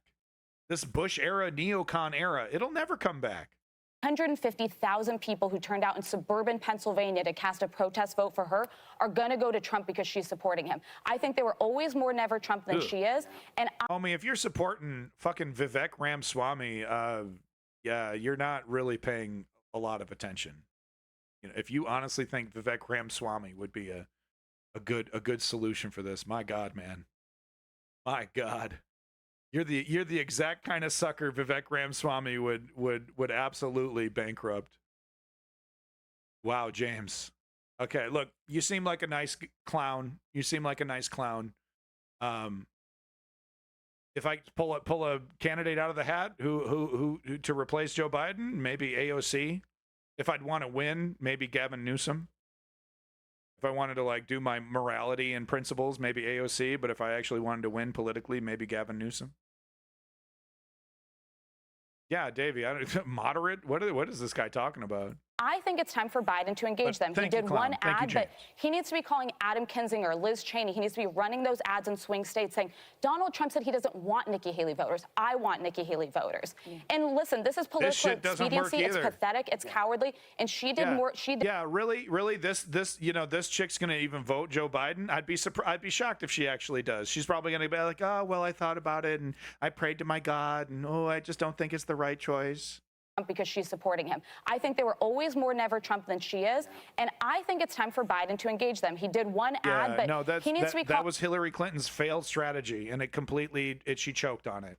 This whole idea that you're going to convert moderate Republicans into Democrats, it doesn't fucking work. And like these, maybe she is, maybe she will vote for Biden, but political creatures like this woman are not the majority. Most people are going to be sitting out. Certainly people aren't going to watch an ad for Joe Biden and vote for them instead. It just doesn't happen. Calling Adam Kinzinger, Liz Cheney. He needs to be running those ads in swing states saying, Donald Trump said he doesn't want Nikki Haley voters. I want Nikki Haley voters. Yeah. And listen, this is political expediency. It's pathetic. It's cowardly. And she did more. She did not help Donald Trump, but she damaged herself, honestly, irreparably. I think so. You think irreparably? Yeah. Yeah, okay. All right, so there you go. That's that's America's one of the most popular political talk shows in America, The View. There you go. That's a little sample of what you're missing. You're missing out, guys. You're missing out. You want to see the rest of that interview? It's right here. So speaking of geniuses and tastemakers, and people that are very smart and intelligent. Joe Rogan is not one of those people. He's also not a progressive. In fact, he is, further careening into his full-blown transformation into Rush Limbaugh. My cousin, it's Seth. It's Seth. Yeah, no, it's Seth. Rogan. Rogan. But no, so now, to continue his slide, he is now, leaning into religion. He is now, falling back into that old, comfortable canard of, well, it's God's will and morality based off God. Pretty funny stuff for a womanizing, boozing, drugging, amoral comedian to be referencing the Bible and God. But here we are. This is predictable, and it's going to continue. It's going to be interesting. In 10 years Joe Rogan, it's going to be, wow, this guy is like neck and neck with Tucker Carlson. Yeah, we know Destiny. The brakes, and we're just gonna slide into this genderless future. And some people are going to be really happy about it. And I think they wrote about it in the Bible when they said the meek will inherit the earth. So that's a bad thing? One more time from the beginning here. And we're not hitting the brakes, and we're just gonna slide into this genderless future. And some people are gonna be really happy about it. And I think they wrote about it in the Bible when they said the meek will inherit the earth. Wow. What a nightmare. I think it's in the Bible. And I'm not kidding. Oh, God. No. I'm not. Yeah, and his guess is like, oh, no, man. He's like, because he could see it all. He could see it all. Kidding. No. As more time goes on, I'm not kidding. I think the Bible got that one right. Yeah. I think they didn't. I think the Bible got that one wrong. That's, really that is one of my biggest problems with this Sigma male, alpha male, Andrew Tate mentality. That men are somehow strong by keeping the weak and keeping those that they deem lesser than beneath them. When men are strong and masculine when they're protecting society, when they're protecting the weak, not when they're abusing and holding them down. And these straight up toxic, that's the best way to describe them. Toxic alpha sigma male types think that the only way the world can work is when there's a strong patriarchy that they're firmly on top of. And they're so fucking mediocre. They're so, they don't earn it. You know, oh, I deserve it. I'm right on top. I'm the alpha. You're not a good leader. You don't do research on the things that you talk about. You're not an intelligent person. You don't try to better yourself. Mediocre. And you should be on top. You should be running things. Oh yeah, I should be on top because you're weak. You're the cuck. I'm the ultimate man. I have a big problem with this idea of masculinity. You know, oh, the Bible got it wrong. We should not protect the meek. I think they didn't. I think, you know, a lot got lost in translation. They forgot to mention plastics turning into a bitch. But that's what it is. And that's why So he's talking about microplastics reducing the amount of testosterone. Somehow that's connected. Mark my words, man. Joe Rogan, mark my words. He's 100% voting for Trump, right? Because both sides, but I can't do Biden, yada yada. I pretend to care about, you know, certain things, but I don't really. What I really care about is my wealth. But no, 10 years in Joe Rogan, it's going to be disgusting. It's going to be him and Tucker Carlson neck and neck, man. Just a recent news thing. I don't know. So last little bit of our Dingleberry parade here. Elon Musk, you know, showing himself to be a wild hypocrite, like we need more evidence, but here it is. The free speech absolutist, Elon Musk, suing Media Matters because they were critical of him. It's a pretty common tactic for billionaires. Quote unquote, sad day for free speech. Media Matters layoffs follow thermonuclear attack by Musk. So Musk, you know, some critical article from Media Matters, you know, came out. Whether I'm a free speech absolutist or not, Elon Musk is not a free speech absolutist. The whole concept is kind of flawed because even in America, by the definitions of American free speech, there is no such thing as absolute free speech. You can absolutely be punished for your speech in America. If I shout fire in a crowded theater, that's not free speech. A free speech absolutist would disagree, I guess. Oh, that free speech needs to be absolute. You have the right to stochastic terrorism. It's a term that idiots have come up with to describe an idiotic philosophy that they don't actually believe in. Free speech absolutism.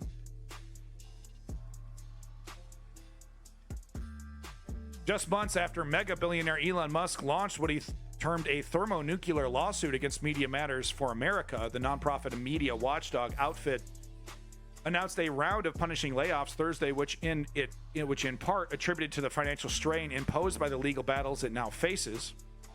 What triggered Musk's initial outrage in November was MMFA reporting about quote-unquote pro-Nazi content, which if you're on Twitter, you can see it.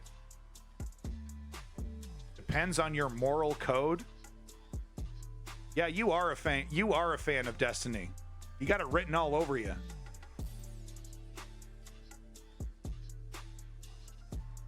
Man, Destiny, the absolute definition of sophistry. What triggered Musk's initial outrage in November was MMFA reporting about pro-Nazi content on social media platform X, owned by Musk, appearing alongside ads by prominent corporations in the content stream shown to users. Absolutely provable, total fact, anti-Semitism, right-wing Nazism has increased across the board on Twitter. It's the struggle to find the truth. No, free speech absolutism is not the struggle to find the truth. It's a term made up by idiots who don't understand the definition of free speech even in America.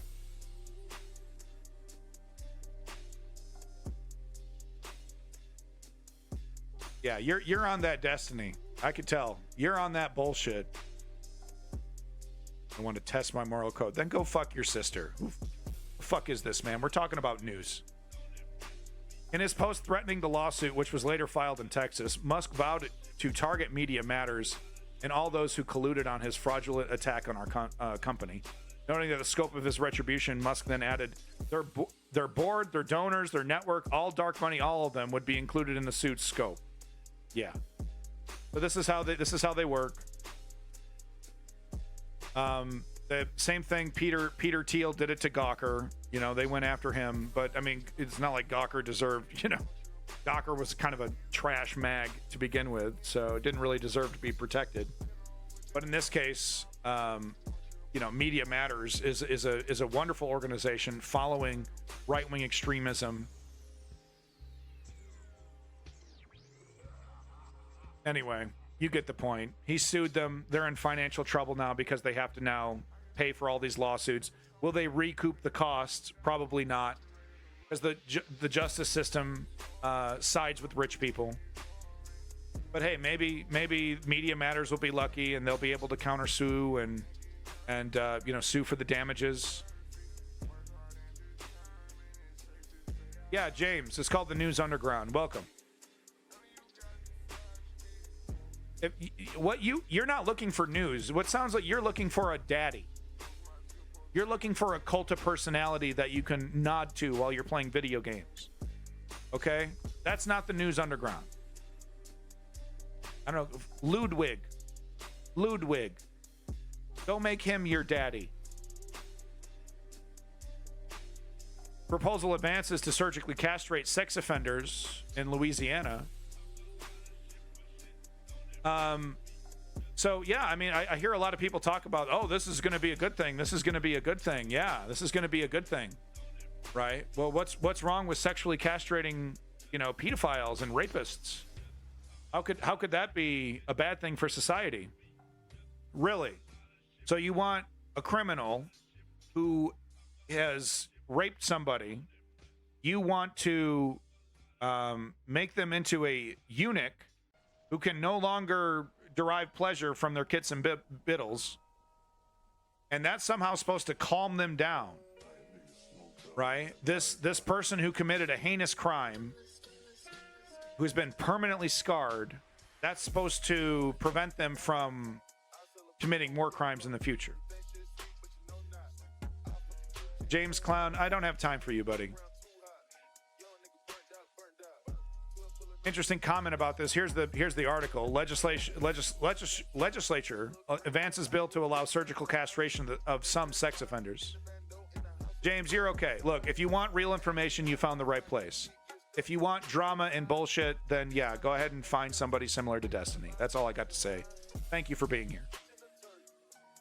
Baton Rouge, on Tuesday, April 23rd, the Louisiana Senate greenlit a bill to allow for convicted sex offenders whose crime was against a victim under 13 to be surgically castrated by the state.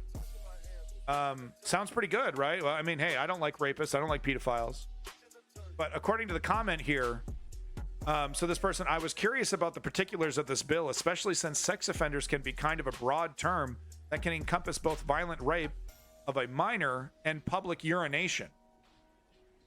They're castrating Drake? But no, I mean, this is why we need to be concerned, because sexual offense can be, you know, raping a minor to public urination. The text of the bill narrows the offenses to only aggravated sex crimes under this statute. So I checked what that list was. So listen to this. Imagine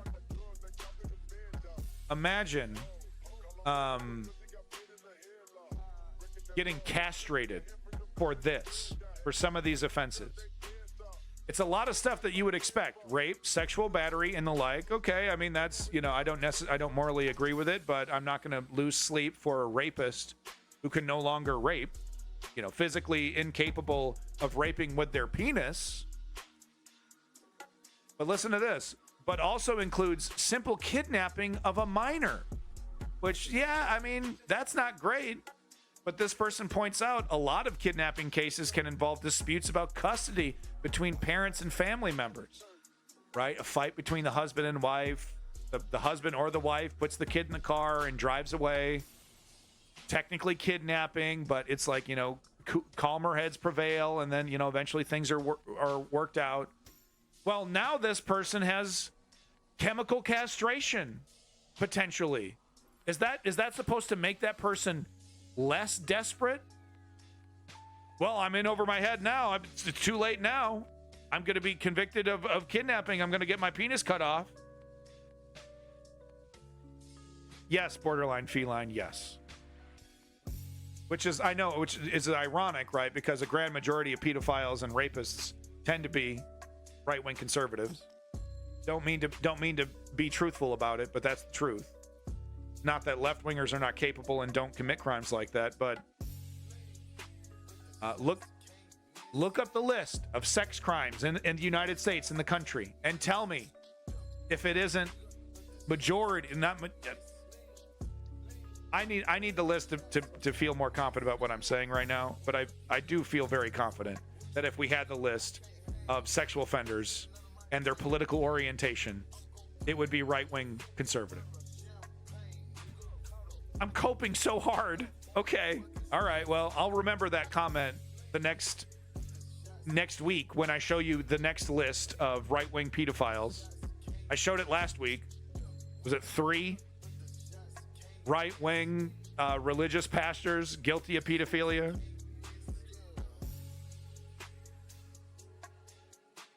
That's what I'm saying. That's what I'm saying, right?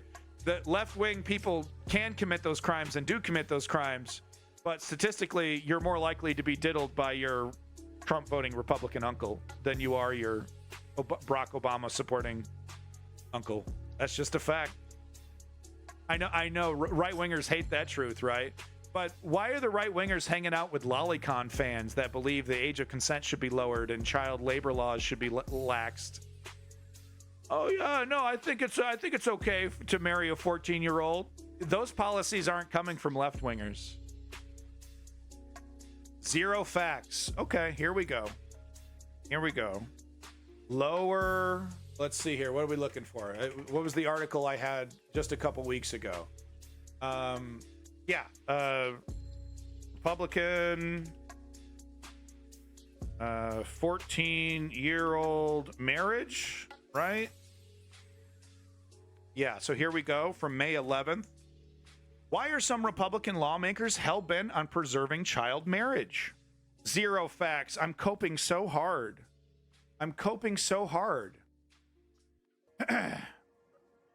Sorry, 1 second.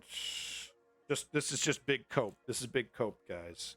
I have no proof whatsoever to prove that right-wing Republicans are pedophilic.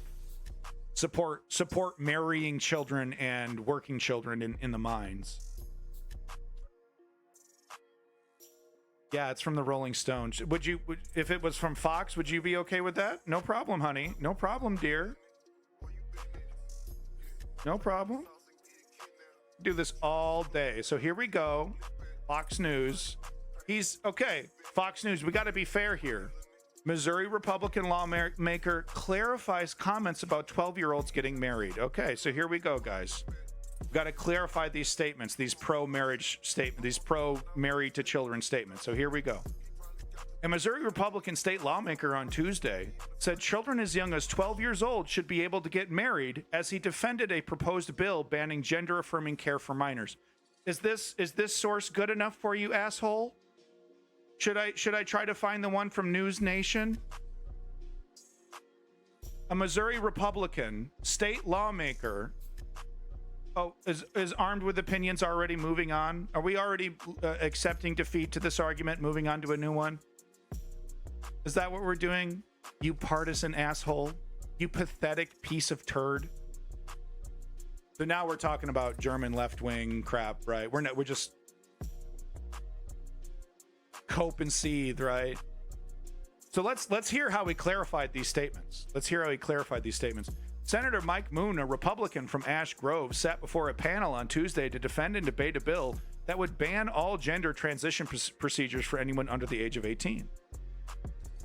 The bill passed, so I mean, this is, if it's against gay people, if it's against trans kids and LGBTQ people, well then maybe it's okay for men this old to marry 12-year-olds, right? I mean, if it hurts the gays. So during the questioning, Rep. Peter Meredith, a Democrat, called Moon out for his stance on marriage of 12-year-olds if parental consent was given. Quote, you voted no on making it illegal for kids to be married to adults at the age of 12 if their parents consented to it. So are you listening, armed with my opinions? Are you listening? Meredith said to Moon, you said actually that should be the law because it's the parents' right and the kids' right to decide what's best for them to be raped by an adult. Do you believe in this as well, armed with your opinions? You fucking pedophile? Do you agree with your party on this one? You only support this party with all of your might. You only do everything in your power to support and defend this party, Mr. Opinions. And by the way, you were asking for proof. Is this not good enough? I know, land of my lazy lounge lizard, but doesn't this guy? Oh, Rolling Stone. Oh my God, liberal. Oh my God, you have no proof. Could I get some proof, please? Oh my God. Presented with proof right in front of his face. Oh my God, Nazi Germany, and oh my God, it's all right, Armed. Well, we're done. I'm done proving you wrong once again. So go ahead and try again next time, buddy. You're an absolute loser. And you keep coming back to get your little hiney spanked. And I'm glad to do it. Moving on, you piece of trash. Moving on. So yeah, look, this is bad. Look, it's rapists and pedophiles are really, really bad. No doubt about it. But this is actually cruel and unusual punishment. This will not actually fix the problem. This will, in fact, make dangerous criminals even more dangerous. What is a psycho? And you can still, by the way, you can still violate and penetrate people against their will without a penis.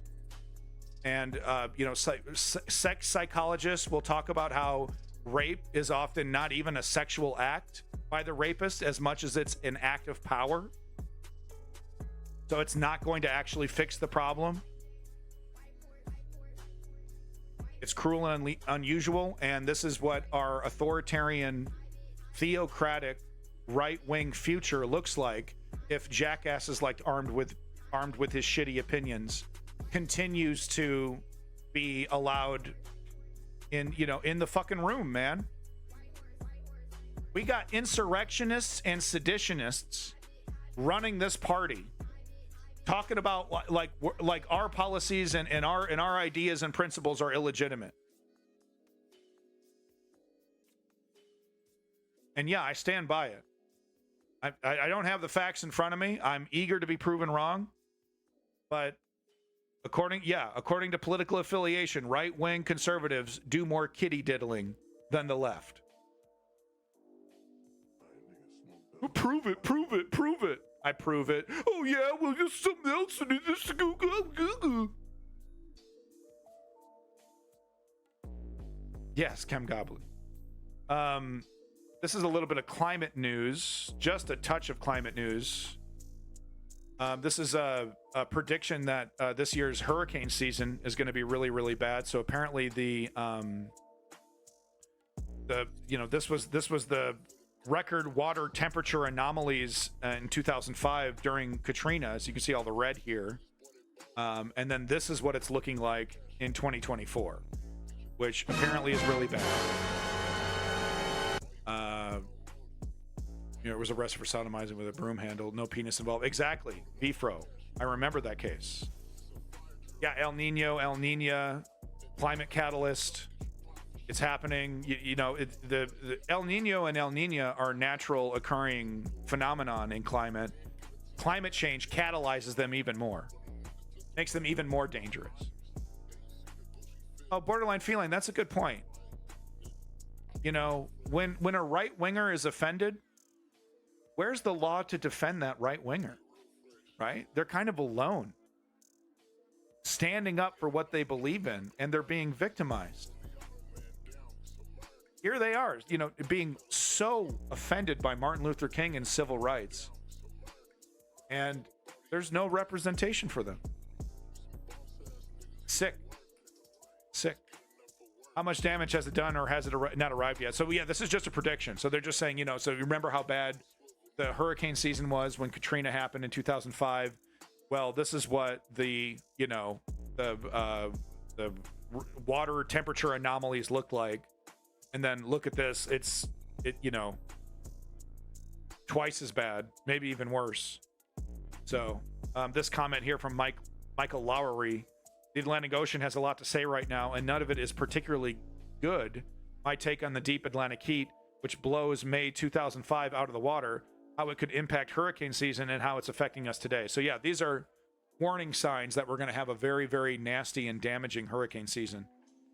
Thankfully, Donald Trump is not in charge of the recovery efforts, and neither is George Bush. So maybe people won't be left stranded to be raped on rooftops because help is just not on the way. You understand right-wingers on a scale, more compassion? Where does this tutorial come from? James, just...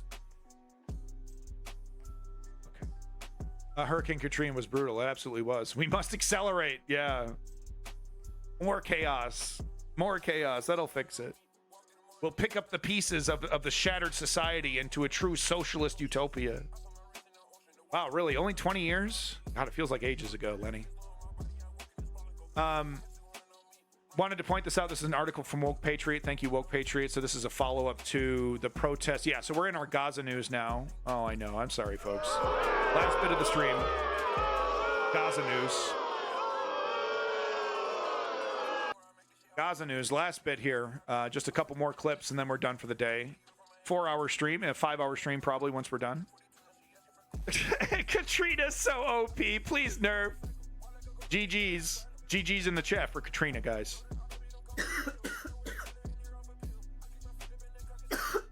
You showed the news. Woke Patriot posted. Which one? Which news link you talking about, Chem Goblin? But no. So this is a follow up to the you know, to the pro-Palestinian protest, the incredible crackdown. Latest one from him. So let's see here. Let's see here. U.S. response to ICC war crimes by inviting 90. Yeah, okay. Yeah, sure. That's a great link. Thank you, Woke Patriot, for that link. Driving to the aid routes and blocking all the aid. Yeah, and it's you know, apparently there's eyewitness reports, or there's some kind of reports of the military colluding with those people that are blocking the aid, letting them know where aid trucks are going to be, and organizing with these protesters to block the aid. The IDF is apparently, you know, on the hush hush. So we will be reporting on that. Real quick, though, from Woke Patriot here. Yeah, James, there's nothing to defend. Ethnic cleansing is not a defensible opinion, and it's been that way since the 1940s. So, yeah, it's nice to see, you know, decades later, the rest of the world realizing that pushing the Palestinians out of their territory while denying their existence is not a good thing. So Chem Goblin, yes, back to the article here. Yeah, isn't that crazy, VFro? So back to the article here. NYPD drops charges against many pro-Palestinian demonstrators. We saw this during Occupy. You will always see this kind of stuff during left-wing protests. You know, harsh crackdowns. They know they're not allowed to treat people this way. They know they don't have grounds to actually do what they're doing. They do it anyway because it's intimidation. And here we see the NYPD now dropping all their charges, or not all, but a good chunk of their charges, because they were fabrications. It was about intimidating people for standing up for you know, for Palestinian rights, but really if you were standing up for your rights in general, you know, for any number of left-wing you know, ideas and policies and principles that we would be protesting for. Eric Adams wanted to tell the leftists in New York, fuck off, you're not safe here.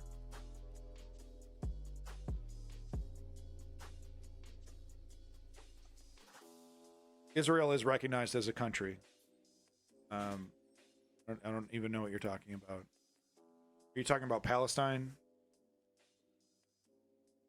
But anyway, this was obvious intimidation, and they dropped their charges because they would lose. They would lose in court, and they would get countersued and things like that. So they just drop it after the damage is done. After they've broken up the momentum of the protesters, they've intimidated the protesters. Now they drop the charges because they really didn't have anything against the grand majority of people. But the damage is done. It's all about intimidation. Another one from Woke Patriot here. NYPD has been, thank you for the follow, James. NYPD has been weirdly connected to Israel and IDF since Bloomberg's mayorship. Yeah, Eric Adams, doesn't see a single thing wrong with treating the Palestinians like animals. Become Shogun? Okay, Draven. I haven't seen the new show. I hear it's good. But this just gives you an idea of the United States hypocrisy in this. The whole reason why Joe Biden is feeding people in Palestine is because he wants to avoid a major famine before the election. It's got nothing to do with his care for the Palestinian people. Yeah, I hear good things, Draven. But Joe Biden's entire political life has been, I'm a Zionist, I'm pro-Zionist, I'm pro, the erasure of the Palestinian people, one way or the other. He's in a rock and a hard place right now, which is why we're seeing this 180. And he's kind of actually not even a 180. He's kind of like, oh, I acknowledge the existence and suffering of the Palestinian people, but I'm also a proud Zionist, and I'll never relinquish my support for this ethnic cleansing entity that's, Bibi Netanyahu spitting in the face of Joe Biden's presidency. Bibi Netanyahu wants Trump happy to hurt Joe Biden's re-election. Joe Biden, oh, thank you, sir, thank you. Oh, how many more weapons you want? How many more weapons? No, James, the United States is a brutal military empire that exerts its influence and power through force across the planet. No, thank you, James. Don't donate to me. Donate to a political organization that you want to volunteer for. Donate your time to a political organization. That's how you support News Underground. So U.S. responds to ICC war crimes probe by inviting Netanyahu to address Congress.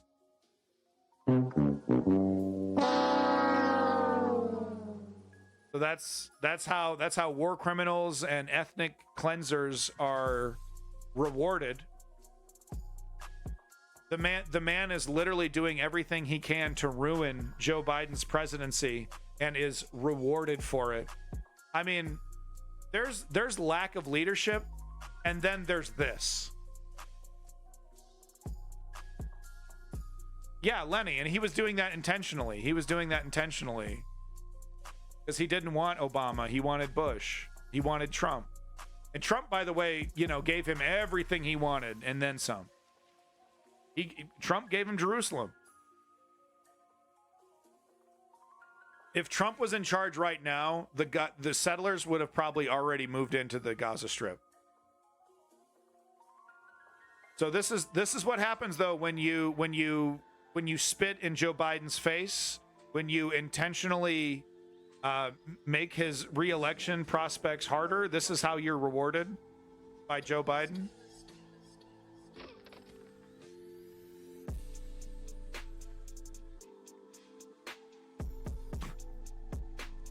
Pathetic. I mean, it's pathetic, man.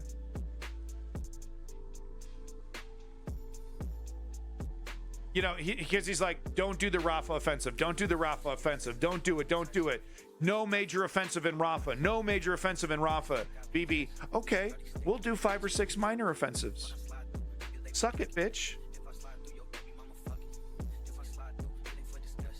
My question is, so, once they finish this ridiculous exercise into Rafah, shuffling everybody around, how are you gonna declare victory against Hamas? You're not. So you're in a rock and a hard place though.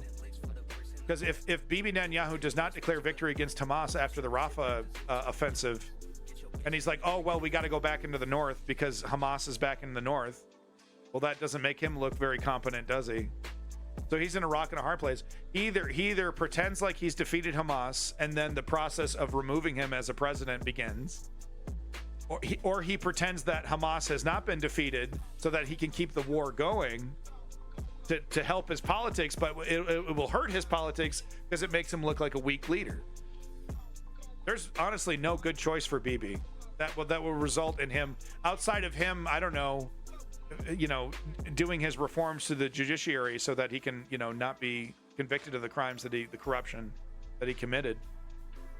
Then on top of that, there's a whole extremist wing with Ben Gvir that's desperately trying to destroy. Well, I mean, so it's Ben Gvir on his extreme right, and then slightly to his left is Gallant, the defense minister, secretary, minister, whatever, saying you can't do this. You can't do this to Rafah. You can't occupy the Gaza Strip. You need to make a statement about how you're not going to occupy the Gaza Strip. So Bibi Netanyahu is in a rock and a hard place in all different directions. A great time, by the way, a great time for a president to exert some leverage. And what does Joe Biden do? Coddle him. Oh, I feel so bad for Bibi. He only spits in my face every opportunity he gets. I feel so bad for Bibi. Great time for Joe Biden to exert a little bit of that political pressure. Doesn't take advantage of it, rewards him, says I support Zionism to the end, and invites him to fucking speak in front of Congress.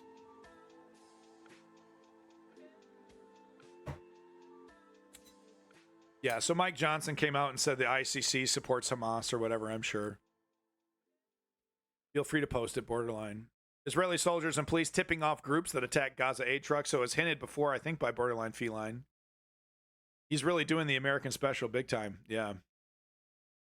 So real quick. America should punish the ICC and put Karim Khan back in his place. And if the ICC is allowed to threaten Israel's leaders, we know that America will be next. If the ICC moves forward with it. Yeah, gee. We can't allow this precedent to be set where America is actually held to account for its crimes against humanity. If we let the ICC get away with convicting war criminals in Israel, we're going to be next. It's a clear admission of guilt of war crimes. Threaten Israel's leaders, we know that America will be next. If the ICC moves forward with its absurd warrant arrest or request, this is going to be an even bigger international problem. So I've talked about this before. The reason why we're seeing such a strong and vociferous pushback against the idea that Israel is committing war crimes is that the foundational lie that supports everything else, that justifies everything else, is that Israel is defending itself against an existential threat.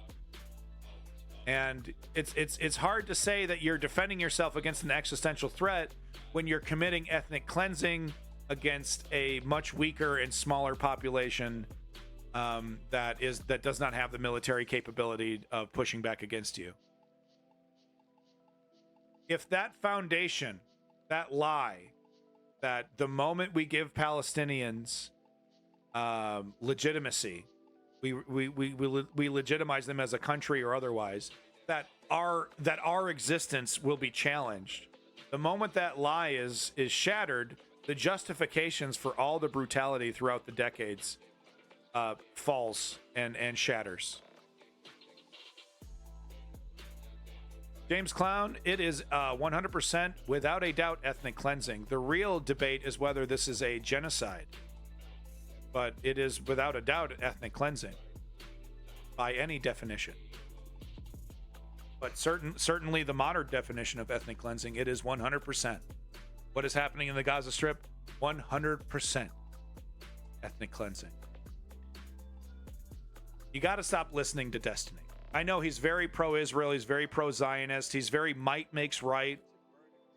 He agrees with the foundational lie that the Palestinians, you can't legitimize Palestine. You can't give them a country. You can't give them a state. Because the moment they get a bit of respite, the moment they get a little bit of peace, they will use that to then attack Israel and I guess be successful in its invasion somehow. So yeah, Destiny believes in that foundational lie that Israel's existence is somehow being challenged by the debate about the existence of Palestine. So, as it was hinted at in the yeah, James, okay, buddy. Okay. You got a lot of slime in your brain, bud. You got to hey, at the very least you're listening to opinions outside of the Destiny pro-Zionist sphere. Oh, hey.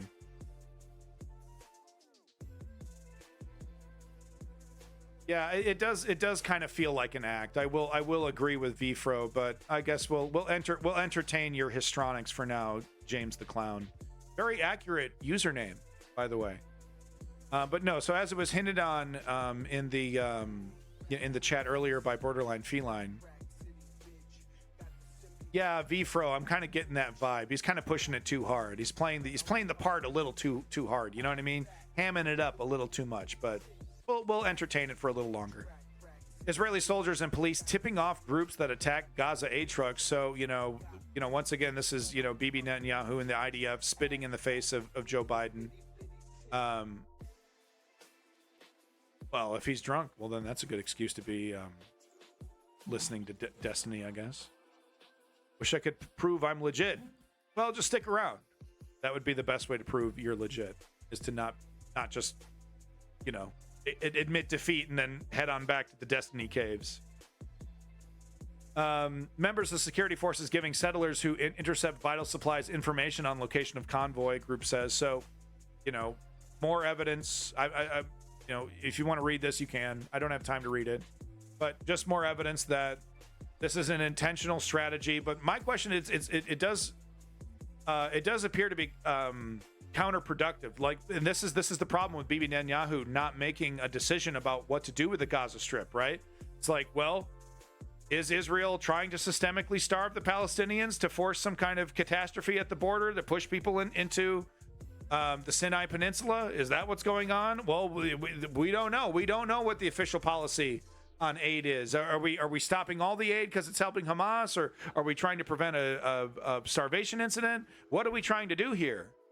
I think because we saw just recently with Golan, there's a split in terms of the consensus of what direction Bibi should go in when it comes to the Gaza Strip, and it seems like he's kind of afraid to make a decision about what the future of the Gaza Strip is. He's afraid to make a statement definitively about what the goal is. So I think this kind of stuff is going to continue to happen because I don't think they know which direction they should be going in. They were just told like a month ago, okay, block aid, block all the World Central Kitchen, block all the UNRWA stuff. I think they're starving and terrorizing to push them out. Then they would be more aggressive in blocking the aid. They have been allowing some of it in because of pressure from the United States. 2 Americans and an African man tried to form a coup in Congo, going to jail. Oh, you're tubing. That does sound like the beginning of a joke. Reporter and State Department Spocks engage in fire debate. Quote, "I'm sorry, how do you have jurisdiction?" So this guy's great. I'm surprised he's even allowed to sit there and ask these questions, because this is the second time I've featured a clip from him, pushing back against the U.S.'s beyond hypocritical narratives about Palestine. And here's just another example of that. Absolutely staggering that this is allowed, that the American people allow their government to lie to them in such a way. But it's even more inexcusable when CNN, MSNBC, ABC, all the major mainstream news organizations don't feature this as major news, and they want answers, and they want, they're okay to go along with this. They're like, yeah, well, we play the game. Jake Tapper plays the game, and he's really friendly when talking to these people, and he doesn't push back, and he's not rude. And that's the problem, is that this journalist here was being too rude. And this is how we get where we are, where the government becomes untouchable, unquestionable, and is able to basically justify its crimes with lies and rhetorical tactics that wouldn't win you a fucking debate competition in high school. But because it's world politics, because it's geopolitics, because it's power, we let this absurdity continue. What's that? I'd like it to open. I'm just not. Said I never make predictions. I'm sorry, I was kind of momentarily stunned by your original answers. I forgot my question. Fuck but Hamas. These will be brief. Like it needs to be said. Are you okay then with the application for arrest warrants against Hamas? We do not believe that they have jurisdiction over either of the parties of this So conflict, you don't think and that includes Hamas.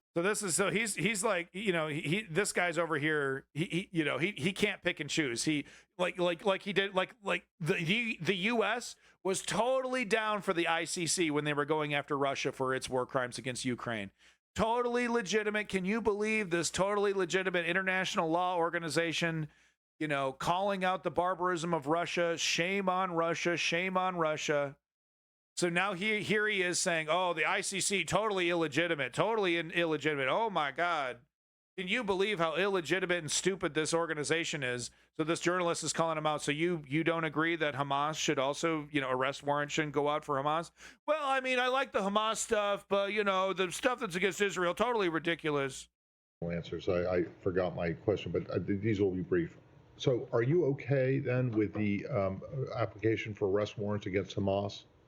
We do not believe that they have jurisdiction over either of the parties of this conflict, you don't think and that includes Hamas. You don't think that Hamas leaders should be prosecuted? We absolutely believe that Hamas should be held accountable. That could be held hold on. accountable. Let me finish. That could be either through the prosecution of the war effort by Israel. It could be. In other words, being killed. It could be by being killed. It could be by being brought to justice in an Israeli court. We do not believe the ICC has jurisdiction over either of the parties in this case because the Palestinian people do not represent a state. Okay. That includes the leaders of Hamas. Wow, isn't that great? Isn't that great? The Palestinian people we don't recognize the existence of Palestine, so they don't deserve international law.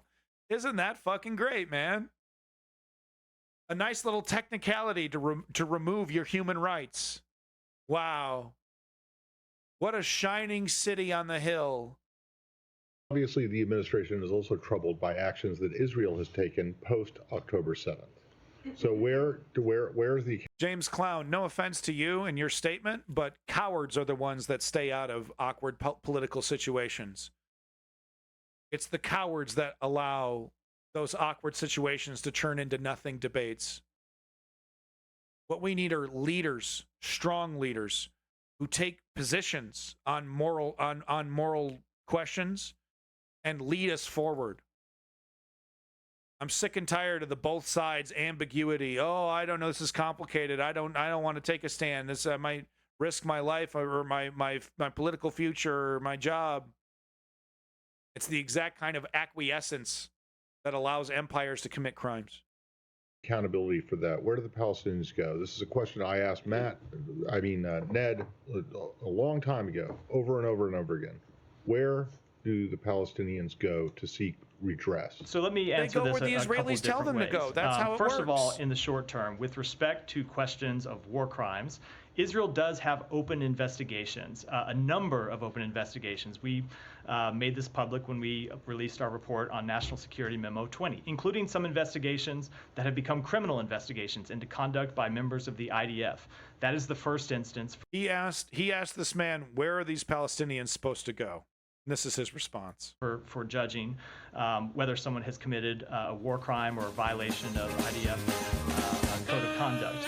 That's one of the reasons why we have concerns about the ICC. The ICC is set up to be a court of last resort if a country isn't properly holding itself and its personnel accountable. Criticisms that they didn't have of the ICC when they were going after Russia. That's when the ICC comes in, not in the middle of the process as they have done here. That said, ultimately, and you know this, Matt, and because we've spoken about it a lot, we believe that there should be the establishment of an independent Palestinian state. And an independent Palestinian state would have the ability to join the Rome Statute and become a member of the International Criminal Court. They believe that Palestine should be a state if Israel gives them permission to be a state.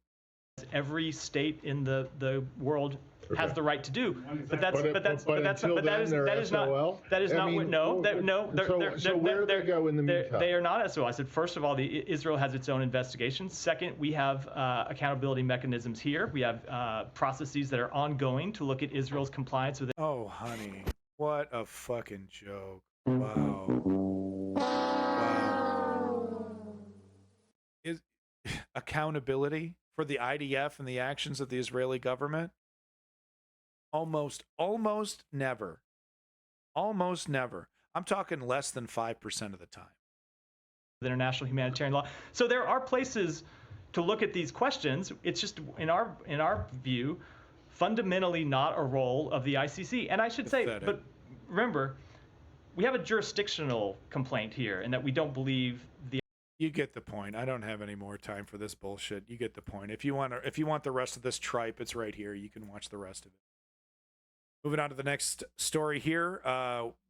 Just more evidence that the Israel is, torturing prisoners.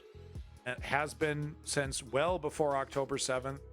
I reported on this years before October 7th of the IDF's treatment of Palestinian prisoners. And of course, it's gotten totally out of hand after October 7th. Everything's justified now. I'm talking people whose, hands were bound so tight that they had to amputate the man's hands off. James Clown, if I see you type both sides one more time in reference to this conflict, I'm going to time you out for 30 minutes. It is wildly ignorant to claim both sides on this. October 7th was a travesty. Hamas is a complete despicable organization. There is no comparison to what Israel has done to the Palestinians, to the Palestinian state. There is not a both sides argument to be made here. Not that it's some kind of contest. I'll just read the first. Referring to hostages. Okay, I apologize. Take you out of context. Prisoners held in an Israeli detention camp in the Negev desert are being subjected to widespread physical and mental abuses, with at least one reported case of a man having his limb amputated as a result of injuries sustained from constant handcuffing, according to two whistleblowers who worked at the site.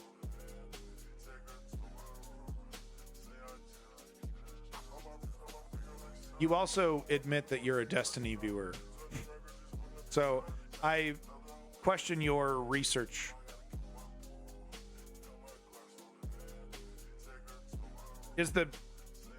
How many articles have I put up? How many news clips and articles have I put up in front of you today, James the Clown? From all these different sources. From a bounty, from a cornucopia of sources. And you're still like, this goes against my research. And it's like, what am I supposed to think about that? Your research. When you talk about you're a fan of Destiny. Anyway, we talked about this, and this describes the amputation. All right, James, I'm sorry. I'm really heaping a lot of shit on you today, but I don't know. You're kind of driving me bonkers. So here, so we got the whistleblowers. We got this article here going over what we've already talked about last week about Palestinians suffering under IDF, being held prisoner, being kidnapped without any trial, without any. Okay, James. Okay. I'm convinced. I'm now convinced. So. Like I said, this is abuse that has been happening to the Palestinians since well before October 7th. Now, the normal response, maybe from a Destiny-like character, would be, oh, well, then you're saying it's justified? You're saying it's justified by you're saying this is justified then, huh? You're saying October 7th is justified. You're saying the violence against the Israelis is justified. Something like that. No. Nothing justifies the barbarism of Hamas and the crimes that they committed on October 7th. Nothing can justify that. What can be said is that This is eventual. That you cannot put people, push them into a corner, create an apartheid state for them, put them in a open air prison like the setup that was and continues to be for the Gaza Strip. You cannot push people to those limits and those extremes and not have blowback. Blowback is a real thing. It's a real phenomenon. It happens in every culture and society that's pushed to the brink, to the limits, like the Palestinians have. I said it before, I'll say it again. If the exact situation that is happening in the Gaza Strip was to be recreated in Ohio, and the people that were trapped in this strip of land the size of the Gaza Strip in Ohio were treated for decades in the way that the Palestinians were treated, the people of Ohio would, Hamas, the Ohio strand of Hamas. Terrorism and blowback happen as a result of how people are treated. Oh, you're saying it's justified. You're saying it's justified. No, I'm not saying it's justified, but I am saying it is eventual. 1 + 1 = 2. And when you treat people like animals and push them into a corner, they do not succumb. They do not bend the knee. They fight with whatever means is available to them.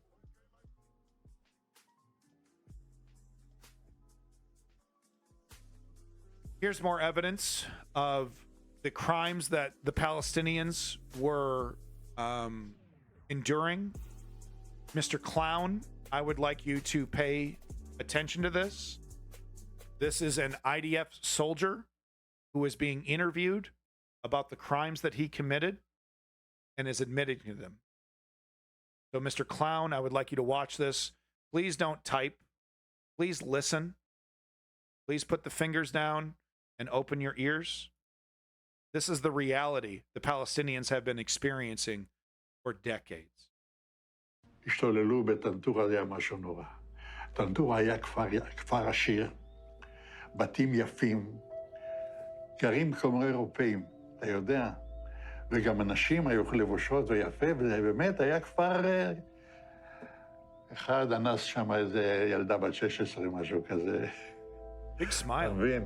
אבל זה מכוער מאוד, היה לנו בחור אחד, הוא נפטר, הוא היה פרא אדם, הוא לקח פשוט מאוד, ורצח אותם בתוך... So, by the way, we have photo and video evidence of the IDF putting Palestinian children and Palestinians of regular size into animal cages.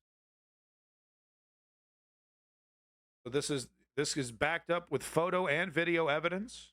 בתוך המכלאות. בתוך המכלאות, הם היו במכלאות. אתה יודע, חוטי ברזל כאלה, עגולים כאלה, אספו כל הגברים. הם יושבים שם, כולם, על הרצפה, ובא מישהו ולוקח תת מקלע ומתחיל זה, מחליף מחסנית. מה אתה חושב זה? אבל אנחנו לא היינו כאלה. הוא היה יוצא דופן, הבחור הזה, כן, מה שהוא עשה. והשתיקו את הדבר הזה, והיו חבר'ה שלקחו את הלוויורים ורדפו אחרי חבר'ה ושרפו אותם. זה היה משהו זוועתי, וזה אסור לספר, אני לא אדבר על זה, כי זה יכול להיות סקנדל שלם מהעניין הזה. אני לא רוצה לדבר על זה, וזהו. 3-4 חודשים הראשונים הייתי רוצח. מה זה אומר? אני לא לקחתי שבויים. בזמן קרב, אם מישהו הרים ידיים, משהו כזה, לא לקחתי שבויים. זה זעזע אותי עד כדי כך, לא יכלתי לעבור לסדר היום. אם היה עומדת כיתה של זה עם ידיים למעלה, אז באותו יום הייתי רואה אותי, הייתי קוצר את כולם, עד כדי כך. כמה אתה חושב אנשים הרגת ככה? לא ספרתי. Killed so many. יכול לדעת בחיי. Where's his sanction, היה לי Joe מקלע Biden? עם 250 כדורים. תראה, יריתי, נלחמתי כולם. לא יכול לספור. So Joker over here, Mr. Clown over here said, ugh, I've seen this. It's distressing. You're lying. You did not see this before. You have not seen this before this moment. And you know how I know that, Mr. Clown? Because the opinions that you were expressing prior to me showing this video tell me that you haven't seen this evidence in your own research. So stop lying to me. Oh, I saw this. It's distressing. No, you didn't. You didn't see that. No, borderline feline. That's going way too far.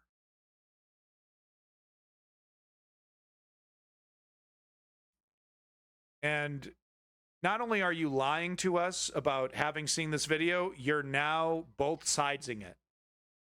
Oh, well, I can show you a video of Hamas being bad. What I am describing is a systemic, decades-long campaign of oppression against the Palestinians. And you hand wave it away with a both sides. Whataboutism. So, look, Mr. Clown, I've honestly had enough of you today. Okay, I lied about watching video. Do you realize I'm with you on that? Thank you for admitting that you lied, even though I could clearly tell. Go ahead and take a 30-minute break, and maybe we'll see you next time on the News Underground. Thank you for your time, Mr. Clown. Moving on to our final two clips here, what the ICJ ruling means for Israel and its allies. So, you know, the ICJ stuff, you know, obviously no one's going to be arrested. That's the unfortunate reality. But there, like I said before, it's about that foundational lie that Israel is under an existential threat.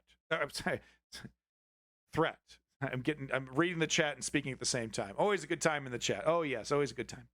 Lots of liars and grifters and Destiny fans. Good Lord.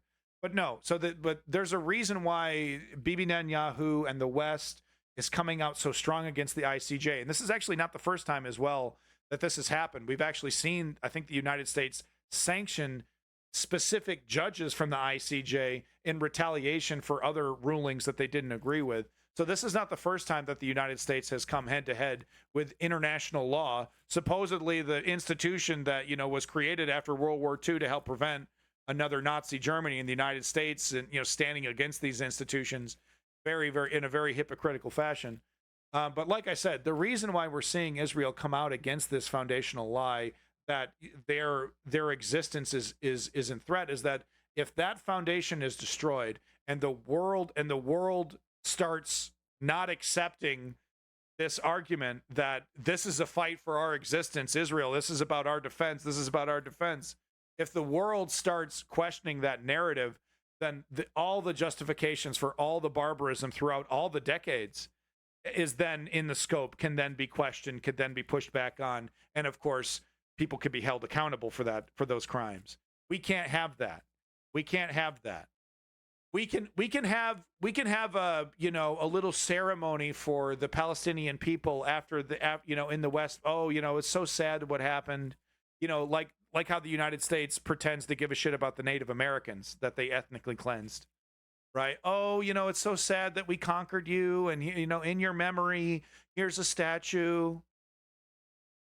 After the fact.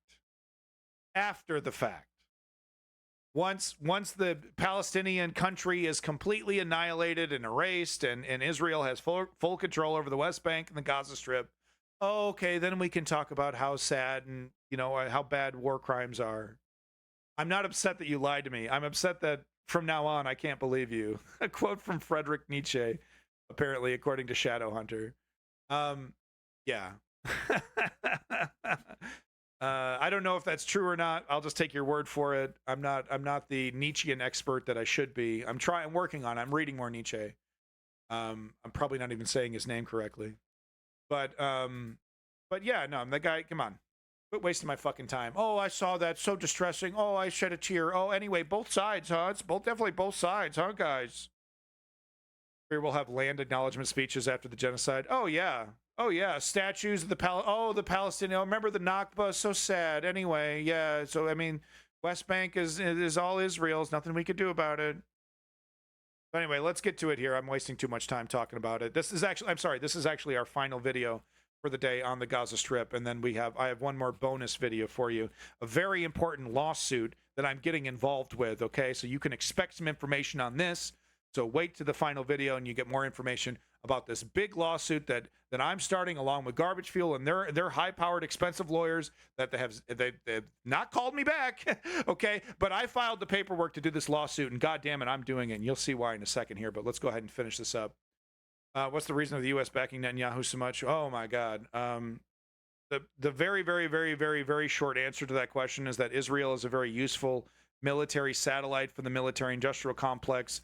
And, Israel is a very important way to exert U.S. Influence in the Middle East. That's the short, very, very short, generic answer to that question. All right, let's get to the clip. ICJ ruling means for Israel and its allies. What does it mean? Rejected an order from the International Court of Justice in The Hague to immediately stop its military offensive in the southern Gazan city of Rafah. The court described the humanitarian situation there as disastrous, but stopped short of ordering a full ceasefire. Israel insists its operations inside Gaza is in line with international law.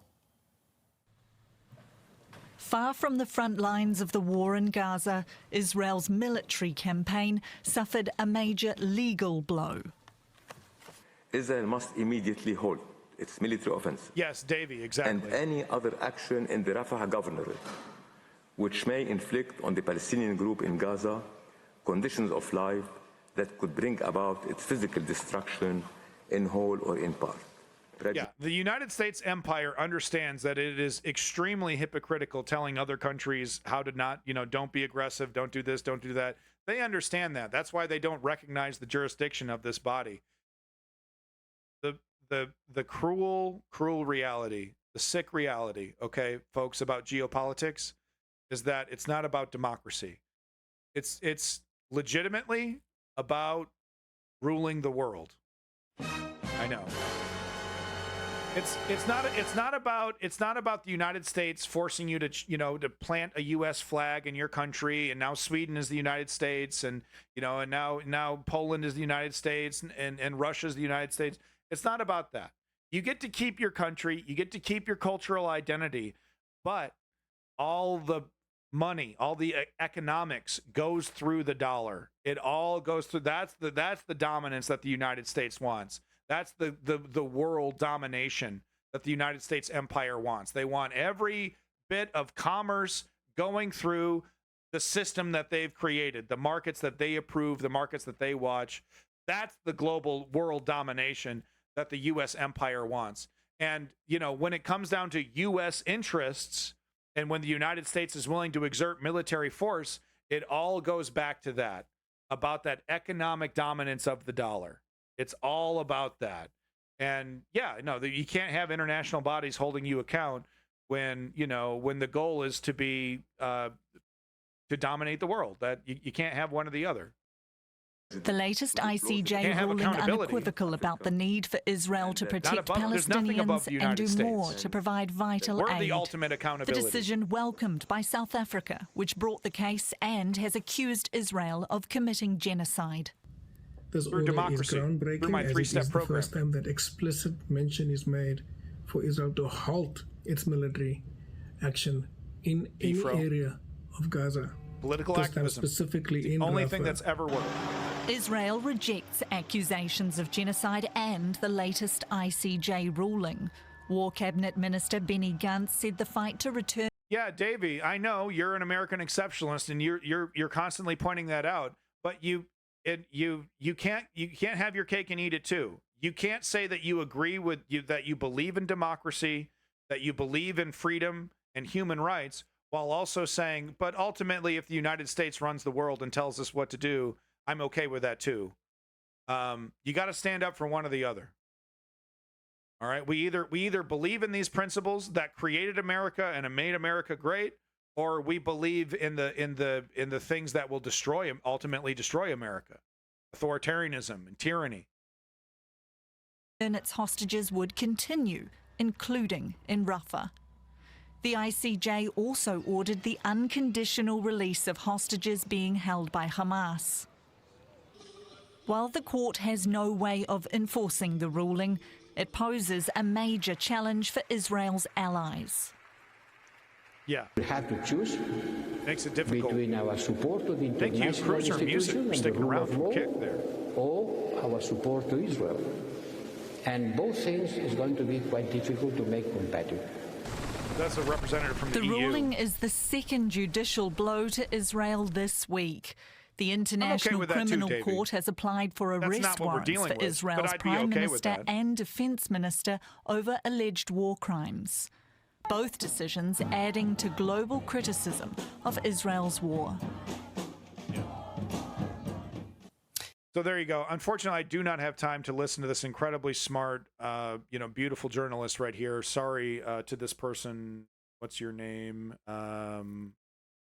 DW News, DW.com. So sorry, DW.com. We don't have time to hear your statements. If you would like the rest of this interview right here, here's the link.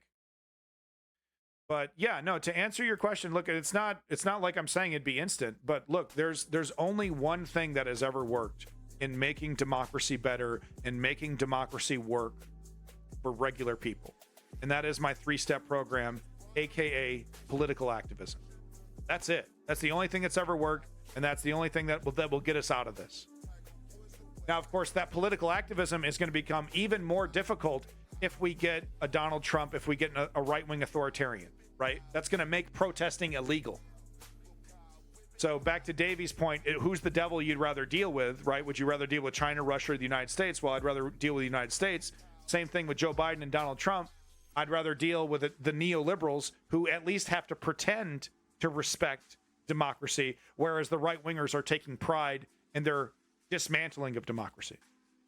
So, folks, that's the Gaza stuff, but I have a very important thing I've been wanting to talk about. Okay, this is very important, related to Garbage Fuel. Of course, Garbage Fuel, the #1 drink mix company in the world.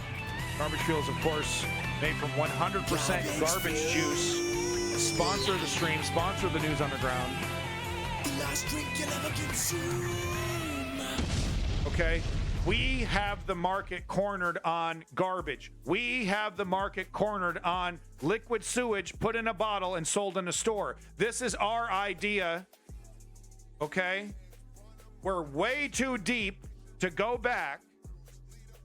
Lenny's the biggest fan. He, of course, has the most Garbage Fuel merch of any of us. And, of course, if you yourself want to wear that brilliant, expensive, high-class, I'm talking Supremo quality Garbage Fuel merch, you can find it right there. There's the link. But, folks, look at this. I'm going to have to sue a bitch. Look at this. Over in Germany. Would you drink a beer made from treated sewage water? Excuse me?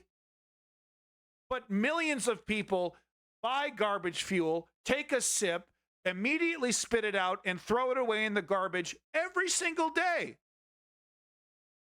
Are we're just chicken liver, huh? We're just over here. No one even cares about Garbage Fuel, huh? Like we're not the innovators. We take the sewage, we take the juice, we put it in the bottle. Look at this. That's our thing. Reuse. Purified sewage. Purified? What pussy? What kind of pussy shit is that? The goal is to raise awareness around water. Come on. Oh, we purify it. Water is treated 4 stages. Treated? No. Treated? No, you scoop that shit up and put it in the bottle. You put the little cap on it and you put it on the shelf. This is not rocket science. Treated. My God, how are you going to make a profit out of this? Filtering and treating your water. Come on. Look, you take the drippings from a dumpster that's been left in the rain, and you got yourself a 6-pack right there, folks. Davey, you should do that. The end result is cleaner than German water laws require. Clean water? Where's the flavor? Where's the taste? I've been putting sewage in bottles for years, okay? Where's my global news vertical video short? I can't can't tell you how many times I've been sued. Oh, I got mercury poisoning. Oh, there was a shard of glass in my bottle. Oh, there was raccoon droppings in my bottle. Oh, I've heard it all. I've been sued for all of it. And this German company, reused beer. I bet it tastes like trash. I bet it tastes like Pilsner. No, you look. Garbage fuel is great. You never know what you're going to get. Sometimes it tastes like old Krispy Kreme donuts. Sometimes it tastes like old pizza outside of the back of a Pizza Hut. The great thing about garbage fuel is that you never know what you're going to get. It's a surprise every single time. Am I going to get cancer? Am I going to get some kind of stomach lining disease? Am I, what is this? Like from a dumpster filled with old energy drinks? I don't even know what I'm sipping here. It's a surprise every time. So I'm suing. Garbage fuel is suing. Once they get back to me, they said that they were going to pay for the lawyers and stuff, and I've started the process, and now I'm getting nothing. I'm getting ghosted once again. Fucking company. They better not leave me with the fucking bill. Again, my favorite garbage fuel flavor is e-girl piss. That's expensive, and that was a rare. Okay, you know how difficult that was to set up? My wife was not happy about the amount of money I was giving to e-girls for their urine. She said I needed to stop that immediately.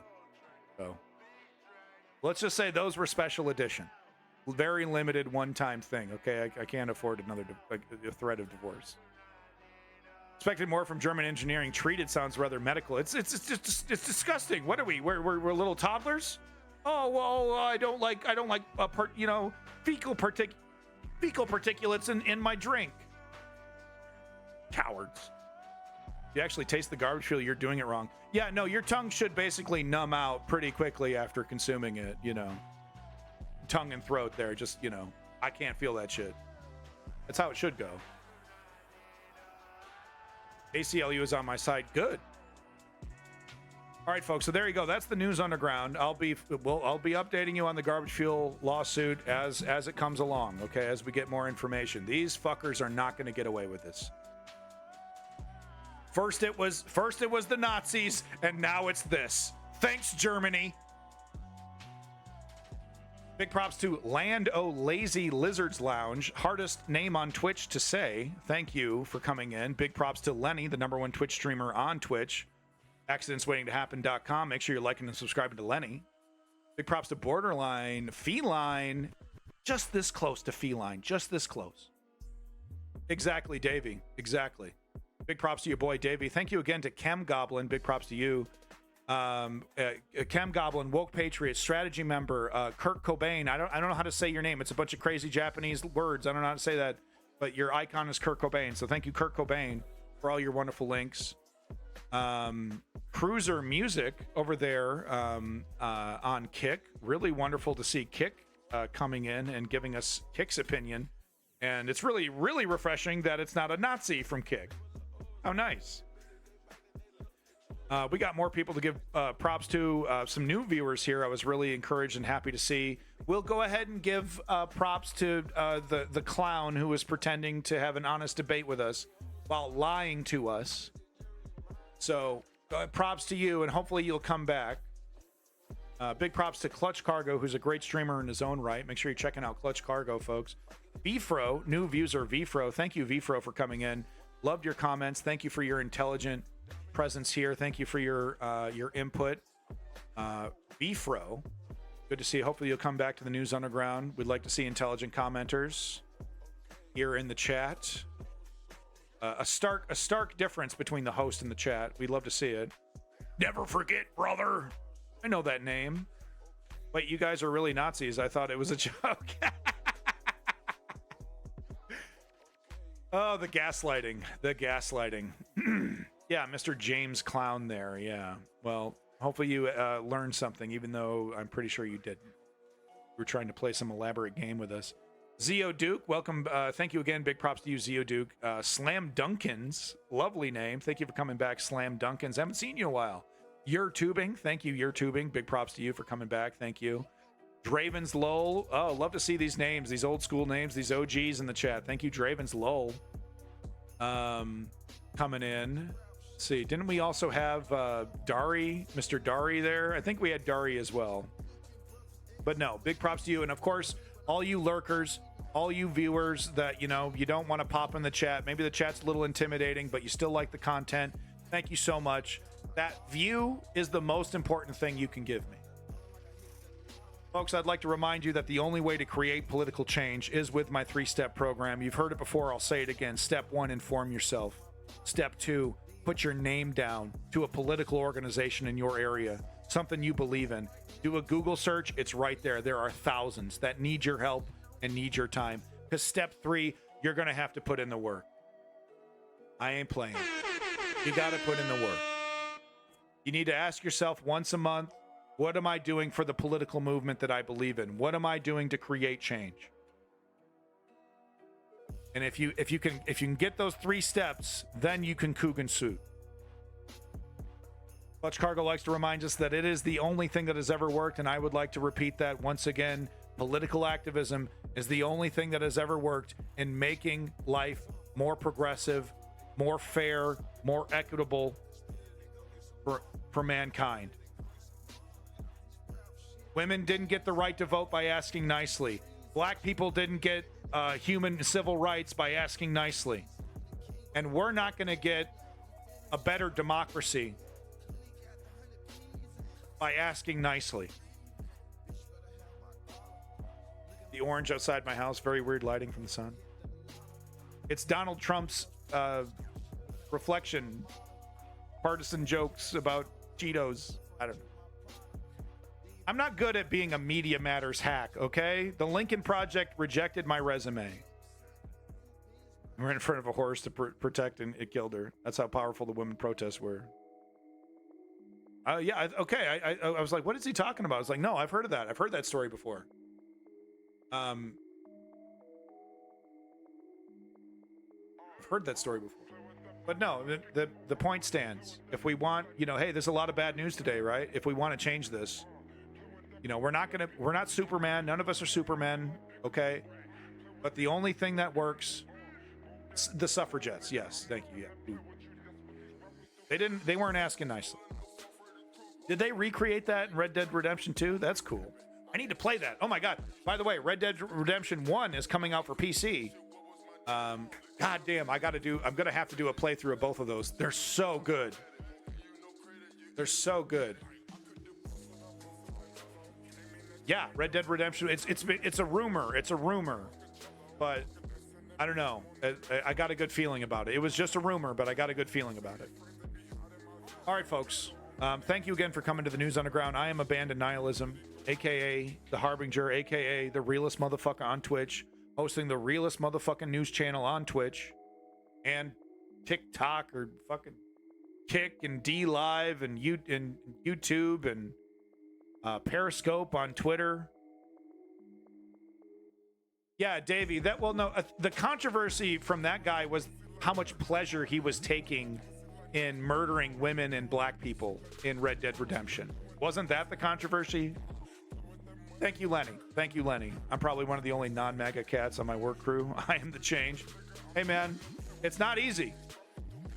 The principles, principles are often hard to defend and hard to stand for. If having principles were easy, then everyone would have them, right? But your tubing continue to stand up for democracy, and they're going to get, I'll be interested. I want your opinion of the post after the election. I would love your opinion of your fellow co-workers after the election, assuming Donald Trump lost. I guess I'd love their opinion as well if Donald Trump wins. They're gloating. But I would be interested to hear what they have to say. Oh, it's stolen, it's stolen, it's stolen. Maybe, though. Maybe not. Maybe not. People might be sick of it. Friends always make fun of me for being a Biden voter. If I say something stupid, they're like, I see why you voted for Biden now. Yeah, something about, the overt fascist direction of the Conservative Party turns me off from it. I don't know. What can I say? I hate authoritarianism. Oh, I love it. I think authoritarianism is great. I can't wait to lick boots. I think licking boots and being a cuck to a political party is really manly and cool. Is that what they say? The straw men? The conservative straw men? I love being a boot-licking cuck. All right, everybody. Thanks again. Peace in that motherfucking Middle East, and glory to the Ukrainian democracy. We're gonna get this. We're gonna get it because we're fighters. Fight. Take care of yourself.